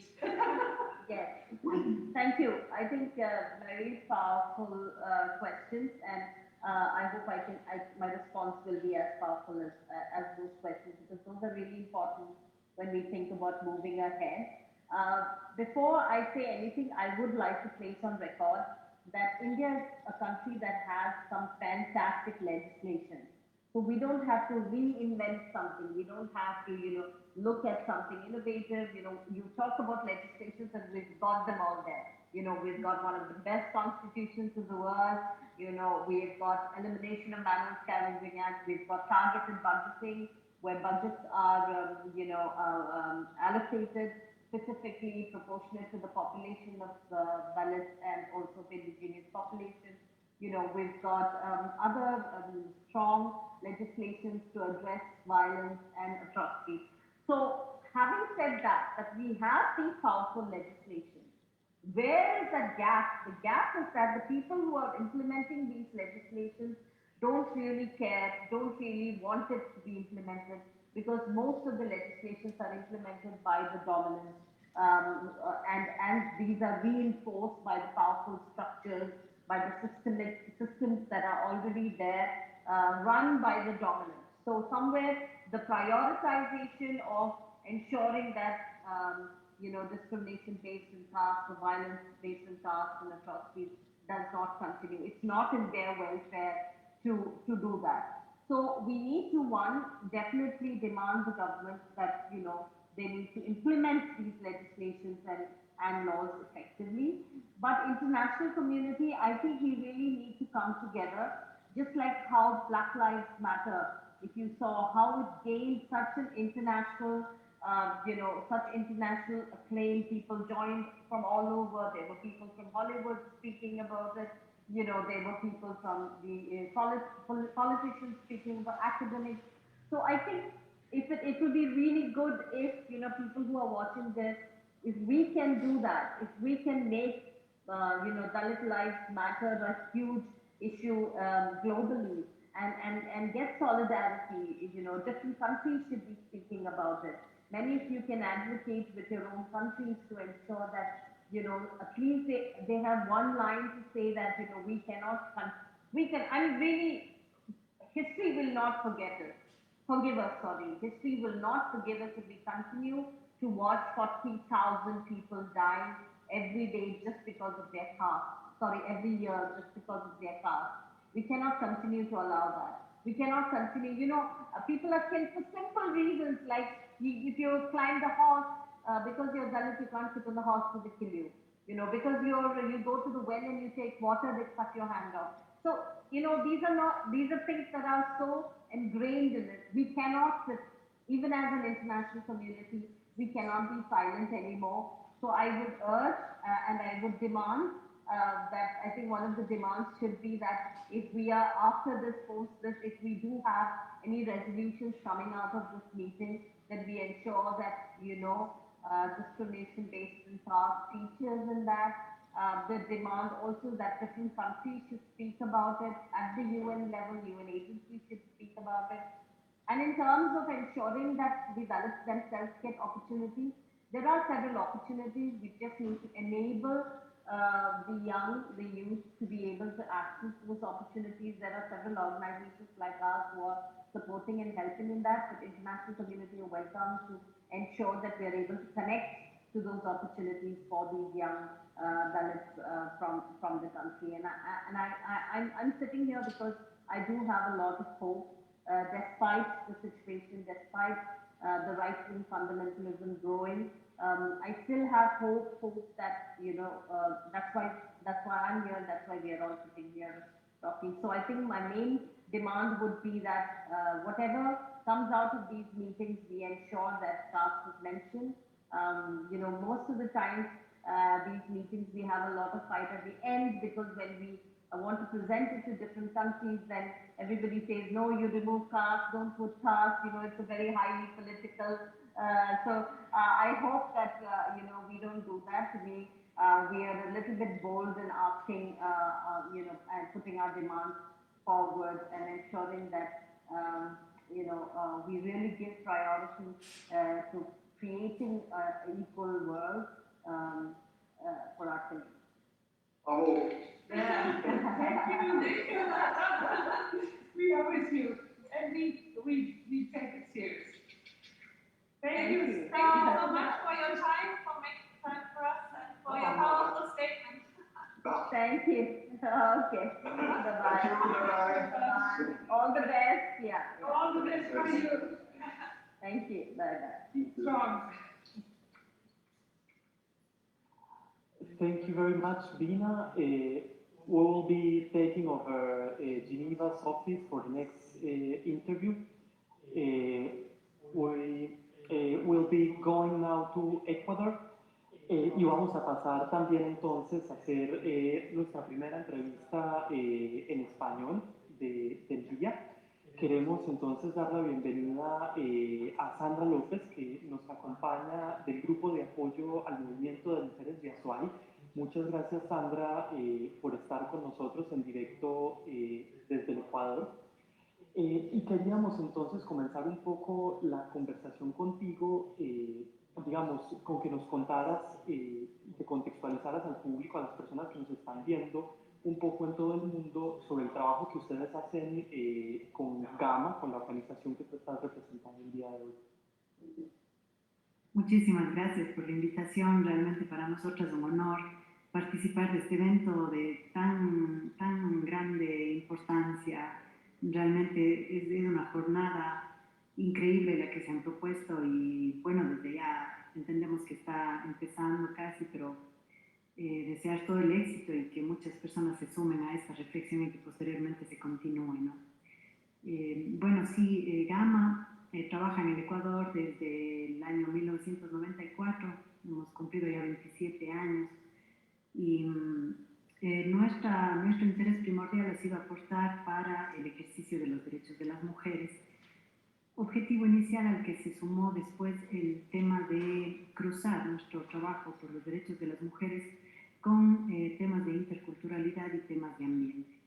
Porque digamos que en el camino institucional, en la práctica y en la experiencia, fuimos viendo que hay muchas situaciones que están completamente relacionadas y que no se puede hablar, por ejemplo, de los derechos de los pueblos y las nacionalidades indígenas si dentro de esos derechos colectivos no se analizan también los derechos más específicos de las mujeres. Y igualmente que no podemos actuar con eficiencia, con creatividad, con el impacto que buscamos frente al entorno natural y en búsqueda de sostenibilidad para la vida futura, si es que no tomamos en cuenta que hay situaciones de desigualdad que impiden que mujeres y hombres participemos activamente en todas las esferas de la vida. Y ahí entonces hemos imbricado estos tres ámbitos de trabajo que a partir de la definición institucional se asientan en áreas de educación permanente, de educación para mujeres adultas principalmente, pero también para jóvenes, para mujeres indígenas, para mujeres mestizas, para todas las mujeres diversas, y también en el área de comunicación, porque pensamos que una de las barreras más grandes que existe para alcanzar la igualdad es nuestro pensamiento, nuestra construcción mental, que desde pequeños y pequeñas nos ha hecho formarnos un modelo de ser hombre y de mujer que en la actualidad nos está llevando a la discriminación y a la violencia. Y finalmente, una área adicional a la que le hemos denominado terapia social, que es una área un poco nueva, si se quiere, aunque desde GAMA venimos trabajándola ya desde el año 2008, y que es un área que le llamamos como de sostenimiento, como de autocuidado, para las mujeres principalmente que son defensoras de derechos, para las mujeres líderes políticas, para las mujeres líderes de sus organizaciones, que necesitan sostenimiento justamente por el proceso de crítica social, por el proceso de discriminación, y estos espacios de autocuidado buscan mantener en calma esa salud mental, a la vez que afianzar el compromiso de las militantes y de las defensoras de derechos para tener un mejor impacto. Quizás eso podría ser un resumen muy rápido de lo que hace GAMA. Muchas gracias. Dadas las experiencias en estos casos entonces, de interrelación, ¿cómo puedo percibir a una de estos procesos para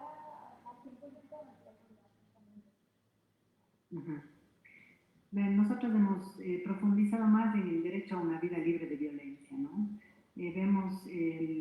Analizamos la violencia como un mecanismo de sostenimiento del status quo, como un mecanismo de sostenimiento del poder y como un mecanismo que permite que se sostenga la subordinación de las mujeres frente a los hombres, digamos, como grandes colectivos, de las mujeres en toda su diversidad, o si se quiere, desde todo lo relacionado con el mundo femenino.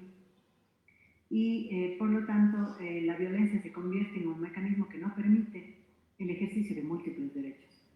Y en este sentido, hemos abordado el derecho a una vida libre de violencia como una condición para alcanzar todos los otros derechos, el derecho a la salud, el derecho a la educación, el derecho a la recreación. Muchas veces es invisible este derecho al descanso y a la recreación, que también es parte de los derechos sociales y que para las mujeres a veces es como una quimera. Cuando hablamos en los talleres con las organizaciones de mujeres sobre el descanso, casi ninguna tiene horas de descanso, casi no se imagina lo que significa el descanso, porque incluso cuando, por ejemplo, las mujeres de la ciudad se van de vacaciones, incluso en las vacaciones están trabajando también, están con toda la economía de cuidados de encima. Entonces, este derecho a la recreación, este derecho al descanso, y por supuesto muy ligado, ¿no?, con el ámbito de trabajo que tenemos con pueblos y nacionalidades, a los derechos culturales, ¿no?, que tienen mucha relación igual con los derechos sociales. Desde la percepción de los derechos colectivos, implica el imaginar respuestas desde las comunidades, que cruzan sí por la garantía de los derechos individuales, pero que sobre todo buscan acciones comunitarias. Es decir, desde los derechos de los pueblos y nacionalidades no se les ve a los otros derechos como aislados. Entonces, hablar, por ejemplo, del derecho a la educación o del derecho a una vida libre de violencia pasa por un compromiso del cabildo comunitario y pasa, por ejemplo, por un elemento como la toma de decisiones sobre su territorio para poder levantar propuestas desde allí, propuestas autónomas, propuestas que se ajusten a su realidad. Y en el caso del derecho a una vida libre de violencia, igual, ¿no?, está como muy ligado a los otros ejercicios, por ejemplo, el derecho a la educación. Si cruzamos datos de deserción en universidades o de deserción educativa en el ámbito escolar, vemos que la violencia sexual que está afectando a niñas y adolescentes y que muchas veces termina en situaciones de embarazo adolescente, hace que se limite su ejercicio para el acceso a la educación, para el derecho a la educación. O igualmente como el caso de la situación de salud. Si no se toma en cuenta la situación de violencia, podríamos estar haciendo respuestas que van de la mitad para adelante y que no le atienden al problema desde su causa real, que viene desde la discriminación, que viene justamente desde los imaginarios. Entonces yo creo que el ejercicio que hemos hecho desde acá es mirar a todos los derechos efectivamente como se plantea, ¿no?, en la declaración, como completamente indivisibles, como interdependientes, como universales, y por supuesto los derechos sociales tienen un gran peso allí, porque no podemos hablar de cambios si es que no cambia el bienestar, si es que no cambia la situación, lo que desde la perspectiva de género se llama, si es que no cambia esa condición actual, y en el caso nuestro, desde la vida de las mujeres. Muchísimas gracias, Sandra. Efectivamente, yo creo que es importantísimo la cuestión de la interdependencia que tiene que existir entre todos esos derechos que has mencionado en los que ustedes trabajan, porque sin duda alguna no se podría trabajar en una sola dirección si se olvidan todas las otras.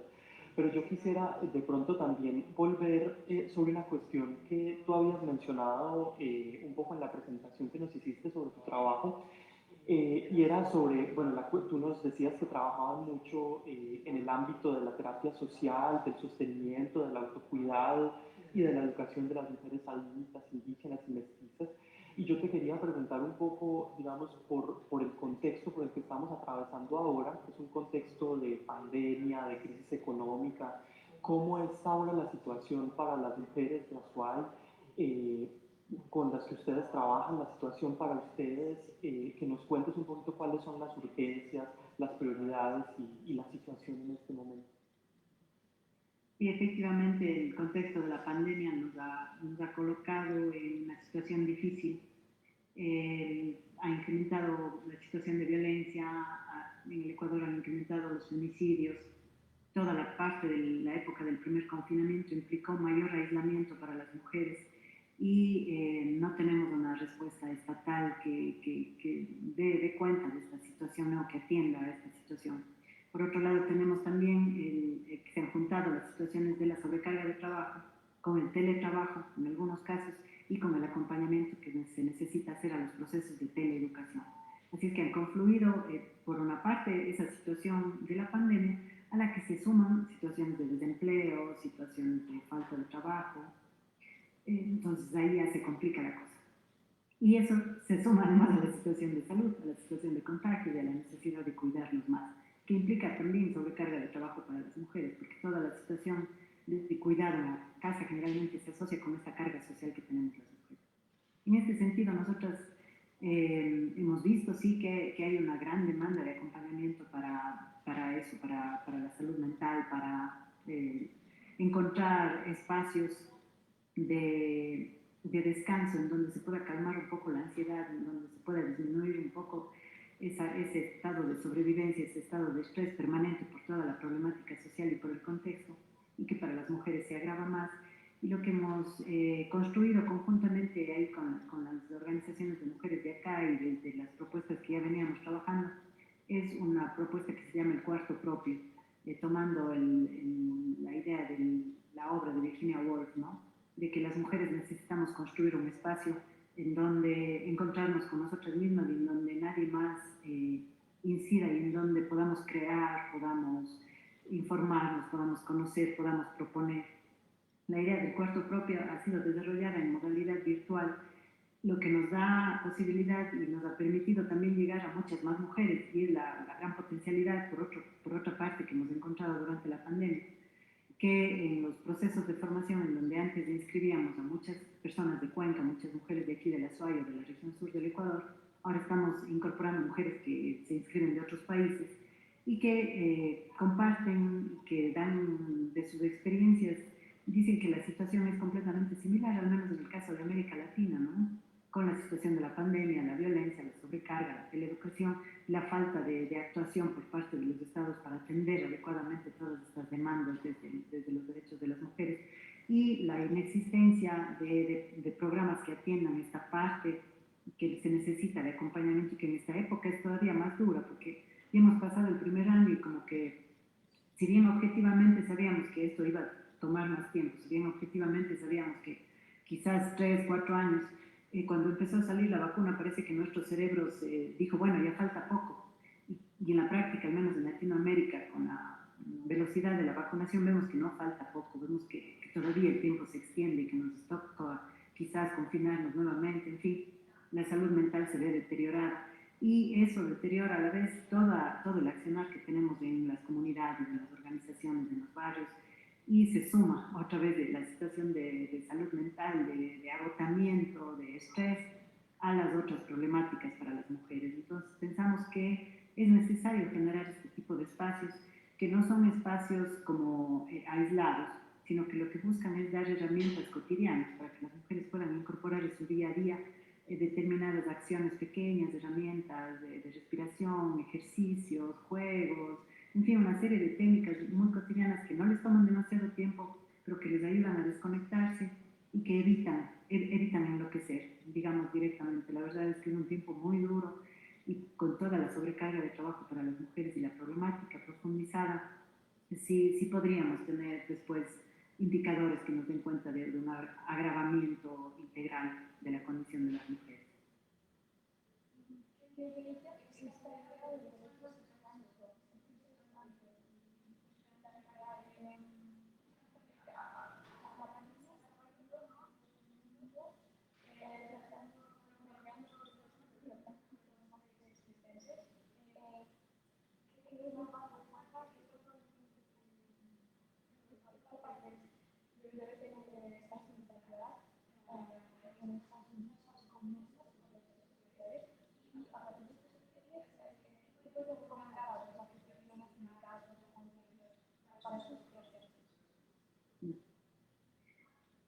La solidaridad es totalmente urgente en estos momentos, el pensarnos como colectivo, el pensarnos como humanidad.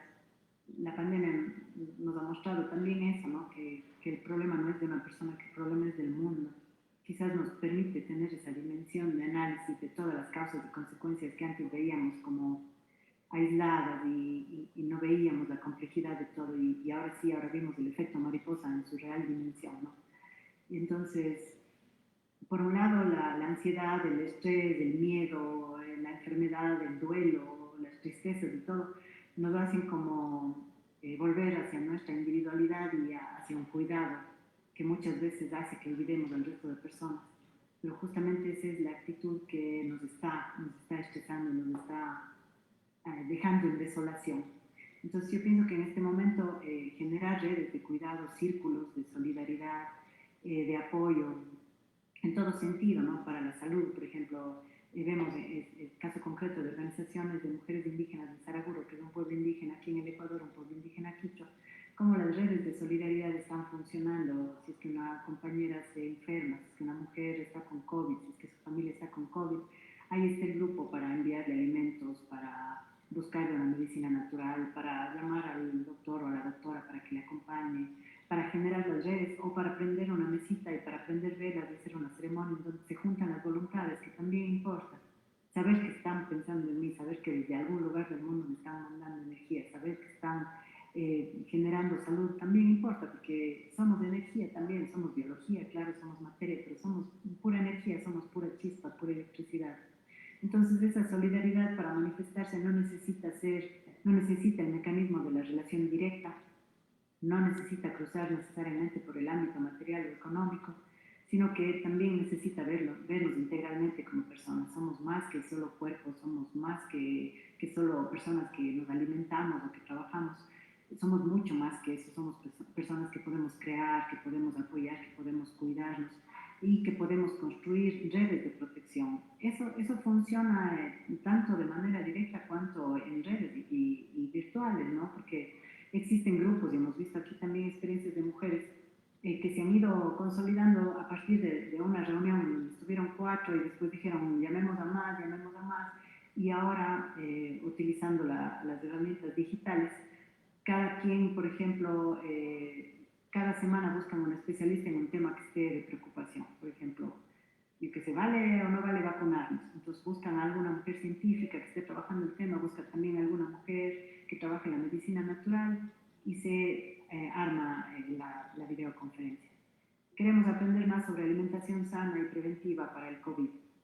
Se busca una mujer. Entonces, cada miércoles se reúne este grupo que se denomina Grupo de Mujeres y Feminidades, y que son mujeres que se han ido como organizando así de manera autorregulada, y que este momento ya pasan de 200, me parece, y que se continúan reuniendo, tal vez no llegan siempre todas, pero con esta dinámica de necesitamos sobre esto, necesitamos más información por acá, necesitamos apoyo por acá, y cada una desde lo que sabe hacer genera el espacio. Entonces no se necesita para organizar el foro tener al grupo de expertas o de expertos a que nos hablen de las cosas, sino todo lo contrario.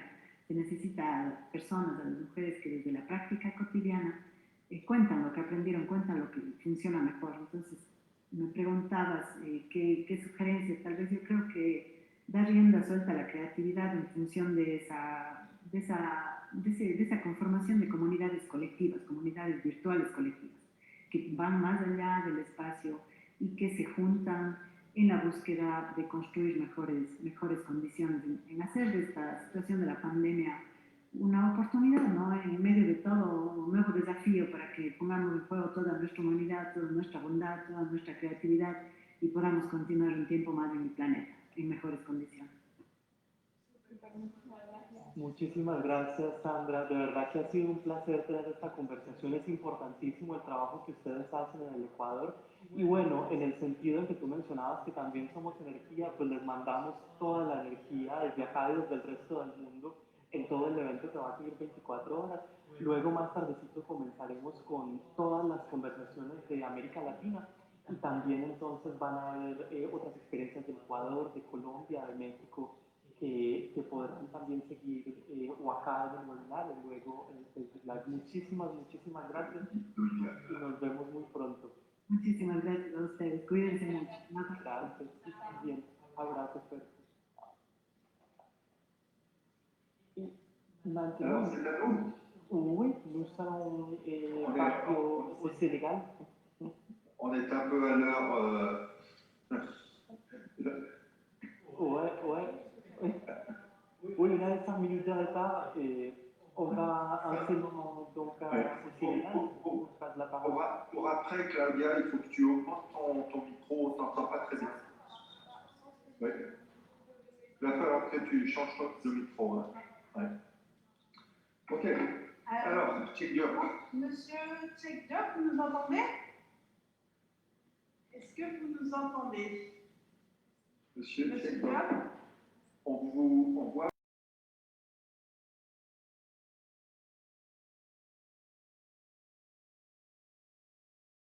Oui, je vous entends. Ah, super. Parfait. Merci. Bonjour. Bienvenue. Voilà, ça fait maintenant.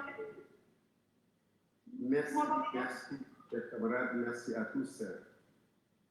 C'est avec grand plaisir. Alors vous êtes basé au Sénégal et vous avez travaillé dans le secteur du pétrole, de l'énergie, vous êtes un syndicaliste chevronné, fondateur et aujourd'hui secrétaire général de la Centrale Confédération nationale des travailleurs du Sénégal, Force du changement. Comme première question, on aimerait que vous nous expliquiez en fait dans quelle mesure les droits sociaux sont au cœur de votre parcours, de vos activités, de votre expérience, et pourquoi ça compte particulièrement pour vous. Voilà, c'est un peu une première question pour que vous nous racontiez un peu dans quel cadre s'inscrit votre travail en tant que syndicaliste au Sénégal. Oui, il faut dire que dans notre combat pour les droits sociaux, nous avons commencé ce combat il y a plus de 40 ans. J'allais même dire il y a plus de 45 ans. D'abord par la politique. Je suis membre fondateur de 3 partis politiques et d'une centrale syndicale, d'une confédération syndicale. Parti politique, le premier adhéré, c'est le parti du professeur Charles Diop, le RND, le Rassemblement National Démocratique. J'étais tout jeune en tant qu'élève étudiant. J'étais parmi les responsables du parti, les étudiants, le mouvement élève étudiant du parti. Par la suite, nous l'avons quitté pour créer, avec Maître Babacar Niang, le Parti pour la libération du peuple, PLP. Nous l'avons ensuite quitté pour créer la Convention démocratique et sociale. Tout ce combat, pour moi, avait pour objectif de faire recouvrer les droits sociaux aux plus démunis, aux populations. Mais le combat politique n'a pas beaucoup prospéré. Je me suis finalement rabattu sur le mouvement syndical qui me paraît beaucoup plus concret. Je suis militant, je suis travailleur du secteur du pétrole et du gaz. J'ai été directeur adjoint, ensuite licencié de ce secteur parce que je ne voulais pas abandonner le mouvement syndical et à ce niveau de responsabilité, il ne pouvait plus m'accepter. J'ai quitté donc, j'ai été licencié après un combat pour simplement parce qu'il ne voulait plus que je continue à travailler avec le mouvement syndical. Or, en 1992, j'ai été élu secrétaire général du syndicat du pétrole et du gaz du Sénégal, affilié à la Confédération nationale des travailleurs du Sénégal. Il y avait une orientation de participation responsable, c'est-à-dire la centrale dans laquelle j'étais était proche du parti au pouvoir, le Parti socialiste, entre guillemets. La centrale était membre de ce parti. Il occupait des postes ministériels dans le gouvernement. Et fort de cette affiliation et de cette étroitesse avec le pouvoir, je ne me retrouvais plus dans ce schéma. On s'est battu pour mettre sur pied un courant à l'intérieur de cette confédération, un courant qui devait acquérir l'autonomie de la confédération. Mais malheureusement, ce courant a été affaibli au Congrès et nous avons créé la Confédération nationale des travailleurs du Sénégal, force du changement. Confédération forte de de 47 organisations syndicales de base. Moi-même, je suis originaire du pétrole et je continue à militer dans le syndicat du pétrole.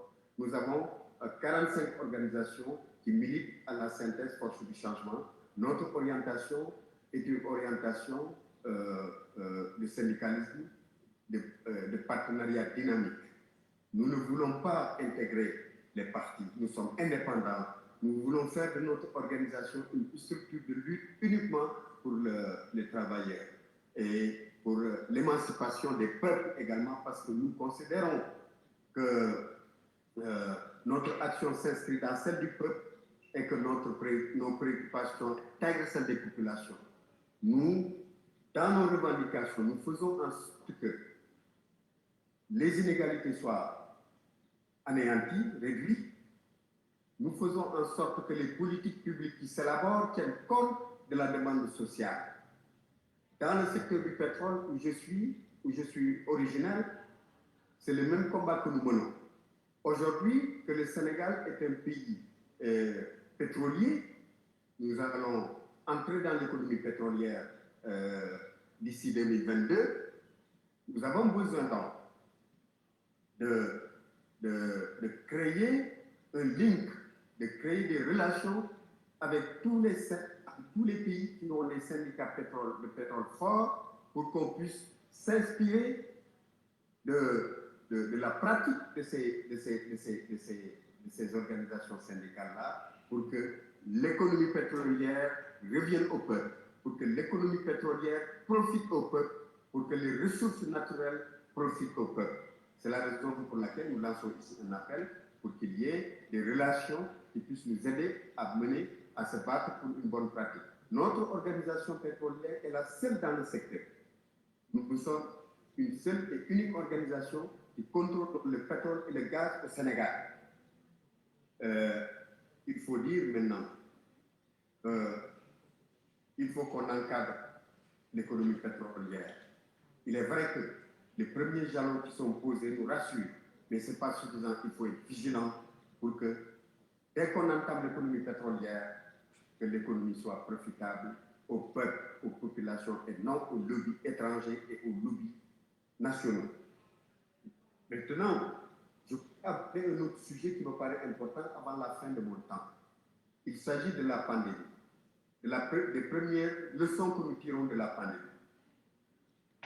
Nous avons constaté que la pandémie a perturbé tous les paramètres de l'économie néolibérale.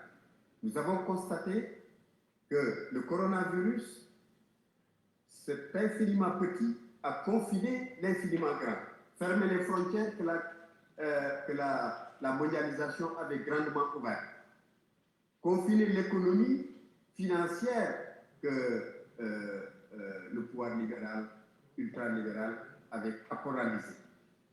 Cette pandémie nous a appris dans ces premières leçons deux choses. Quand on constate que l'Union soviétique vient en aide aux États-Unis pour débarquer des cargos, des entonnoirs pleins de matériel pour aider les États-Unis. Quand on constate que le Cuba débarque des centaines de mètres pour secourir l'Italie à qui le système était à terre. Quand on constate que dans beaucoup d'États des États-Unis, comme la Californie et d'autres États, où il y a des SDF qu'on regardait d'en haut, ils ne sentaient pas qu'il y a des humains. Avec le coronavirus, on a récupéré près de 500 000 SDF dans les États pour les loger, leur donner des communicants, les loger dans les hôtels, assurer leur suivi. La première leçon que nous devons tirer sur ça, l'intervention de l'Union soviétique pour les États-Unis, l'intervention du Cuba, un pays du tiers-monde, l'Europe, ce qu'on doit tirer de ça, c'est que aucune nation, si forte soit-elle, ne peut se passer de la solidarité. Aucune nation, si faible soit-elle, ne démérite pas la solidarité. Donc, le combat de nous, militants du progrès, c'est de faire en sorte que la solidarité soit intégrée dans la gouvernance mondiale, dans les relations avec les nations. Autre aspect que nous devons également tenir en compte, c'est que c'est la valeur du travail. Le coronavirus a montré une fois de plus que le travail a une valeur, que les militants du travail, les militants du progrès social doivent se liguer à travers le monde pour imposer à ce que les fruits du travail soient correctement répartis. Et ça, le coronavirus l'a prouvé. Donc, je pense qu'aujourd'hui, nous, militants du progrès, nous devons nous battre pour que deux valeurs fondamentales, deux valeurs cardinales soient intégrées dans la gouvernance mondiale et dans la gouvernance de nos pays. La solidarité et le partage correct des flux de la croissance, le travail.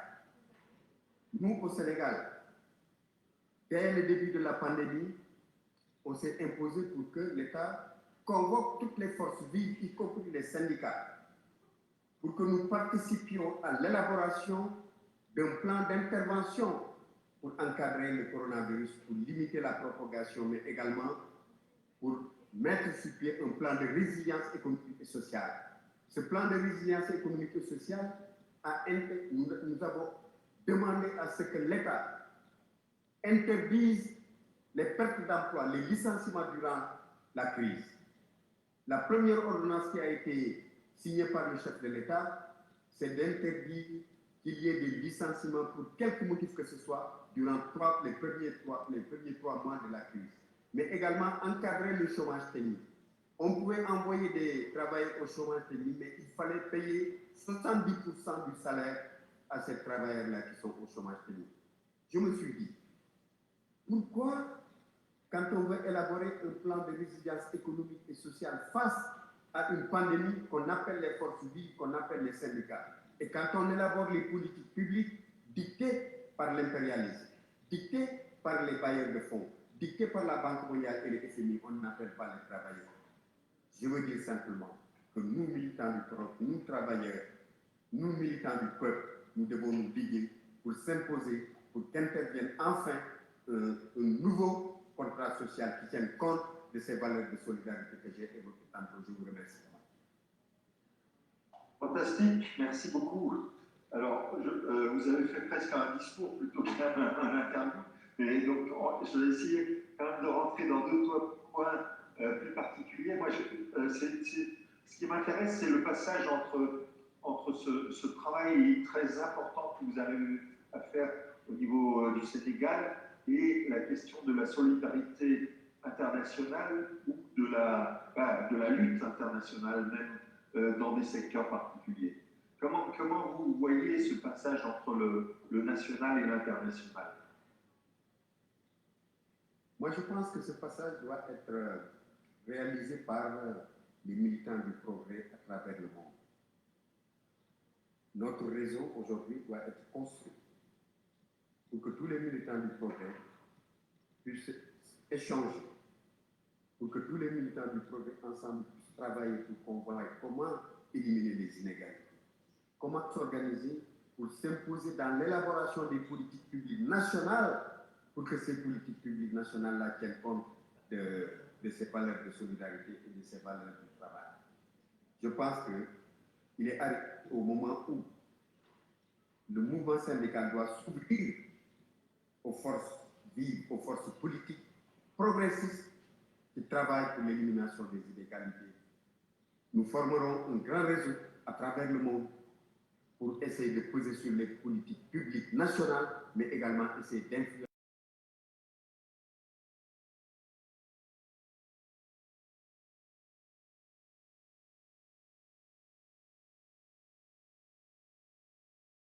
Et comment ça se passe, par exemple, quand vous êtes face à une entreprise internationale, globale, telle qu'une compagnie de pétrole? Est-ce que cette solidarité, vous arrivez à la particulariser sur le secteur pétrolier, par exemple, en travaillant dans une solidarité internationale sur des points particuliers, ou est-ce que vous pensez que c'est uniquement dans des problématiques générales que cette internationalité doit se mettre en œuvre?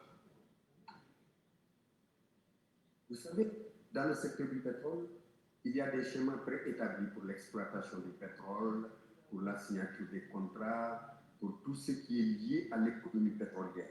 Il Il y a presque des textes préétablis. Il est difficile pour les États de façon séparée de s'en sortir.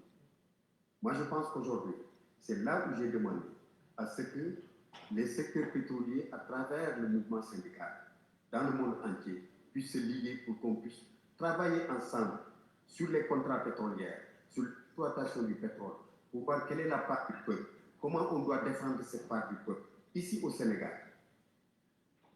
Jusqu'ici, nous n'avions pas l'amont du pétrole, nous avions l'aval, c'est-à-dire la distribution, le stockage, le raffinage. Mais la recherche, l'exploitation pétrolière, on ne l'avait pas. On vient de l'avoir et c'est nouveau. Mais dans l'aval, on a fait un travail important. Nous avons signé 3 pactes sociaux. Le pacte social, ça veut dire quoi pour nous? Le pacte social dans le secteur du pétrole, c'est une négociation en ayant le rapport de force de notre côté pour que la croissance pétrolière soit correctement partagée avec les travailleurs. Ce pacte-là existe, on a signé un en 2008, on a signé un en 2011 et on a signé un en 2017.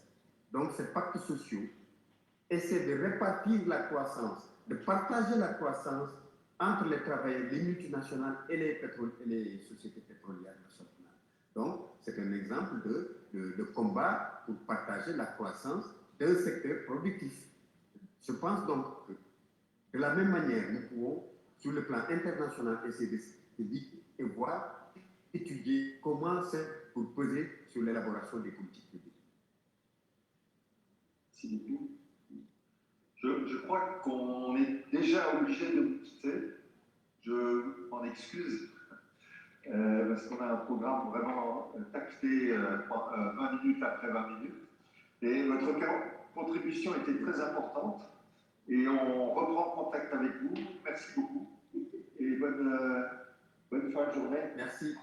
Merci beaucoup. Vous avez écrit les phrases et on entend bien, il faut créer des pactes sociaux, il faut faire des résolutions, on a des demandes dans vos articulations et on les prend au sérieux. Merci. Je prends la question. Non, ce n'était pas une question, c'était pour dire que vos propos sont d'accord. D'accord. Il y a des documents disponibles. S'il y a on pourra les faire. Super. Merci beaucoup et bonne soirée. So we go to Christoph Scherer. Yeah. Christoph, are you already there? Oh, Christoph Scherer. Which language shall we use? I think if you can, we do it in English. Yeah.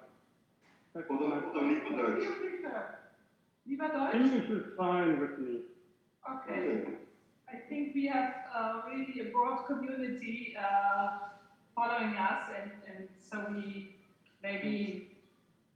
share the most or hardly spoken language. Okay, thanks a lot for being with us today.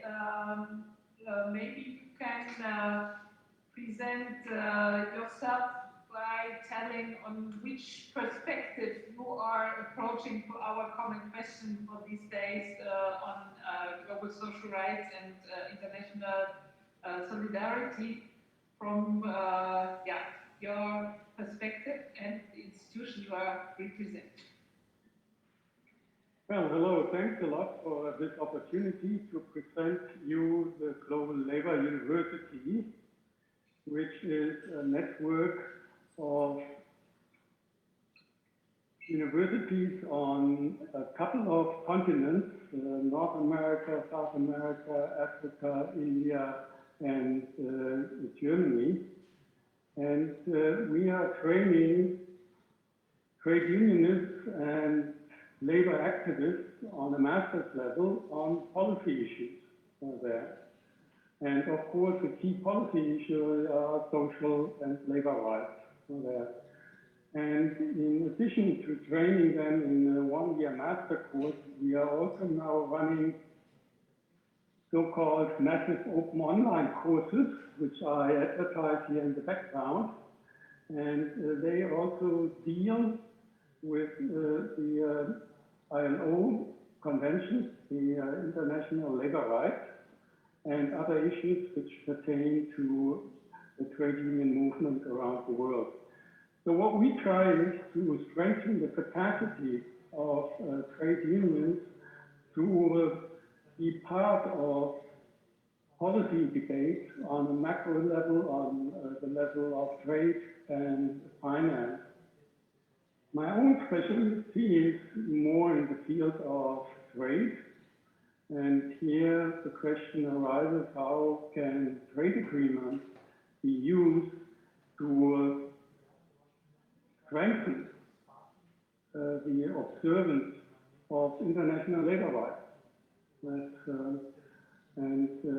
That has not been very successful so far, while the idea is now pretty much accepted, but most trade agreements are still very soft on that issue. And so we try to, on the one hand, to give good economic justification for such a linking of the trade regime with the labor regime, and on the other hand, to develop and to observe what could actually work, what functions, and what is also legitimate and gives room, and that I think is most important, which gives room then for countries to develop their own. So, in different extent, the concept of empowerment and giving access, and that seems to be a very important factor. We touched the question of the ongoing fragmentarization and deconstructing of former concepts of work. So 60% of the world population are working in informal working context, and maybe don't see even themselves as legitimate to be part of workers' movement and don't have access. Is this a topic for you too in the university? Yes, very much so. To our Indian partners, we have kids in Mumbai and especially JNU in Delhi. These university partners have specialized on issues of the informal economy, and at JNU they are running also a master program with this name, focusing on the informal economy. What we also find very important, and that's why we are a network, that we try to learn from each other there, because informalization is also creeping into countries which are traditionally more formalized in their labor market. What we also find very important, and that's why we run these master programs as residential programs, that trade unionists get to know each other over a longer time period. And therefore they are in a more similar situation like business, where managers are trained at Harvard or Fontainebleau, and thereby already have this international exposure. And by having this learning environment together, then our alumni have a much easier time to develop common programs, be in solidarity with each other across borders. And so, for example, currently we have a student from Myanmar who is really a top trade unionist, and she is now making use of her position at Kassel University to, with the support of the trade union movement, to support now the trade unionist in her own country, Myanmar, where the military has taken over. And throughout the network now, she gets a lot of support from former students from many countries. So I think it is also very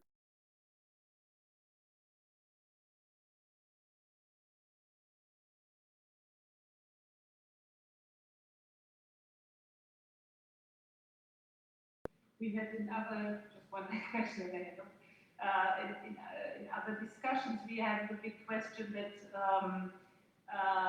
we also, the global north, who dominated the concepts of transfer of knowledge and defining what is a trade union, what are concepts of solidarity, and so on, that this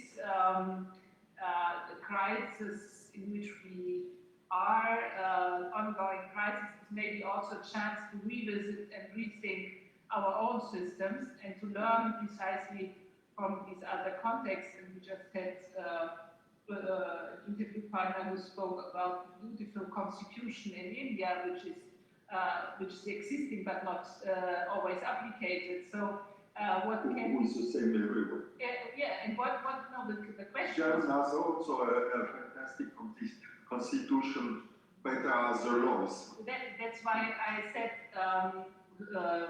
how is the university working on this question of knowledge transfer and infecting also the countries who often think that they don't have something to learn? Well, in our global level university network, we have more universities from the global south, and they are very active. However, a big problem is now that in our partner universities, the unfriendly government they are facing, and that limits their resources. And so unfortunately, our network, while it really works on principle of equality, is hampered by the fact that most of the money comes from Germany. And therefore, then German bureaucratic rules also have to be adhered to, unfortunately. And we would really like if some of our partners would again have a bit more resources. For example, our Brazilian partners under the Lula government had their own scholarships. And now JNU is struggling with the Modi government and so on. And that is, of course, a certain limitation. On the other hand, it's also for us a sign of solidarity that we can help them now in these difficult times where a number of governments have become extremely anti-labor. And that we support academics that are in line with the labor movement and are supportive of it. I think this position is very, very important. How can we at all, when the Polish government starts to close the cultural place, have external place of expression. The same in many, many cases, I think, in the world. How can we be also stronger to help Germany, to help other kind of dictature at the moment? This is for me, I think not enough think that in the new media and in the university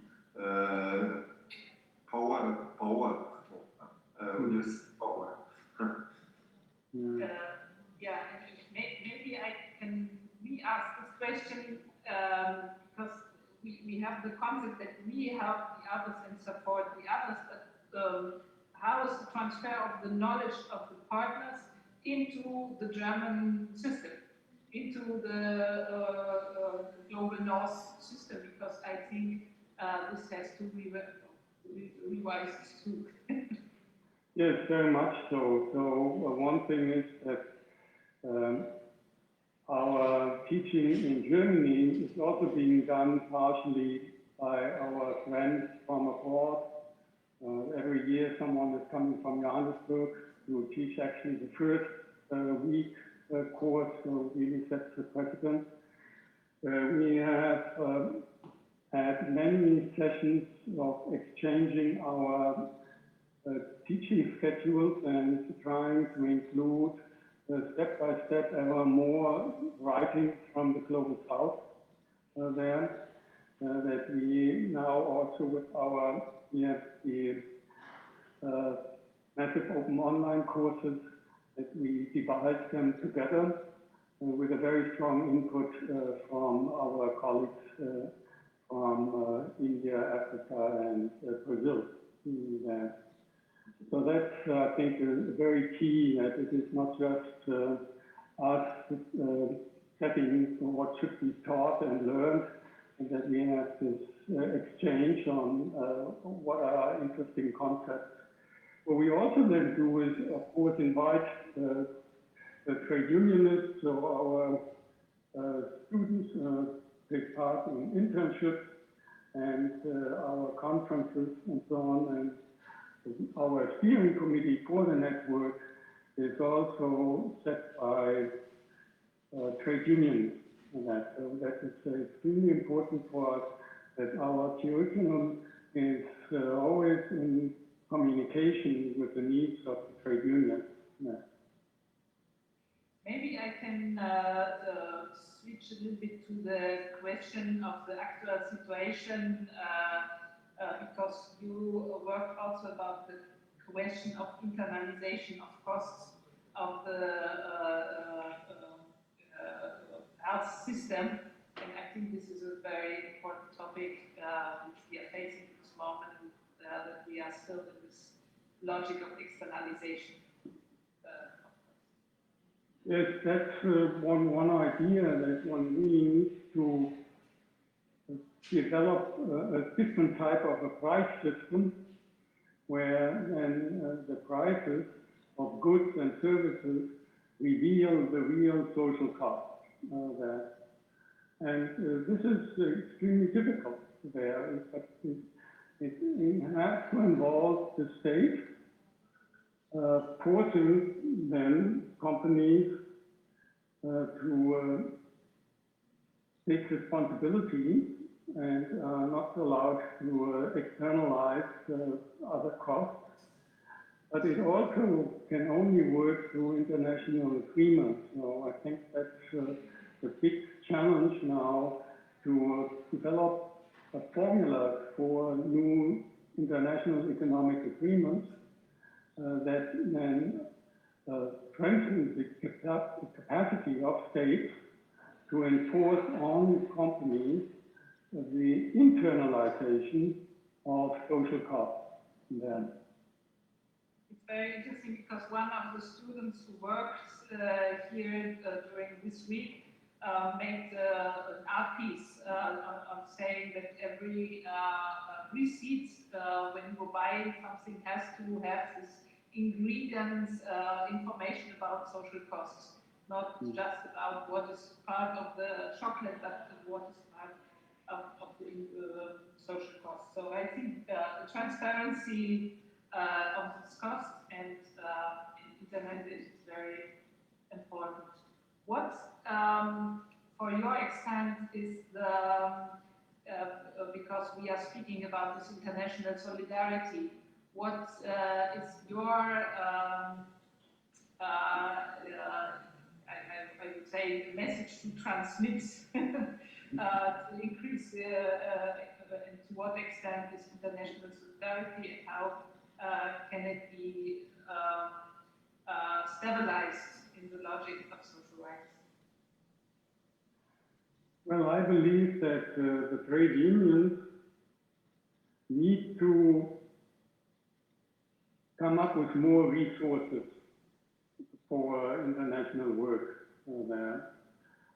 But beyond resources, perhaps also a bit more fantasy of trying really to then invite young people for a while to shadow their work in different countries, and thereby establishing more personal contact that then I think extremely important for international solidarity, because otherwise the danger is always that capital is playing off one group against the other.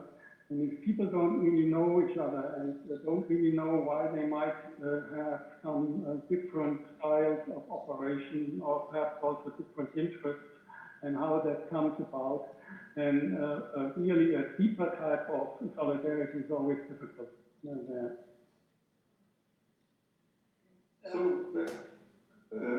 Thanks a lot for your intervention. Very important, I think a lot of participants will refer, because we spoke so much precisely about this necessity to educate in the context of having impact in the in policies. So I think it's a very fruitful source you provide. So we will send the link via Facebook also to connect. Yeah, thanks a lot and all the best, and stay healthy through the night. Bye-bye.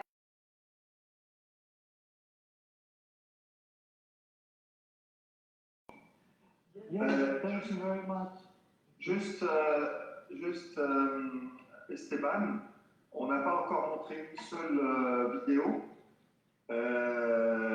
Et quand même, il faut que nous le fassions, on a promis. Donc, je pense qu'il faut véritablement qu'on trouve en fait légèrement les choses pour vraiment arriver à mettre ces vidéos. Ça fait partie du programme. On va trouver les moments. Et pas uniquement à 2h30 du matin, il faut absolument Moi je pense qu'il faut qu'on fasse maintenant un petit quart d'heure de vidéo avant de réattaquer par ailleurs. Mais je crois, Rémi, qu'on va peut-être attendre un petit peu parce que on risque de décaler toute l'agenda et je crois que ça nous fait ici du point de vue de l'organisation. Alors, au pire des cas, nous ferons une demi-heure de vidéo et de présentation du travail. À tout le monde avant la conclusion, donc à 13h30. On aura une demi-heure.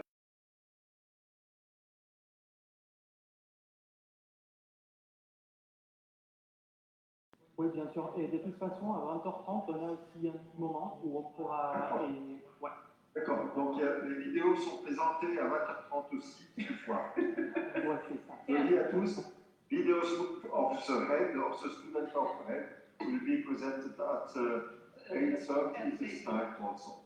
8:50. After 8:50. Sorry. Now we let you taking over, and thank you very much for supporting us the whole time already, and now it's your turn. Thank you very much. So we finish with the first segment, and we start the second segment. We start going towards the Americas. We start like precisely with a participant. Voy a pasar también a español, que nos va a ayudar a hacer un poco la transición justamente. Vamos entonces a dar la bienvenida a Ana María Suárez, que Ana María pues, nos va a ayudar a hacer la transición justamente porque ella está en Ginebra, pero Ana María pues es colombiana. Entonces vamos a estar justamente como en este pedacito en donde vamos a arrancar con nuestro recorrido por las Américas hasta aproximadamente las 3 de la mañana en hora de Europa Central. Muchas gracias, Ana María, entonces, por tu presencia. Ana María está representando a FIAN Internacional y quisiera, igualmente, como hemos hecho entonces un poco con nuestros demás invitados, que nos contaras un poco cuál es tu rol dentro de la organización y de qué manera la organización, digamos, se compromete en la lucha por los derechos sociales, que des un poquito de contexto a todas las personas que nos escuchan y que se empiezan a conectar en las Américas. Bueno, muchísimas gracias, Esteban, por esta oportunidad y por la iniciativa tan buena que están ustedes llevando adelante. Como tú dijiste, yo soy colombiana, pero inmigrante, o sea que en los papeles soy alemana y vivo en Suiza, y por eso soy medio buena para hacer puentes. Soy la representante permanente de FIAN Internacional en Ginebra ante el sistema de derechos humanos y algunas otras organizaciones internacionales relacionadas, y también coordino el trabajo de exigibilidad de los derechos económicos, sociales y culturales con énfasis en el derecho a la alimentación en FIAN. FIAN es una organización que se fundó en 1986 para la defensa de este derecho, pero no desde una visión fragmentada de tener comida en la mesa, sino como un derecho holístico que incluye la interconexión entre todos los aspectos y personas que están presentes en los procesos alimentarios. Esto tiene que ver con producción y adquisición de alimentos, con intercambio y comercialización, consumo, salud, medio ambiente, derecho de las mujeres y equidad de género, soberanía alimentaria y el contexto de las obligaciones extraterritoriales, o sea, en el contexto geopolítico. Y básicamente en estos tiempos apoyamos, o nuestra principal función es apoyar las luchas de los movimientos sociales y de las comunidades de base desde una relación horizontal y no una relación colonial. Y estamos apoyando 5 luchas especialmente: la lucha por la alimentación y la nutrición adecuadas y las dietas saludables, los sistemas alimentarios sostenibles, la lucha por la soberanía de los pueblos sobre los sistemas alimentarios y la gobernanza los sistemas alimentarios, contra el control corporativo de esos sistemas alimentarios y la mercantilización de los recursos, contra el desmantelamiento de los derechos humanos individuales y colectivos y la criminalización de defensoras y defensores, y finalmente contra la destrucción del medio ambiente y climático. Muchísimas gracias. Quiero asegurarme de que estáis siguiendo ¿Sí? Vale, perfecto. A Esteban lo oía mejor. Esteban tiene un micrófono más fuerte. Tú te oyes un poco lejos, Claudia. Vale. Vamos a intentar de pronto retirar los...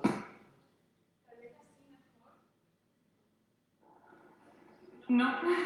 ¿Sí? Vale. Ok, pues vamos allá, perdona, pero problemas técnicos que... yo quería preguntarte justamente de qué forma, has hablado de 5 luchas principalmente, me imagino, que lleváis, de qué forma habéis podido para estas 5 luchas recurrir a los derechos sociales como instrumentos, como recursos justamente para llevar a cabo estos proyectos. Bueno, cuando hablamos de derechos humanos, hablamos de que las personas están en el centro como agentes de la sociedad y no como simples beneficiarios. Esto quiere decir también que los estados tienen obligaciones y que las personas no simplemente son beneficiarios, sino son titulares de derechos. También significa que el fin principal es la dignidad humana, y hoy en día todos hemos comprendido que es una dignidad humana como parte de la naturaleza, de nuestros ecosistemas, y también el enfoque especial en los grupos marginados. Entonces, todo nuestro trabajo se basa en los derechos sociales, y desde este enfoque, por ejemplo, ayudamos en la construcción conjunta de conocimiento con las comunidades a las que apoyamos. Esto quiere decir que no solamente nosotros vamos y le enseñamos a la gente cómo defender sus derechos, sino que a través del trabajo aprendemos y llevamos este conocimiento, por ejemplo, a los miembros de los comités de derechos humanos de Naciones Unidas. A veces ellos no entienden las realidades específicas, aunque entienden muy bien los derechos sociales, y cuando uno permite que un representante o una representante de una comunidad afectada le hable al miembro del comité, le explique sus problemas, todos aprenden. También los utilizamos para lo que nosotros llamamos el monitoreo de la gente, que significa que miramos cómo los estados cumplen con sus obligaciones de derechos sociales, pero no desde una visión cualitativa de números, sino desde una visión que sale de la gente y que muestra los seres humanos que hay detrás de los derechos, de la teoría de los derechos humanos. Hacemos también trabajo de caso, donde usamos todas las categorías jurídicas de los derechos sociales, pero principalmente el derecho a la alimentación, para defender los reclamos que ellos tienen ante sus estados, y también en las negociaciones de instrumentos internacionales en las Naciones Unidas. Y aquí puedo mencionar, por ejemplo, el trabajo que se hizo alrededor de la adopción de la Declaración de los Derechos de las Campesinas y Campesinos, que fue adoptada en el 2018, o, por ejemplo, el trabajo actual para tener un instrumento jurídicamente vinculante, un tratado que haga responsables a las empresas por los abusos de derechos humanos. Entonces son muy útiles los derechos sociales porque además si uno trabaja en clave desde este entendimiento, la idea es que la gente es la que tiene el poder de hacer los cambios y no unos cuantos lobistas en Ginebra, ¿verdad? Muchas gracias, Ana María. Y justamente respecto a esta cuestión que mencionas, digamos, de quienes están en Ginebra y de quienes están en otros lugares, pues a diferencia un poco de algunas organizaciones que han conversado con nosotros en el primer segmento, que llevan a cabo sus luchas en contextos muy particulares, en el caso de ustedes están en muchos lugares, ¿cierto? Y están, digamos, en diferentes contextos, en contextos que son a veces muy diferentes. Yo te quería preguntar un poco por la manera en que ustedes articulan, digamos, estas iniciativas por los derechos sociales en esos contextos que pueden ser tan diferentes unos de otros, y un poco también como por esa preocupación de la solidaridad internacional, del internacionalismo de las luchas por los derechos sociales. Bueno, hay que ser muy sensible y yo creo que la forma de poder articular es siempre partir de las realidades de las comunidades y las personas, pero también tener una visión geopolítica de los problemas. Y lo que nosotros tratamos de hacer es que con nuestras 21 secciones y la gente con la que trabajamos en otros países, siempre intentamos identificar qué es lo que tenemos que cambiar en las estructuras internacionales para cambiar las condiciones, las causas fundamentales de la pobreza, del hambre, de la desnutrición. Entonces, por ejemplo, si trabajamos en los casos y en el monitoreo, habrá elementos muy específicos donde tenemos que trabajar con la gente en sus idiomas, con metodologías participativas, tratando de volver este idioma de derechos humanos que a veces parece tan técnico, algo mucho más asequible a la gente. Identificamos los problemas que se repiten. Por ejemplo, en este momento yo estoy trabajando sobre el impacto de los pesticidas, que va desde cómo se envenenan la tierra, los ecosistemas, las personas que cultivan, hasta cómo cada uno de nosotros se está envenenando cuando come los alimentos que se producen. Y todo este análisis de experiencias diferentes pero con elementos comunes nos permite determinar elementos que pueden servir para procesos regulatorios internacionales, locales, nacionales o regionales. De esta manera tratamos de hacer esta lucha. Sin embargo, es muy difícil, especialmente en el campo en el que estamos, porque a pesar de que los campesinos, campesinas, pescadores, trabajadores agrícolas, pastores, son los que producen entre el 70 y el 80% de los alimentos que se consumen, no de los que se hacen para gasolina o combustibles, están discriminados y marginados y suelen hacerse invisibles en los debates. Hoy en día, por ejemplo, estamos en la preparación de la Cumbre de Naciones Unidas sobre sistemas alimentarios y el gran reclamo desde el movimiento social e incluso desde los relatores de Naciones Unidas es que está enfocada en las soluciones propuestas por las corporaciones, en soluciones totalmente ligadas a un sistema económico capitalista, a pesar de que hasta los directores del Fondo Monetario Internacional han criticado el capitalismo, y no se tienen en cuenta otros sistemas alimentarios de la gente que son mucho mejores para la protección del ambiente, que son mucho mejores para asegurar las dietas saludables y que son muy importantes para evitar que se rompan los tejidos sociales, que se generen conflictos, que se generen migraciones y otro tipo de problemas que van mucho más allá de lo que es solamente la alimentación. Muchísimas gracias. Realmente quería preguntarte cuál crees que es el papel que juega la solidaridad en esta búsqueda de los derechos sociales, ¿no? Y cuáles serían los consejos que tú darías, dado tu trabajo y tus experiencias, a otras organizaciones, a otros sindicatos, para sus propias luchas, justamente. Bueno, esto que voy a decir no es mi conocimiento, es lo que estamos diciendo todos en el campo, así que quiero primero hacer esa acotación. Yo creo que las relaciones solidarias son muy importantes porque nos ayudan a basar la búsqueda de las soluciones en la cooperación y no en la competencia, y en una visión colectiva de los derechos sociales y no una visión individualizante que nos pone siempre a competir y a buscar conflictos. Y de esa manera creo que es mucho más fácil llegar a cumplir con los objetivos de la Carta de Naciones Unidas, como son, por ejemplo, la paz y, allá todavía usaban el término del desarrollo, hoy en día los movimientos de base cuestionan el término porque ha sido manipulado y usado para abusar, pero digamos el vivir bien de los pueblos. Yo creo que también es importante porque la solidaridad se contrapone a las metodologías paternalistas y coloniales y ve más todas las relaciones como horizontales y de aprendizaje mutuo. Y también, pues creo que en el trasfondo de la solidaridad ese carácter emancipatorio. Nosotros vemos que algunas de las organizaciones de derechos humanos aún tienen una visión bastante paternalista y un poco neoliberal, pero muchas otras están hoy en día, después de oír las críticas del movimiento social, acercándose, cuestionando el lenguaje, cuestionando las narrativas, cuestionando las metodologías, para realmente tomar esa visión emancipatoria de los derechos humanos. Entonces, creo que la solidaridad nos ayuda a avanzar porque solas no vamos a lograr el objetivo. Y quizás en este sentido me gustaría decir que un consejo que discutimos mucho y que es muy importante es la importancia de la convergencia de las luchas sociales.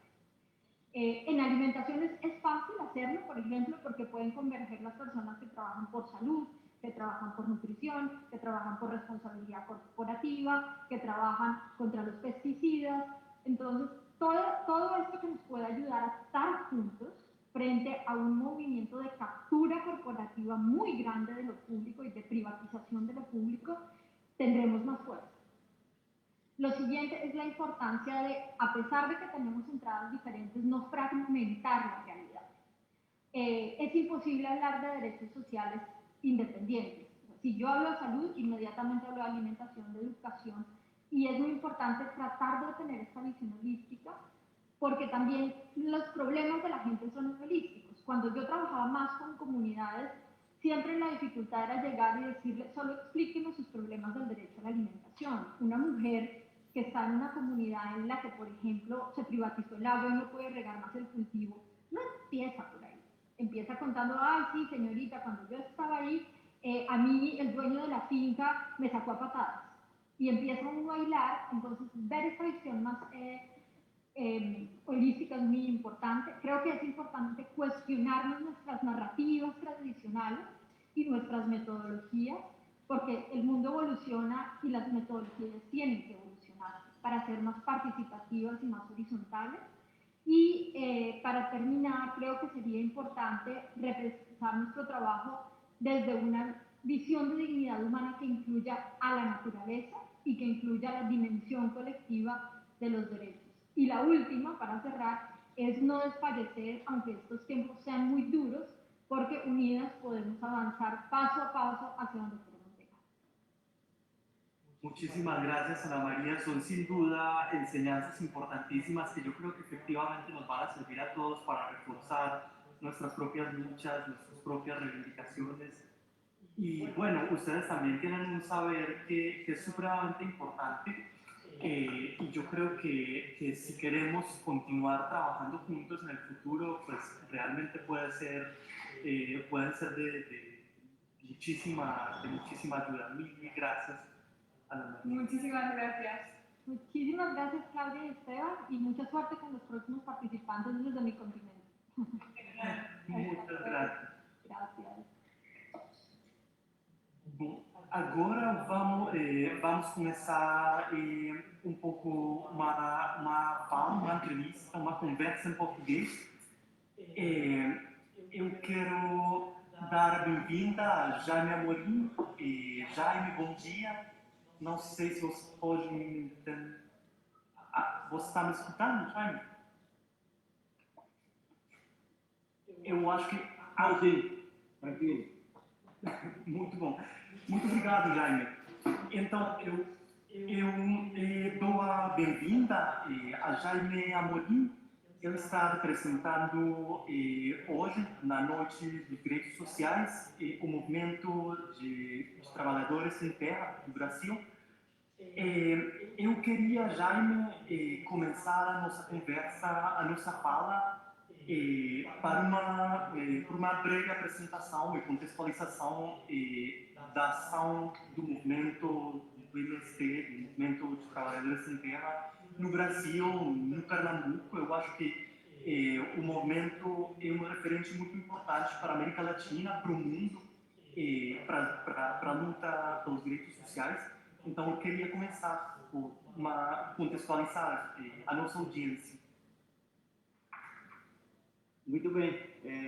O Movimento Sem Terra, né, agora estamos comemorando nossos 37 anos, ele já nasce com uma vocação fundamental, que é lutar pela terra. E nós iniciamos com os conflitos de terra e depois fomos construindo uma metodologia a partir das ocupações, das tomas de terra, como forma de pressionar e de exigir negociação. Mas nós dizemos sempre que trabalhamos com 3 princípios básicos: lutar pela terra, lutar pela reforma agrária e lutar por mudanças sociais. E é isso que nós estamos tentando fazer nesse processo de construção da luta pela reforma agrária no Brasil.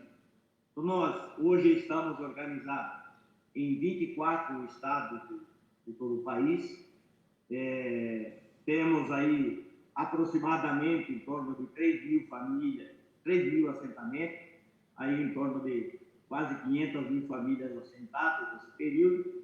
E agora nós temos aí um conjunto de 700 acampamentos, mais ou menos, que envolve um pouco mais de 100.000 famílias que estão acampadas, lutando e reivindicando a luta pela reforma agrária.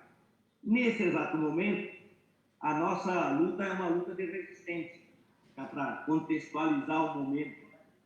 Você imagina que hoje, essa semana, nós devemos chegar no Brasil a 380, 390 mil mortes pelo Covid-19. Tudo como a responsabilidade do governo que temos hoje, fascista, negacionista, e que tem utilizado de todas as forças e formas para atacar, em primeiro, os movimentos sociais. Então, nós somos o primeiro a ser atacado porque sempre nos colocamos bem claro a nossa posição, a nossa visão da reforma agrária. E eles têm como princípio fundamental a defesa da propriedade privada, da família, da moral e dos bons costumes. Exatamente, que choca diretamente com as formas de luta que nós sempre fizemos historicamente, em especial porque a reforma agrária tem como objetivo fundamental atacar a grande desigualdade social no campo, em especial a grande concentração de terra. Então, para quem não imagina, nós temos das terras produtivas, 48% das melhores terras brasileiras concentradas na mão de aproximadamente 1% dos proprietários. Então, nós temos uma desigualdade, essa desigualdade gera uma violência. E hoje, então, nós enfrentamos, além da violência que é inerente do latifúndio, nós estamos enfrentando a violência do Estado, ou, diria, até a violência do governo, que é um governo hoje que fala e prega a violência. Nós hoje tínhamos aprovado no passado o Estatuto do Desarmamento e hoje o governo está incentivando, a serviço, é claro, das grandes empresas que produzem armamentos e munições, abrindo para que todas as pessoas que quiserem podem comprar armas. Então está criando um possível novo foco de violência no Brasil com a compra das armas por pessoas civis.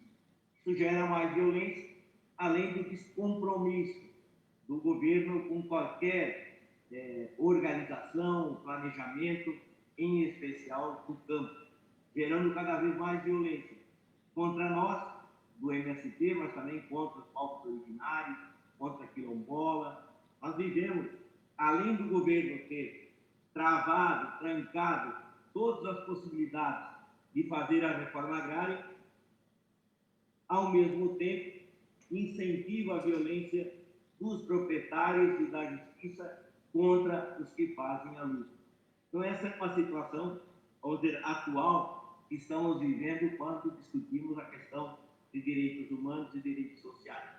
Mas só para encerrar essa primeira parte, como apresentação, eu diria, nós hoje temos vários desafios importantes, mas eu queria citar dois para que a gente pudesse iniciar a conversa. O primeiro, que é fundamental, que é garantir que as pessoas estejam numa situação mais vulnerável, vivendo na cidade, garantir a alimentação para essas pessoas poderem, no mínimo, sobreviver. E a segunda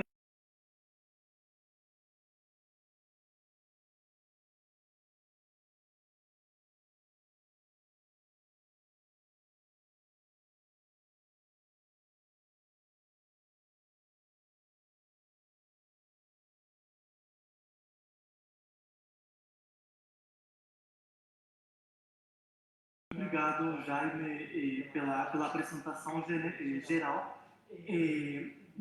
Agora, a situação no Brasil é muito complicada, eu acho. Tem uma convergência de situações da pandemia, da crise econômica, a violência do latifúndio, do Estado e também o atual governo, que eu acho que faz que a situação no Brasil seja muito, muito complicada, muito mais complicada que em outros países da América Latina ou em outros países do mundo mesmo.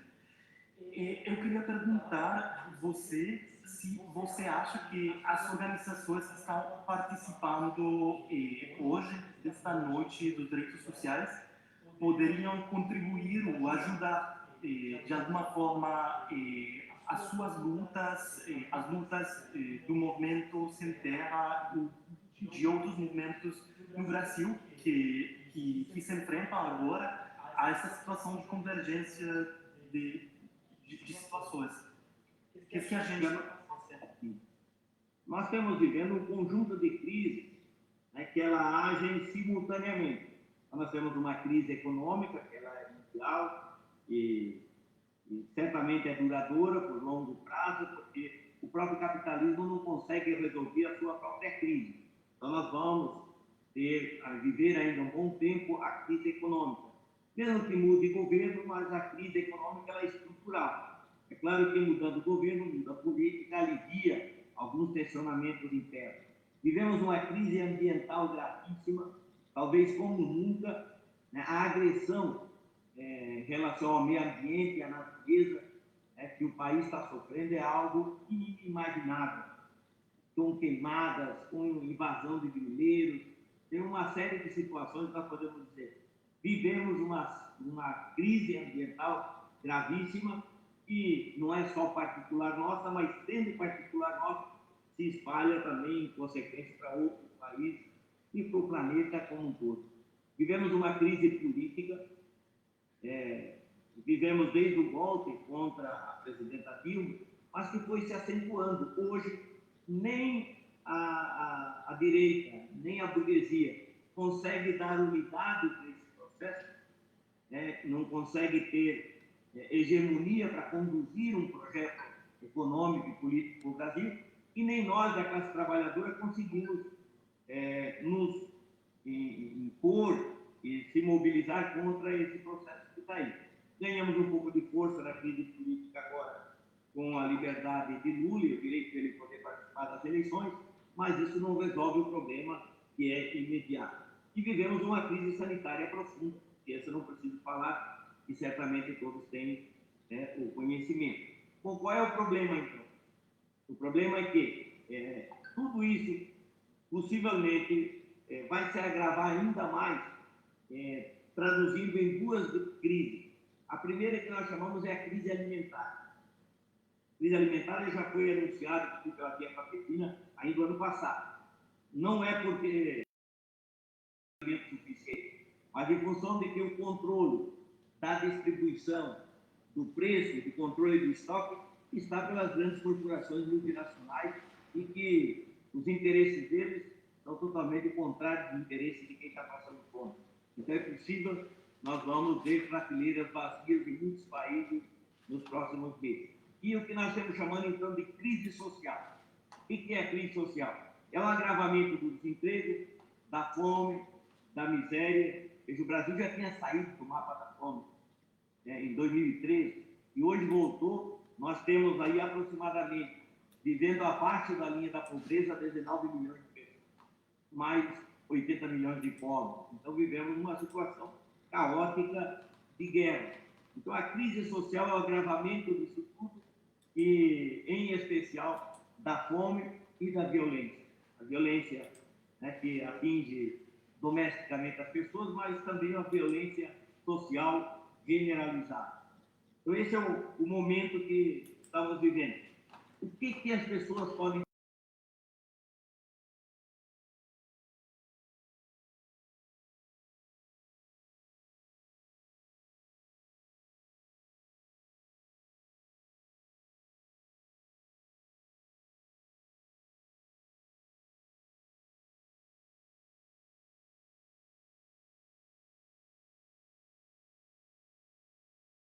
contra a privatização da vacina. Segundo, o auxílio emergencial, que é um recurso que o governo deveria passar para as pessoas poderem fazer o isolamento social e proteger a vida deve estar em primeiro lugar. E a terceira, que inicialmente encontramos dificuldade, mas hoje já construímos uma unidade ao redor do Fórum Bolsonaro. Quer dizer, para tu resolver o problema da fome, da violência,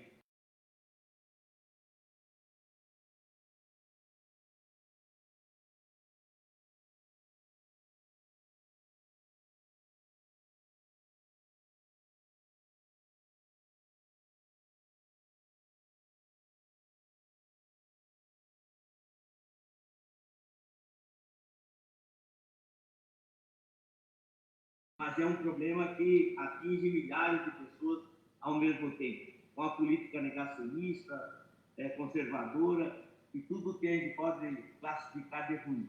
Bom, em especial, eu acho que tem que denunciar a questão da falta de remédio e falta de vacina no Brasil. Nós vamos ter problema maior ainda. Os especialistas dizem que nós vamos chegar ainda essa semana a 5 mil mortos diários, a uma média de 100 mil infectados diários.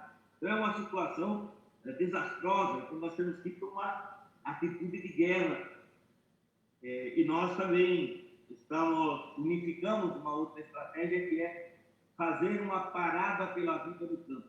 Convocamos ontem uma grande assembleia com vereadores, prefeitos, governadores, para que no dia 17, amanhã, que vai fazer então 25 anos do massacre do Dourados Carajás, nós iniciarmos então uma parada, o isolamento no campo, isolamento produtivo, em defesa da vida, para poder questionar isso que Bolsonaro está fazendo. A vida em primeiro lugar.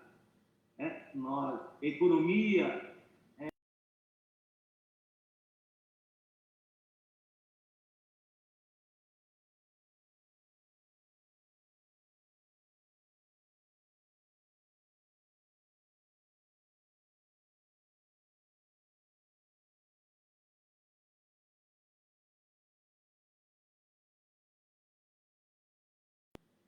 Muito obrigado. Eu acho que é muito claro. O problema é verdadeiramente o Bolsonaro e também frente à convergência de problemas, de problemáticas, temos então que procurar a convergência das lutas, a convergência de formas de luta.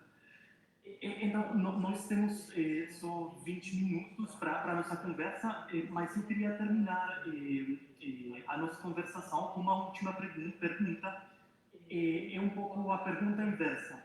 E agora, como as suas experiências, a experiência do movimento sem terra, a sua própria experiência, podem também, a partir dessa experiência, você pode recomendar alguma coisa, estrategicamente falando, a outros sindicatos, associações, organizações, nas suas próprias lutas pelos direitos sociais em outros países do mundo, e qual é precisamente a importância da solidariedade entre os povos, entre as nações, na luta pelos direitos sociais? Veja, nós vivemos numa encruzilhada grande, em especial aqui no Brasil. Tu tem que ir para as ruas para derrubar Bolsonaro, para reconstituir o Brasil. Mas tu não pode ir para a rua porque senão tu vai incentivar ou criar um alimento fácil para a infecção. Então nós vamos ter que trabalhar aquilo que é fundamental hoje, dar unidade na nossa ação, naquilo que é possível fazer, e dar unidade nas bandeiras de luta. Eu acho que isso nós temos conseguido fazer, que eu acho que é determinante nesse processo.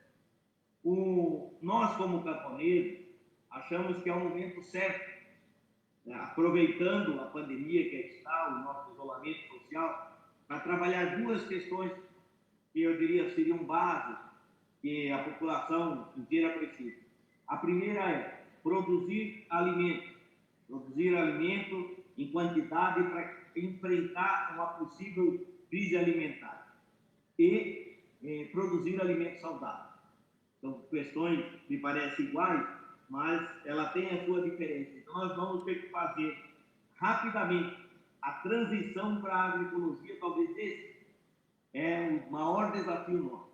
Nós entendemos que grande parte da forma como o vírus se alastrou rapidamente em diversos países foi a baixa imunidade em que as pessoas vivem, com questão ambiental, alimentação cheia de hormônios, cheia de agrotóxicos. Então, se tu tivesse, ou se tu tem, por isso temos que pensar para o futuro, uma população bem alimentada, com qualidade, que o corpo tenha a capacidade de resistir à infecção ou à atuação de vírus, porque me parece que na idade mais moderna esse vai ser uma das primeiras pandemias, que não tenha tanto na proporção. Mas todos já avisam, nós vamos viver várias diferentes epidemias ainda pela frente. Então, para isso é necessário ser recomposto e se alimentar bem. Me parece que talvez seja a melhor forma de a gente se comportar para poder enfrentar os desastres que vão vir pela frente. Muito obrigado, Jaime. Eu agradeço muito você, a sua experiência é muito importante, e as lições também para outros povos, para outras lutas são muito importantes. O movimento sem terra é um referente, como eu disse, para a América Latina, para o mundo inteiro. Eu espero que a gente vai poder juntos fazer frente a todos os desafios no Brasil e no mundo inteiro. Muito obrigado, Jaime. Muito bem, nós desejamos aí uma boa jornada de debate sobre direitos sociais, que é um problema nosso, mas é um problema a nível mundial. Muitas pessoas estão sofrendo e o agravamento cada vez mais da violência contra as pessoas. O direito social e direitos humanos são questões fundamentais para que possamos cada vez mais criar uma capacidade de resistência contra a agressão às pessoas e às comunidades. É mesmo. Muito obrigado. Até a próxima. Muito bem.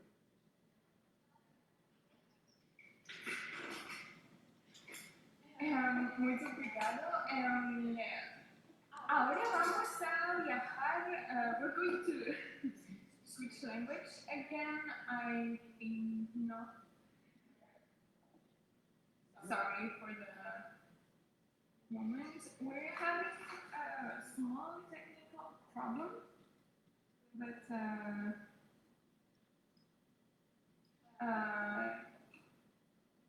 just a second, sorry. Billy, vamos a seguir entonces hablando con el Ecuador. No sé si Billy está ahora con nosotros o Billy Navarrete. Genial. Perfecto. No te veíamos, todo bien. Todo bien, todo bien. Genial. Nada, encantada, un placer tenerte aquí.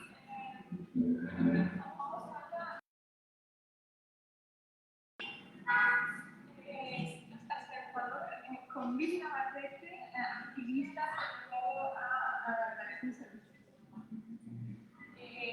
y miembro del Comité Permanente por la Defensa de los Derechos Humanos. ¿Esto pasado igual que aquí? Puede ser. Bueno, para empezar, estamos pidiendo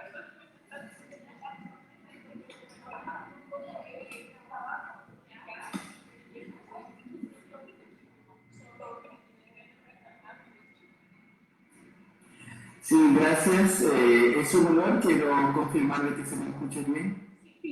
Ah, perfecto. Bueno, sí, efectivamente es un honor. Mi nombre es Billy Navarrete. Estoy en Guayaquil. Represento al Comité Permanente por la Defensa de los Derechos Humanos. Esta es una organización que tiene ya 35 años trabajando en la ciudad y en el litoral del Ecuador, básicamente. Y hemos estado vinculados a comunidades que han estado resistiéndose a graves violaciones de derechos humanos que han venido golpeando, sobre todo a comunidades pobres en Guayaquil, y ese es un poco el tema que quisiera un poco exponer ahora brevemente, tratando de que lo que hemos cosechado acá pueda servir para ver los procesos de lucha. Pues nada, a partir de, justamente, para empezar, a partir de tus experiencias, ¿cómo se contribuir a los derechos sociales como instrumentos para estas luchas justamente en las que nos hablan? Sí, y ahí hay una consulta. No sé si puedo compartir pantalla porque quiero mostrar unas fotografías. Estamos encantados. Rápidamente. No sé si puedo ver mi pantalla ahora. ¿Lo puedes hacer directamente? Creo que tendrías que darme autorización. Vamos a ver.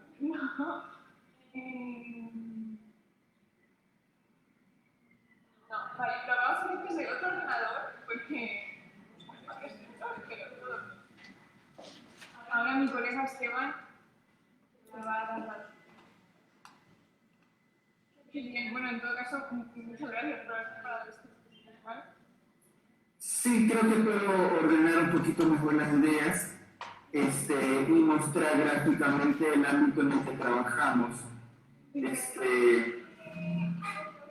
Ahora deberías poder.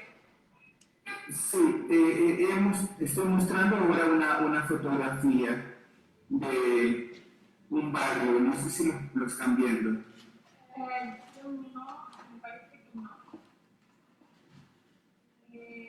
Has puesto compartir pantalla, ¿eh?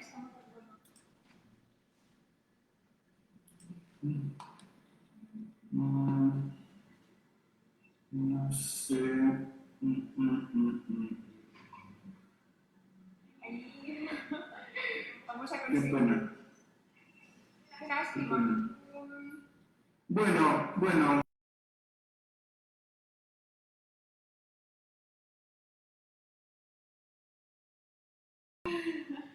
A ver, creo que ahora sí estoy lográndolo. Ah, ok.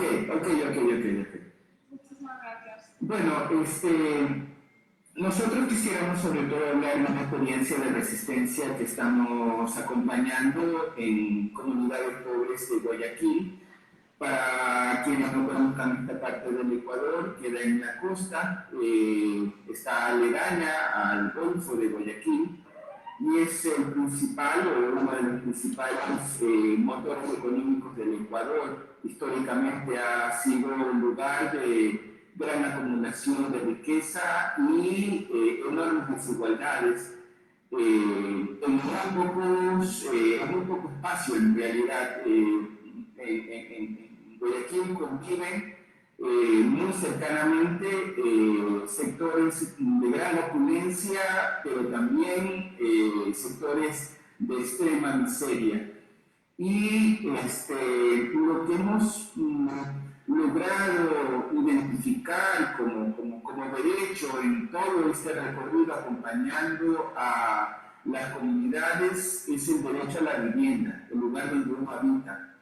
Porque consideramos, y eso lo hemos descubierto, en realidad no lo teníamos tan, digamos, sentido como ahora lo tenemos, y ha sido una construcción conjuntamente con las comunidades que a través de la vivienda, el lugar donde uno deposita afectos y construye sueños, se también construyen derechos.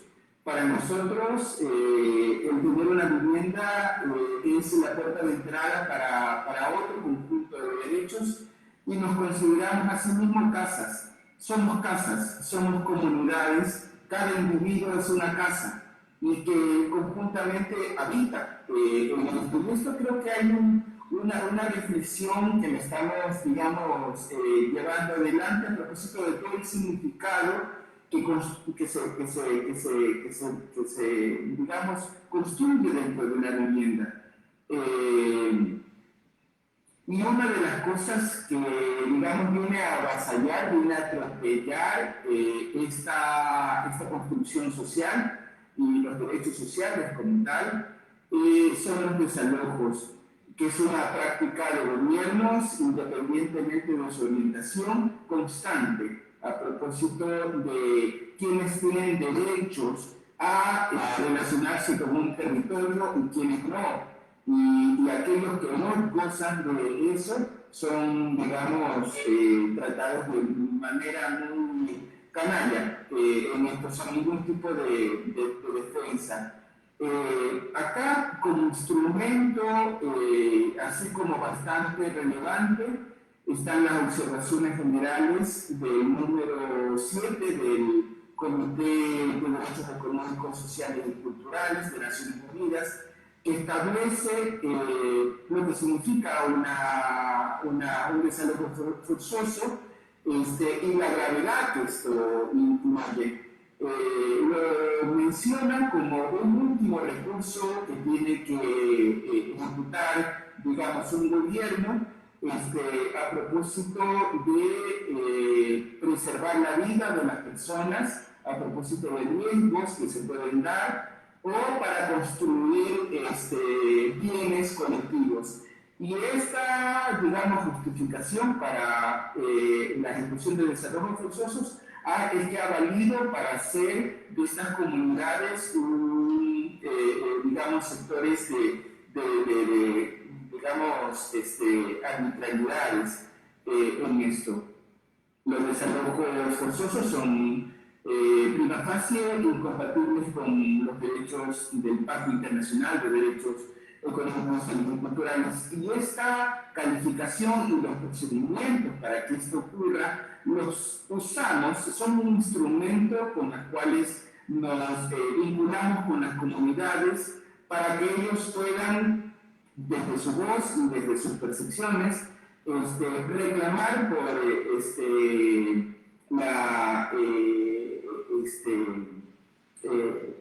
situaciones de desalojo que ahí las amenazan y que son muy constantes. Guayaquil, dentro del Ecuador, es una ciudad que concentra, y esto por información del propio Estado, hacia el 2016 el Ecuador fue sede de la Cumbre Mundial del Hábitat, y ahí el gobierno del Ecuador señalaba de que esta región del Ecuador es la que reúne la mayor cantidad de asentamientos irregulares, es decir, comunidades que han venido creciéndose a pulso, también sujetos de estafas, de traficantes de tierras, que han estado económico. Y el resultado de esta suerte de estrategia de explotación a las comunidades pobres también terminan en el desamparo a propósito de los desalojos. Acá simplemente una mención.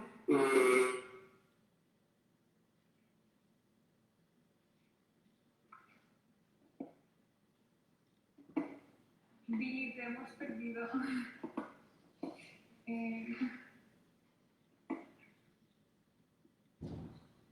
¿Nos oyes?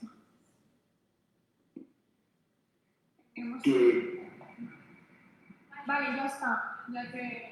Estamos de nuevo. Sí, que se interrumpió, ¿cierto? Y ya. Segundos. Sí, ¿y ahí están viendo mi pantalla? No. Perdón. Vuelvo a...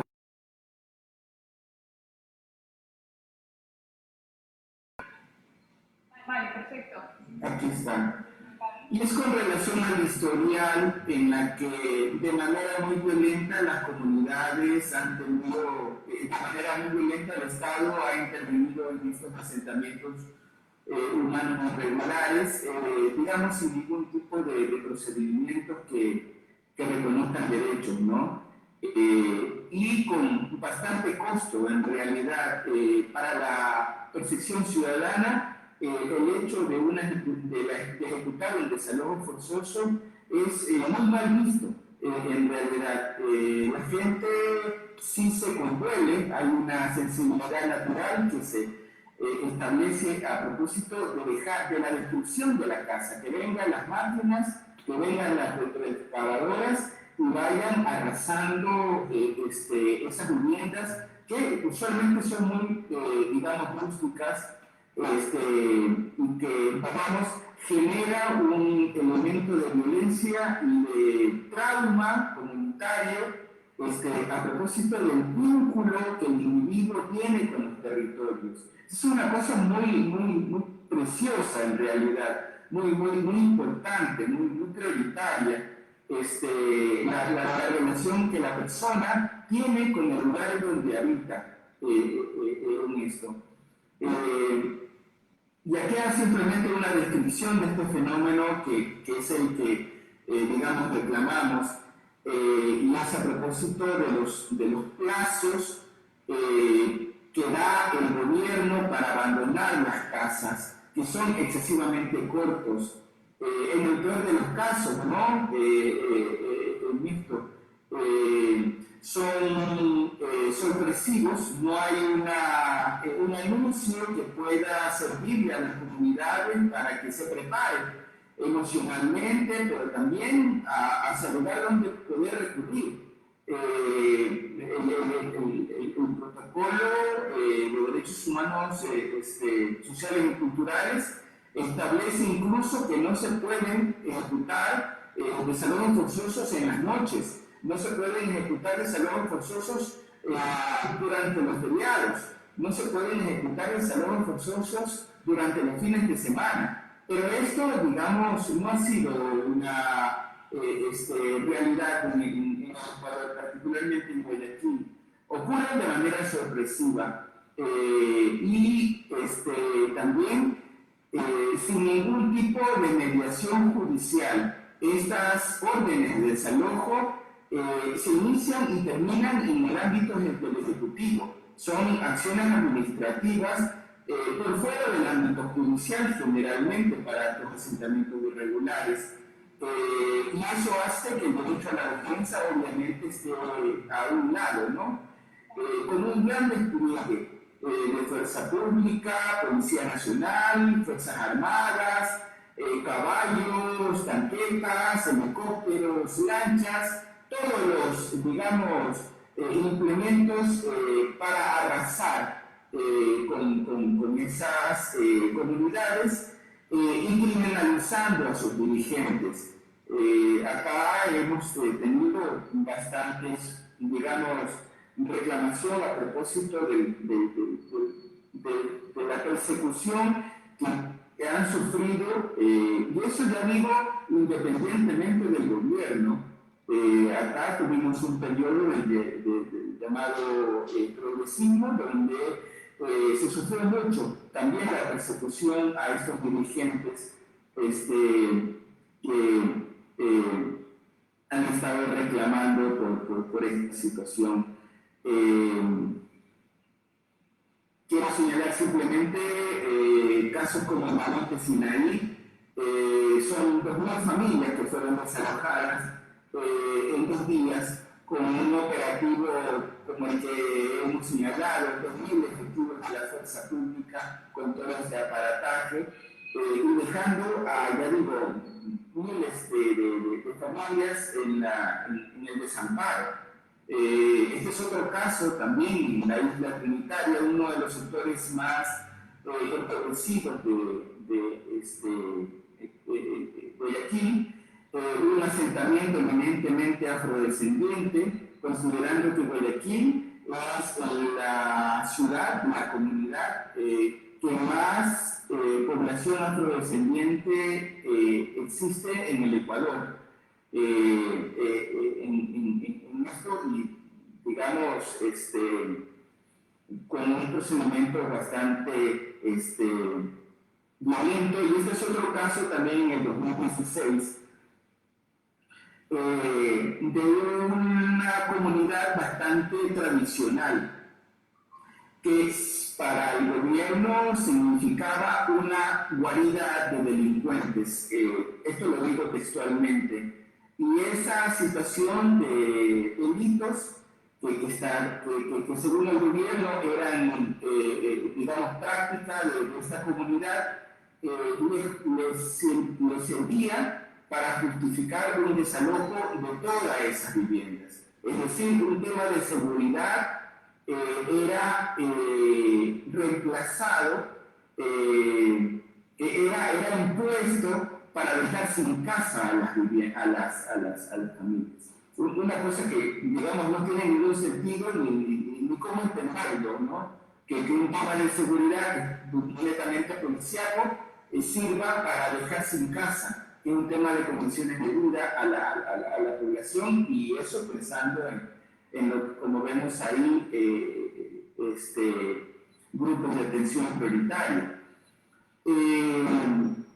Lo que básicamente hemos exigido constantemente con las comunidades ahí es la necesidad de que exista un plan de contingencia, una respuesta que permita a estas familias finalmente no quedar en el desamparo, no quedar, digamos, en la inseguridad, que es lo que, digamos, se teme en esto. Y esto en el ámbito urbano, pero también en el ámbito rural. Esta práctica ha ocurrido en Guayaquil como ciudad, pero también en parroquias rurales. Tenemos un caso bastante emblemático, el de Azomá, que es una comunidad del pueblo de Untubio, acá en el litoral, que fue igualmente víctima de desalojos forzosos. Y aquí hay algunas cuestiones que tienen que ver propiamente con el desarrollo de la resistencia a través de la movilización social. Y ahí básicamente nosotros hemos logrado desarrollar 3 líneas de trabajo simultáneas con estas comunidades. La primera línea es a propósito del fortalecimiento de estas comunidades, del actor social reclamando derechos. Ese actor social tiene que sentirse fuerte internamente y tener sus vocerías. Ahí hay todo un trabajo de hormiga, por decirlo de alguna forma, a propósito de que existan dirigentes, lideresas que puedan, digamos, tener la representación de la comunidad, y que esa comunidad además esté movilizada. Esa movilización será a partir de marchas, a través de vigilias, pero también a través de grafitis, leyendas en las paredes de las comunidades, a propósito de que no se permitirá el desalojo. Digamos, mostrarse públicamente movilizados por un derecho. Igual colocar banderas blancas en los lugares donde estamos, digamos, ahí sufriendo desalojos. Es todo un trabajo hacia el interior de la organización comunitaria para fortalecerla, para que se sienta, digamos, movilizada y lograr la participación, porque obviamente ellos los que tienen que estar a la cabeza de estas reclamaciones. Una segunda línea de trabajo, y con estos tres elementos termino esta parte, creo que me he extendido un poquito. Esta segunda línea de trabajo tiene que ver con el aspecto judicial, que es propiamente una serie de herramientas que tienen que ver con el ámbito jurídico y que tiene que estar combinada con el trabajo que se hace en la comunidad en esto. Y una tercera línea que tiene que ver con la opinión pública, el desarrollo de toda una estrategia de acción pública para influir en la conciencia ciudadana del resto de la ciudad, a propósito de que se sepa qué es lo que está pasando en tal comunidad y de esa manera ganar, digamos, aliados y opiniones de otros que no están directamente vinculados, pero les interesaría, digamos, que esto sea tratado de una forma más legítima, justa en esto. Estas tres líneas, la del fortalecimiento comunitario, toda la gestión jurídica y la tercera que tiene que ver con la incidencia pública, se las trabaja en conjunto con las comunidades en asambleas, ahí sobre las cuales estamos creando varias organizaciones que estamos, digamos, construyendo este derecho a la ciudad que sea más democrático y de corte humano, básicamente. Qué bien, mil gracias por esta presentación, de verdad. Muy importante, ¿no? Este derecho a la ciudad democrático, este derecho a la vivienda, y estos recursos que propones, ¿no? Y estas herramientas que podéis dar, ¿no? Para luchar contra los desalojos, entre otros.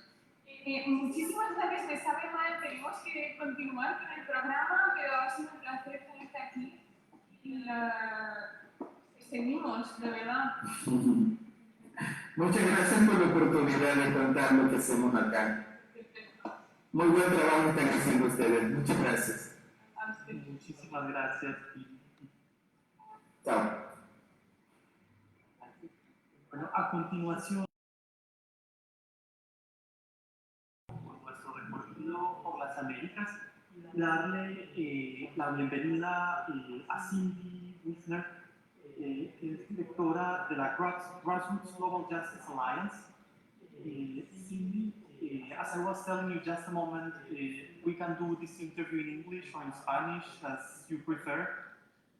You just can tell us what's your...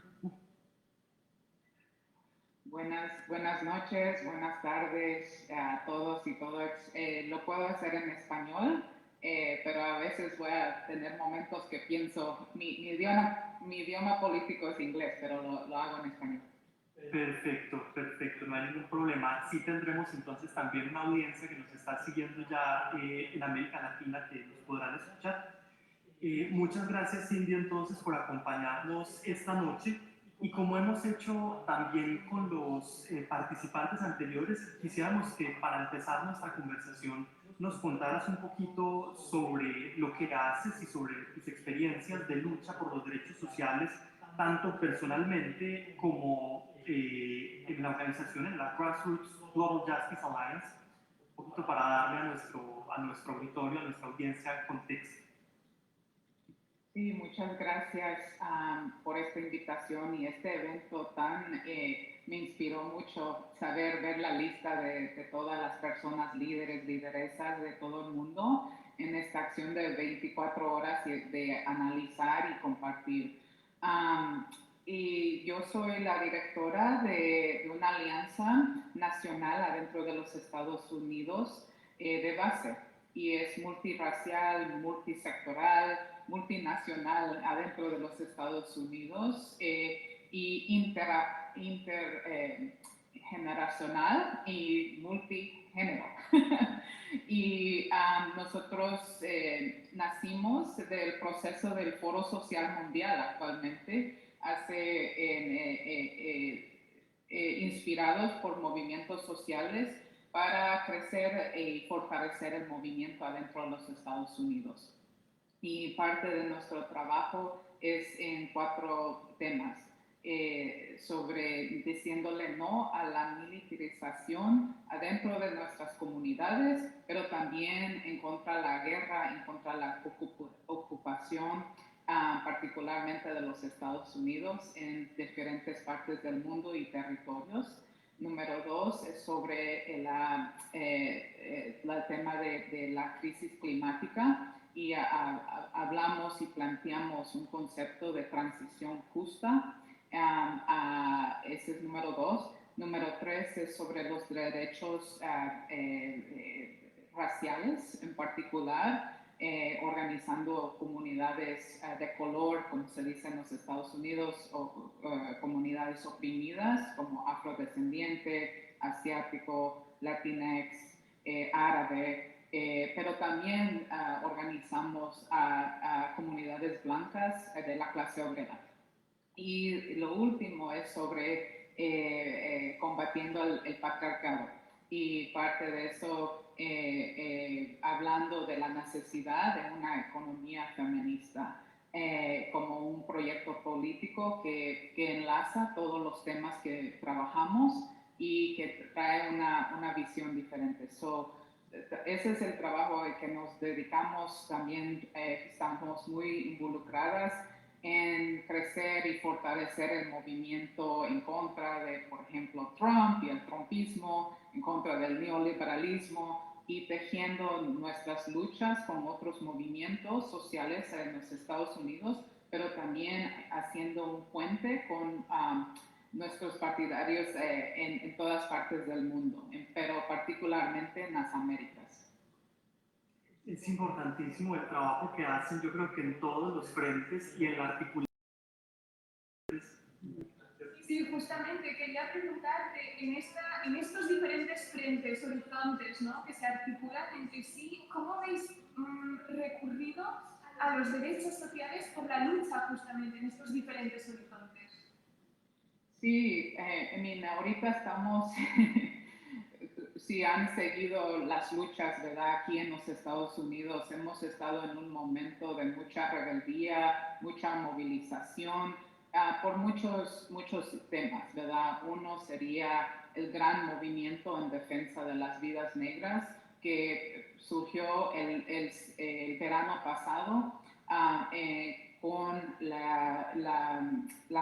cuando mataron al compañero George Floyd, y se vio un nivel de movilización que no se había visto en la historia de los Estados Unidos, que creo que inspiró movilizaciones en todas partes del mundo en defensa de las vidas negras. Y eso fue, imagínense, en cada pueblo, cada ciudad, rural, urbano, al nivel de comunidades blancas, comunidades asiáticas, gente de la media clase, hasta el nivel que se ha cooptado a nivel corporativo, que ha habido un nivel de influencia de esta crisis, ¿verdad?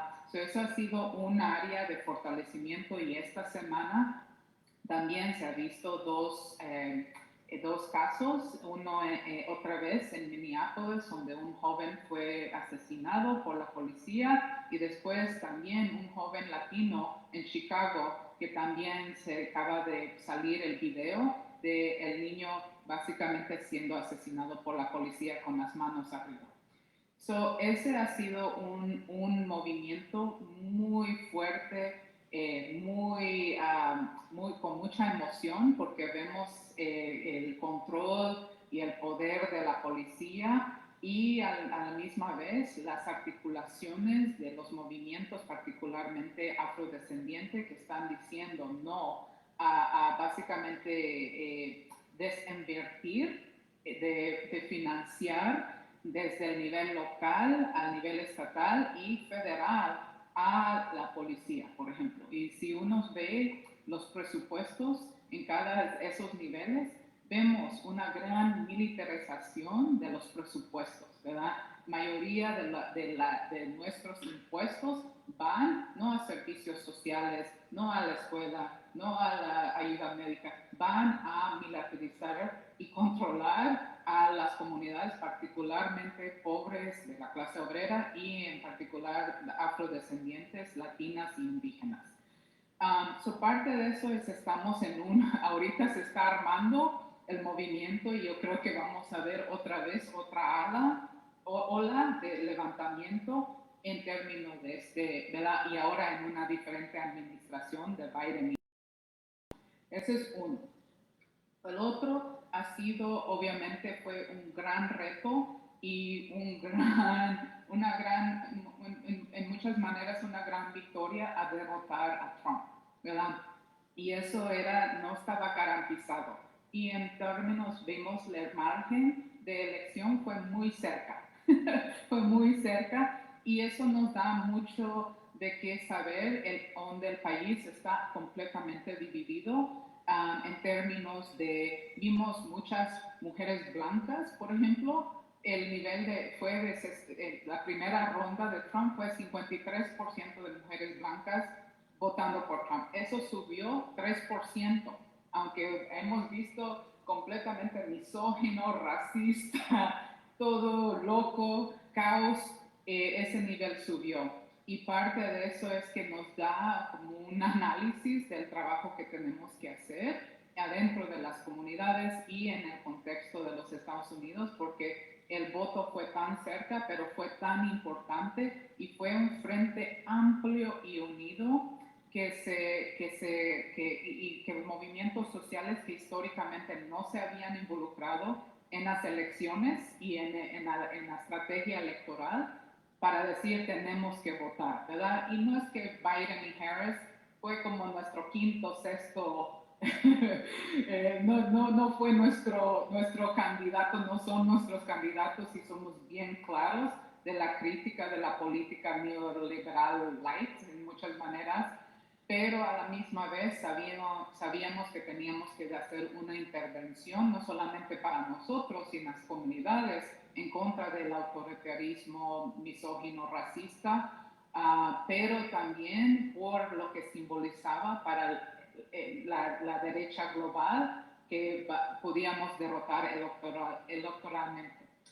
La realidad es que se está reagrupando la derecha y lo vimos con el levantamiento, el ataque al Capitolio el 6 de enero. Y parte de eso es que se está organizando y están armados, están en alianzas, están en organizaciones y Trump en muchas maneras va a ser alguien que ha cooptado completamente el Partido Republicano. O sea, se ha ido a la extrema derecha y parte de eso estamos viendo que ellos han traído sus estrategias de odio y sus estrategias de sus agendas al nivel estatal. Hay muchas batallas sobre el derecho de votar, mucho ataque a la comunidad trans. En más de 30 estados hay legislación súper anti-trans, completamente al nivel, ¿verdad? Que se nos está llevando como 30 años para atrás en términos de derechos LGBT, de derechos de género, y básicamente estamos viendo eso pasar a nivel local, pero se están preparando para las elecciones en el 22 y en el 24 para tratar de hacer eso. Ese es un elemento que es importante, que se está reagrupando la derecha. Y después el tercer punto es que ha abierto un nuevo campo donde los movimientos como nosotros somos parte del Green New Deal, una red del Pacto Verde, nuevo Pacto Verde, no sé si lo estoy diciendo bien, pero estamos tratando de promover en este momento los planes y las demandas más ambiciosas, ¿verdad? Para poder saber que en este momento de crisis, ¿verdad? Múltiples crisis que estamos viendo no solamente en los Estados Unidos, pero globalmente, que parte de eso es un momento de ideas transformativas, de demandas muy ambiciosas y que están centralizadas en tratar de decir como the root causes, las causas raíces de los problemas que estamos teniendo.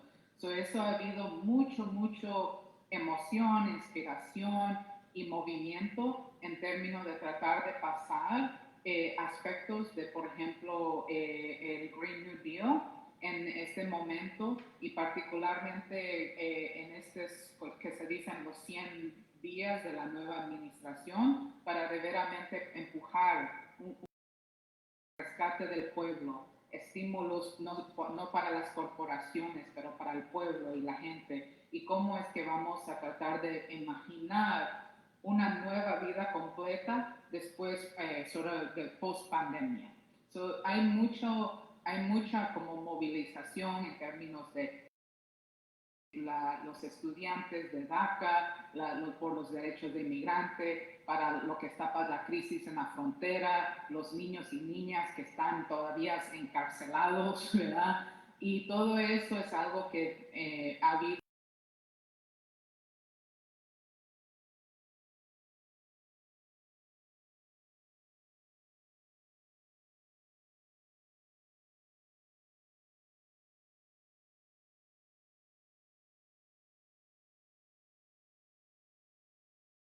Muchísimas gracias, Cindy.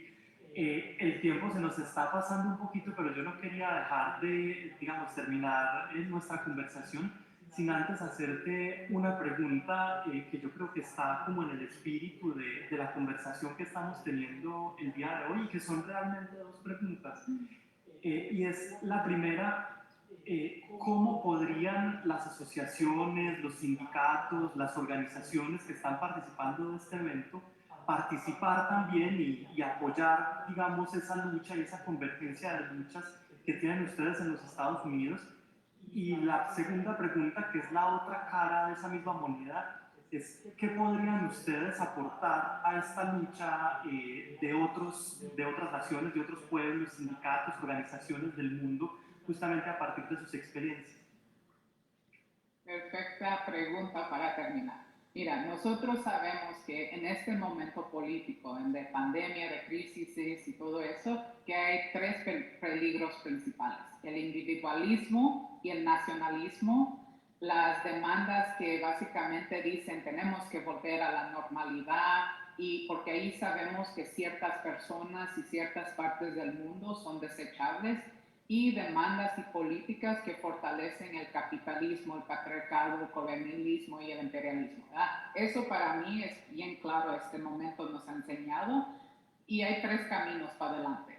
Nosotros somos bien claros, estamos bien claros que la solidaridad es nuestra solución, en particularmente esa solidaridad internacionalista, ¿verdad? Más que nunca.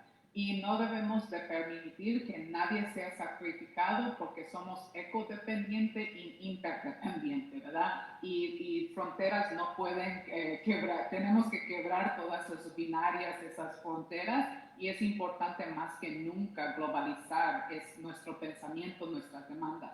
Y lo último es que las demandas de este punto tienen que ser transformadoras y tenemos que implementar alternativas sistémicas que aseguran el desmantelamiento de la supremacía blanca y el patriarcado en particular, y eso es lo que nos han enseñado, ¿verdad? Los pueblos indígenas, las feministas, los jóvenes, todos los sindicalistas, ¿verdad? Hay un nuevo protagonismo plural que debemos de seguir levantando, las comunidades trans, los afrodescendientes, y ese es el momento donde debemos de de saber que nuestro movimiento está planteando alternativas sistémicas que yo creo que en el final van a curar el planeta y muchos de los males que estamos viendo y hemos luchado en contra. Muchísimas gracias por estas palabras, por este llamamiento a la solidaridad, ¿no? Y a esas alternativas que nos dan tanta esperanza. Me sabe muy mal, tenemos que dejarlo aquí, pero ha sido de verdad ilusión. Y seguimos, de verdad. Y de verdad esperamos que así sea, que con la solidaridad de todos, con la convergencia de las luchas de todos, efectivamente podamos sanar este planeta de sus múltiples heridas, de sus múltiples crisis. Muchísimas gracias, Cindy. Muchas gracias a ustedes y abrazos a todos y buena suerte con las 24 horas. Gracias. Chao.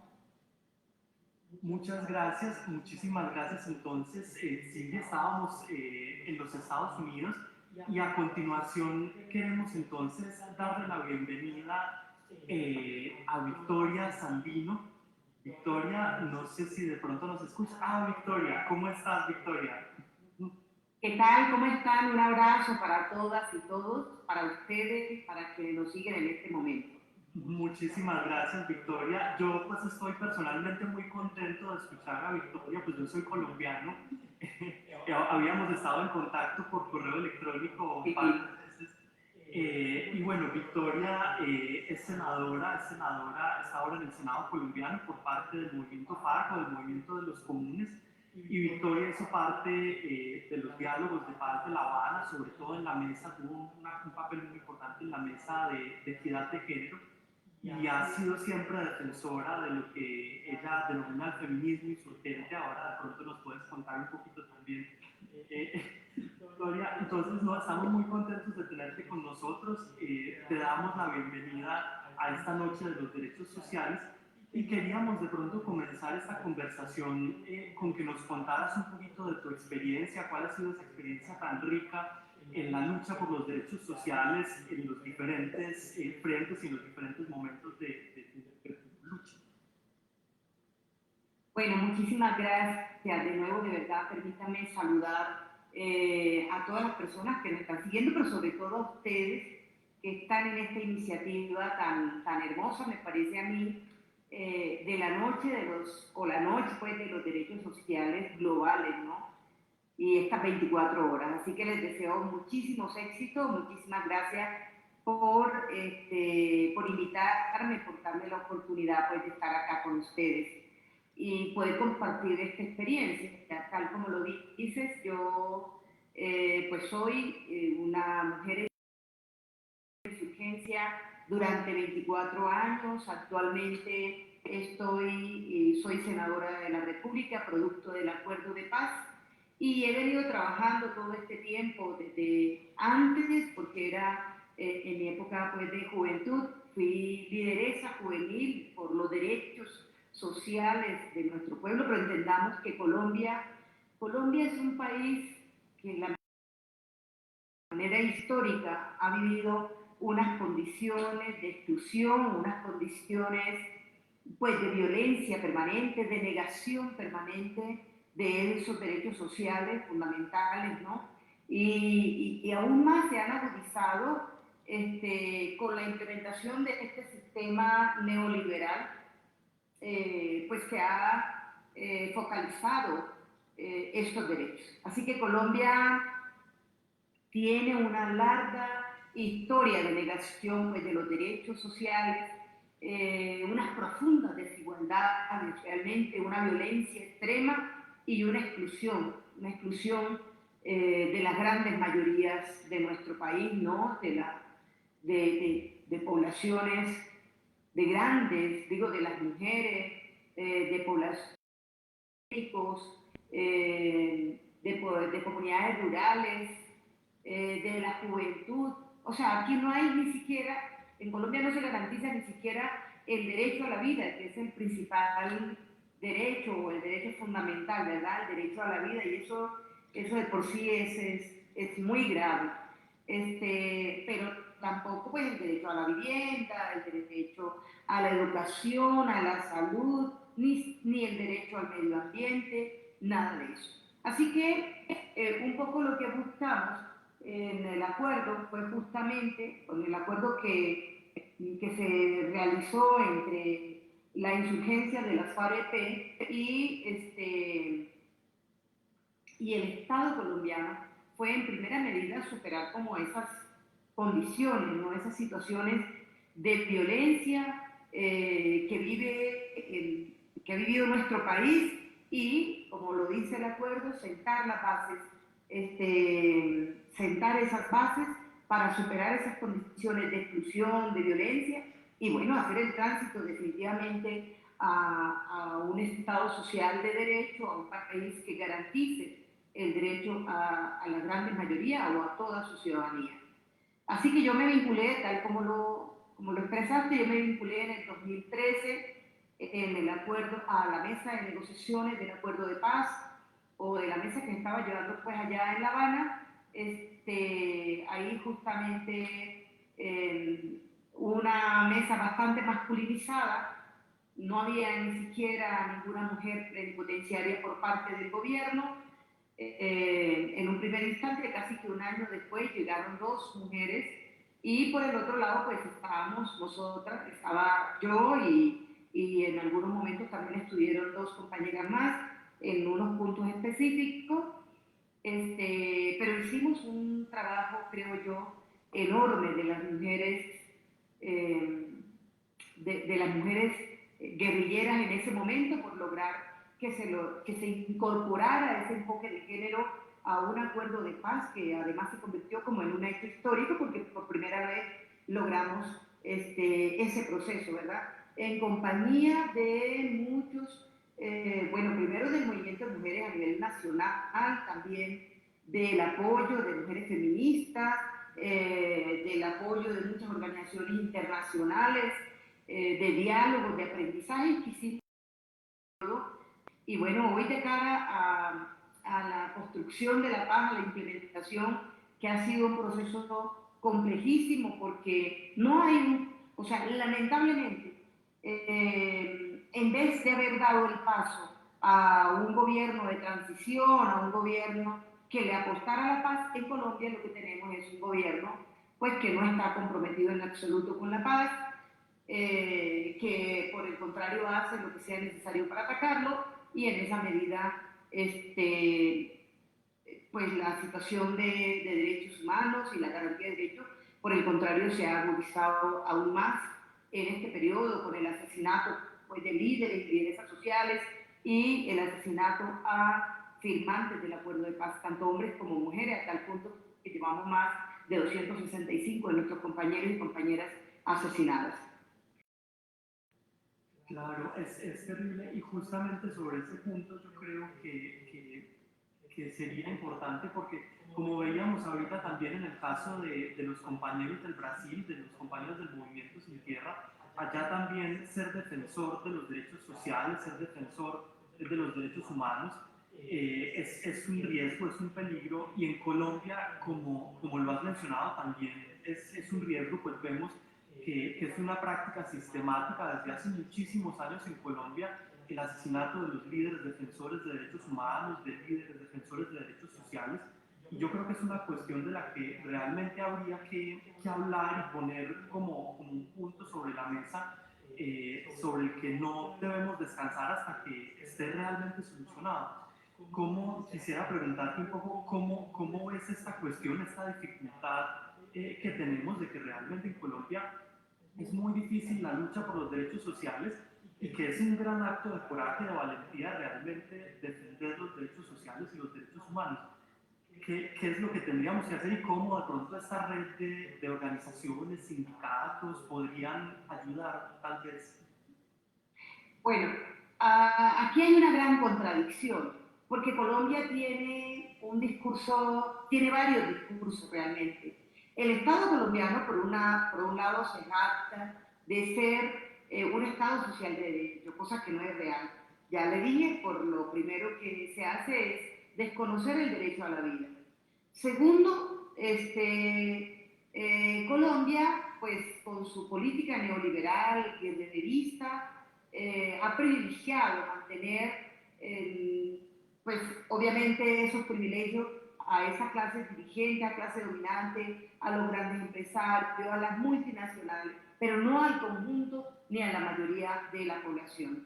Se jacta de ser la democracia más antigua del continente, la más estable, pero no garantiza ningún tipo de derechos. O sea, yo lo decía, aquí ningún derecho está garantizado, ni que la vida, ni el derecho al trabajo, ni a la vivienda, ni los derechos ambientales, nada de esto, ni culturales de los pueblos, nada de esto. Ahora, ¿qué hacer? Yo sí creo que aquí hay que hacer un ejercicio de resistencia muy fuerte. Y ahí tenemos responsabilidades los y las colombianas, nuestras diversidades, en medio pues, de los pueblos indígenas, de los pueblos negros, desde las mujeres, desde la juventud, desde los sindicalistas, o sea, desde distintos sectores sociales que estamos siendo afectados y que creemos en nuestro país, que queremos una paz estable y duradera, una paz completa, una paz que nos incluya a todos, ¿no? Un poco en esa dirección que trabajamos en La Habana, que es lo que le hemos llamado la construcción de la justicia social y de un buen vivir. Entonces, por un lado, pues necesitamos el cumplimiento del acuerdo de paz, ese cumplimiento del acuerdo de paz de manera integral, porque efectivamente allí se plantean pues cambios que son mínimos, pero que son estructurales, que son fundamentales. Dos, y eso requiere la voluntad política, pero cuando no hay la voluntad política, como en este momento no hay por parte del gobierno y del Estado colombiano, pues tiene que ser el movimiento social, la ciudadanía, la que tiene que exigir esos derechos y esas garantías y el cumplimiento del acuerdo de paz en sí. Y, por supuesto, tenemos que contar con el apoyo, es fundamental, el apoyo, la solidaridad internacional, el acompañamiento de distintas organizaciones. Mire, en los años del 2002, cuando se vino toda esta ola de violencia y de falsos positivos, que le llaman, porque aquí se cambia el lenguaje incluso, que son ejecuciones extrajudiciales, que eran ejecuciones y siguen siendo ejecuciones extrajudiciales, pues el acompañamiento internacional, incluso en el territorio, a través de brigadas, a través de denuncias, a través de encerrar al sistema y al gobierno para que cumpla realmente en el país con lo mandatado en la Constitución, porque aquí hay una serie de normas, pero esas no se cumplen. Entonces, pues eso hoy en día a nivel internacional ayudaría muchísimo. Y hay mucha experiencia de cómo campañas internacionales han podido bloquear gobiernos militaristas, gobiernos guerreristas, violentos, violadores de los derechos humanos. Yo creo que eso es válido hoy en día, no solamente para Colombia, sino para todos los pueblos pues, que padecen el flagelo de gobiernos como el nuestro. Genial, muchísimas gracias. No quisiéramos dejar de lado el contexto que es actual, mundial, de esta pandemia que se ha batido sobre todos nosotros y de crisis económica, evidentemente. Queríamos preguntarte cuáles son pues, las problemáticas más importantes dado este contexto actual y cómo han afectado finalmente a estos diferentes frentes en los que nos estáis combatiendo. Bueno, aquí hay que conocer que la pandemia realmente ha agudizado la brecha o las brechas en el país.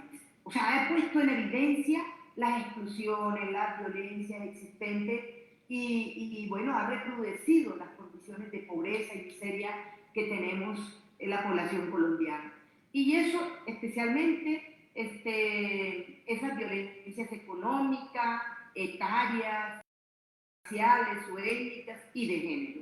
Entonces la pandemia evidencia toda esta crisis, ¿no? La crisis estructural del sistema de salud colombiano, por ejemplo, que vulnera pues, los derechos a la clase trabajadora. Mire, es tan increíble que es tan complejo, tan difícil esto, que en muchos países de América Latina prácticamente todos se están vacunando, bueno, por excepción de algunos como el mismo Brasil y bueno, no sé qué otras experiencias, pero Colombia empezó tardíamente la vacunación, no ha querido hacer una apuesta real para garantizar esa vacunación a toda la población colombiana y se empezaron unas poblaciones como más vulnerables, por ejemplo, la población mayor de 80 años, mayor de 75 años, pero ya incluso se venció ese periodo de vacunación y resulta que ahora pues no hay vacunas, no se le garantiza a la gente y no hay una, o sea, Colombia ha venido improvisando en este tratamiento de la pandemia. Por el contrario, privilegió o ha privilegiado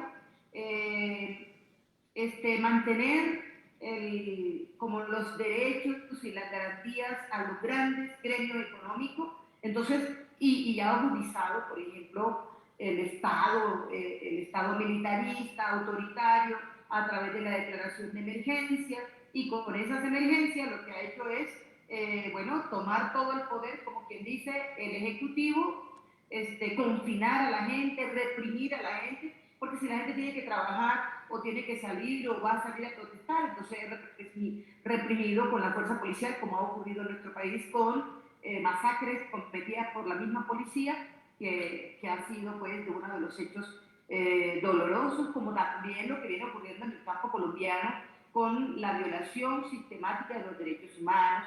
Se ha aprovechado esto para hacer las fumigaciones en las comunidades, en los cultivos de las comunidades, con la excusa de ataques supuestamente al tratamiento pues militarista de los cultivos de uso ilícito. Entonces, toda esta situación lo que ha demostrado es la incapacidad de este gobierno y la falta de voluntad política para asumir el tema de la pandemia y de la crisis pues de manera integral que favorezca a la mayoría de los colombianos y las colombianas.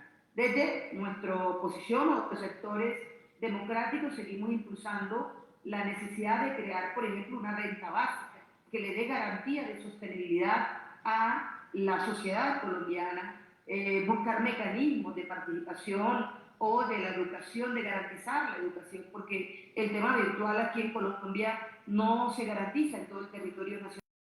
Ni siquiera en las zonas rurales existe energía eléctrica, pues mucho menos conectividad del Internet. Entonces son situaciones de exclusión de verdad que agudizan más a la situación en los territorios. Muchísimas gracias, Victoria. El tiempo se nos está yendo un poquito, pero yo creo que hay una pregunta muy importante y de hecho de la que hablamos un poco también en nuestros intercambios por correo, y es la cuestión de la solidaridad entre los pueblos, de la solidaridad internacional. Entonces yo quería tal vez terminar también con una pregunta que, como le decía ahorita la compañera Cindy, son como las dos caras de una misma moneda, la moneda de la solidaridad internacional, y es frente a todos estos desafíos, estas problemáticas que tiene el pueblo colombiano, que atraviesa el pueblo colombiano, ¿cómo puedan los otros pueblos, las otras organizaciones, militantes, sindicatos, etcétera, de otros pueblos, apoyar esas luchas que ustedes todos los días en el cotidiano llevan a cabo desde diferentes lugares? Y en el mismo sentido, como también la experiencia tuya, la experiencia del movimiento de los comunes, del movimiento FARC, puede también, digamos, darle consejos de lucha a otros pueblos, a otras organizaciones que tienen sus propias problemáticas y que se baten en sus propios contextos. Bien, mira, yo quisiera reconocer aquí, ya había dicho, pero quisiera reconocer que en el caso colombiano, y para lograr el acuerdo de paz fue fundamental, definitivamente fue fundamental la solidaridad latinoamericana, la solidaridad global, porque fueron muchas las expresiones de distintos lugares del mundo, con distintas organizaciones, con distintos procesos que pudieron llegar a La Habana o que nos conectamos o que nos compartían sus experiencias y de allí pues tomamos muchísimos aprendizajes. Así que ese es el primer reconocimiento, especialmente hacia el movimiento social, hacia los pueblos del mundo y particularmente hacia los pueblos de América Latina. Así que creemos que la lucha de los pueblos son legítimas siempre para erradicar las injusticias sociales, para buscar condiciones dignas de vida, ¿no?, de sus pueblos. Y creo que debemos continuar en esa pelea desde la base social, o sea, desde las organizaciones sociales, populares, con los anhelos específicos que cada quien tiene, y no es que una organización o algunos expertos o expertas demos recomendaciones específicas, no, es que ustedes tienen que hacer esto. Yo creo que eso no es sano para ningún proceso. Cada proceso hace su propia experiencia, cada proceso tiene su propia enseñanza, y compartir esas experiencias, que seguramente muchos tendremos que aprender de todas esas experiencias de manera colectiva, y esa es un poco la disposición nuestra, ¿no? Poder contar nuestra experiencia, poder compartir cómo hemos dado este tránsito de hace tantos años de lucha revolucionaria en nuestro país para lograr, pues, por supuesto,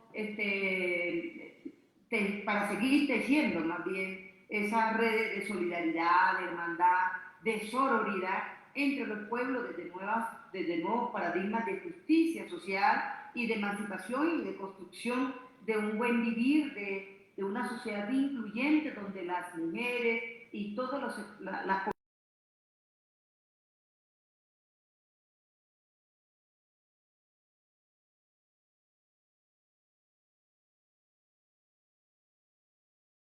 Muchísimas gracias, qué interesante, ¿no?, esta dualidad, ¿no?, la importancia del contexto y de la experiencia única, y la importancia de ello, y al mismo tiempo estas ganas de compartir, de necesidad de trasladar metodologías. Muchísimas gracias, Victoria, de verdad ha sido un placer poder intercambiar contigo. Yo sé que Esteban está muy feliz. Muchísimas gracias, de verdad. También, pues, las palabras con las que terminaste, yo creo que de verdad son muy, muy importantes para todos estos esfuerzos, y es imaginar otros mundos posibles, imaginar otros futuros posibles, y efectivamente servirnos de las redes y de la convergencia de las diferentes luchas de los pueblos para poder precisamente hacer que esos otros mundos, esos otros futuros que nos imaginamos, pues se puedan ir haciendo concretos, ¿cierto? Que no sean solamente utopías, sino que se vuelvan concretos. Así es. Muchísimas gracias, un abrazo de verdad desde Colombia, muchos éxitos, y estas iniciativas hay que seguirlas desarrollando. Claro que sí, esperamos poder seguir trabajando todos juntos, vamos luego a escribirles y a proponerles para poder seguir trabajando todos, y de verdad muchas gracias, un abrazo muy grande, Victoria, nos vemos pronto. Muchas gracias y que estén muy bien. Gracias. Gracias. Bien, vamos entonces, tenemos una pequeña cuestión logística en la transmisión en live. Vamos a suspender unos 5 minutos porque nos toca renovar el enlace, y mientras tenemos entonces a nuestros próximos participantes, que son los compañeros de la Central Autónoma de Trabajadores del Perú. Los vamos a dejar con unos videitos, unos cortos videos que elaboraron los estudiantes de diseño y de arte de la escuela de la EP en Ginebra, y volveremos entonces nuevamente a las 9 de la noche en unos 15 minuticos a retomar con la compañera Mirna Jara y con el compañero Martín, que va a estar moderando también algunas de estas conversaciones. Pasaremos entonces a una conversación con Mirna, que nos unirá a nosotros desde Lima, y Martín, que está en este momento en La Paz. Muchas gracias a ambos. Ya volvemos con ustedes en la transmisión en live, simplemente renovaremos el enlace. And I'm just going to say very quick in English for the audience that is still watching us in English, maybe. For North America in particular, we're going to renew the link for the transmission, for the broadcast on Facebook Live, but we're going to be soon with you again.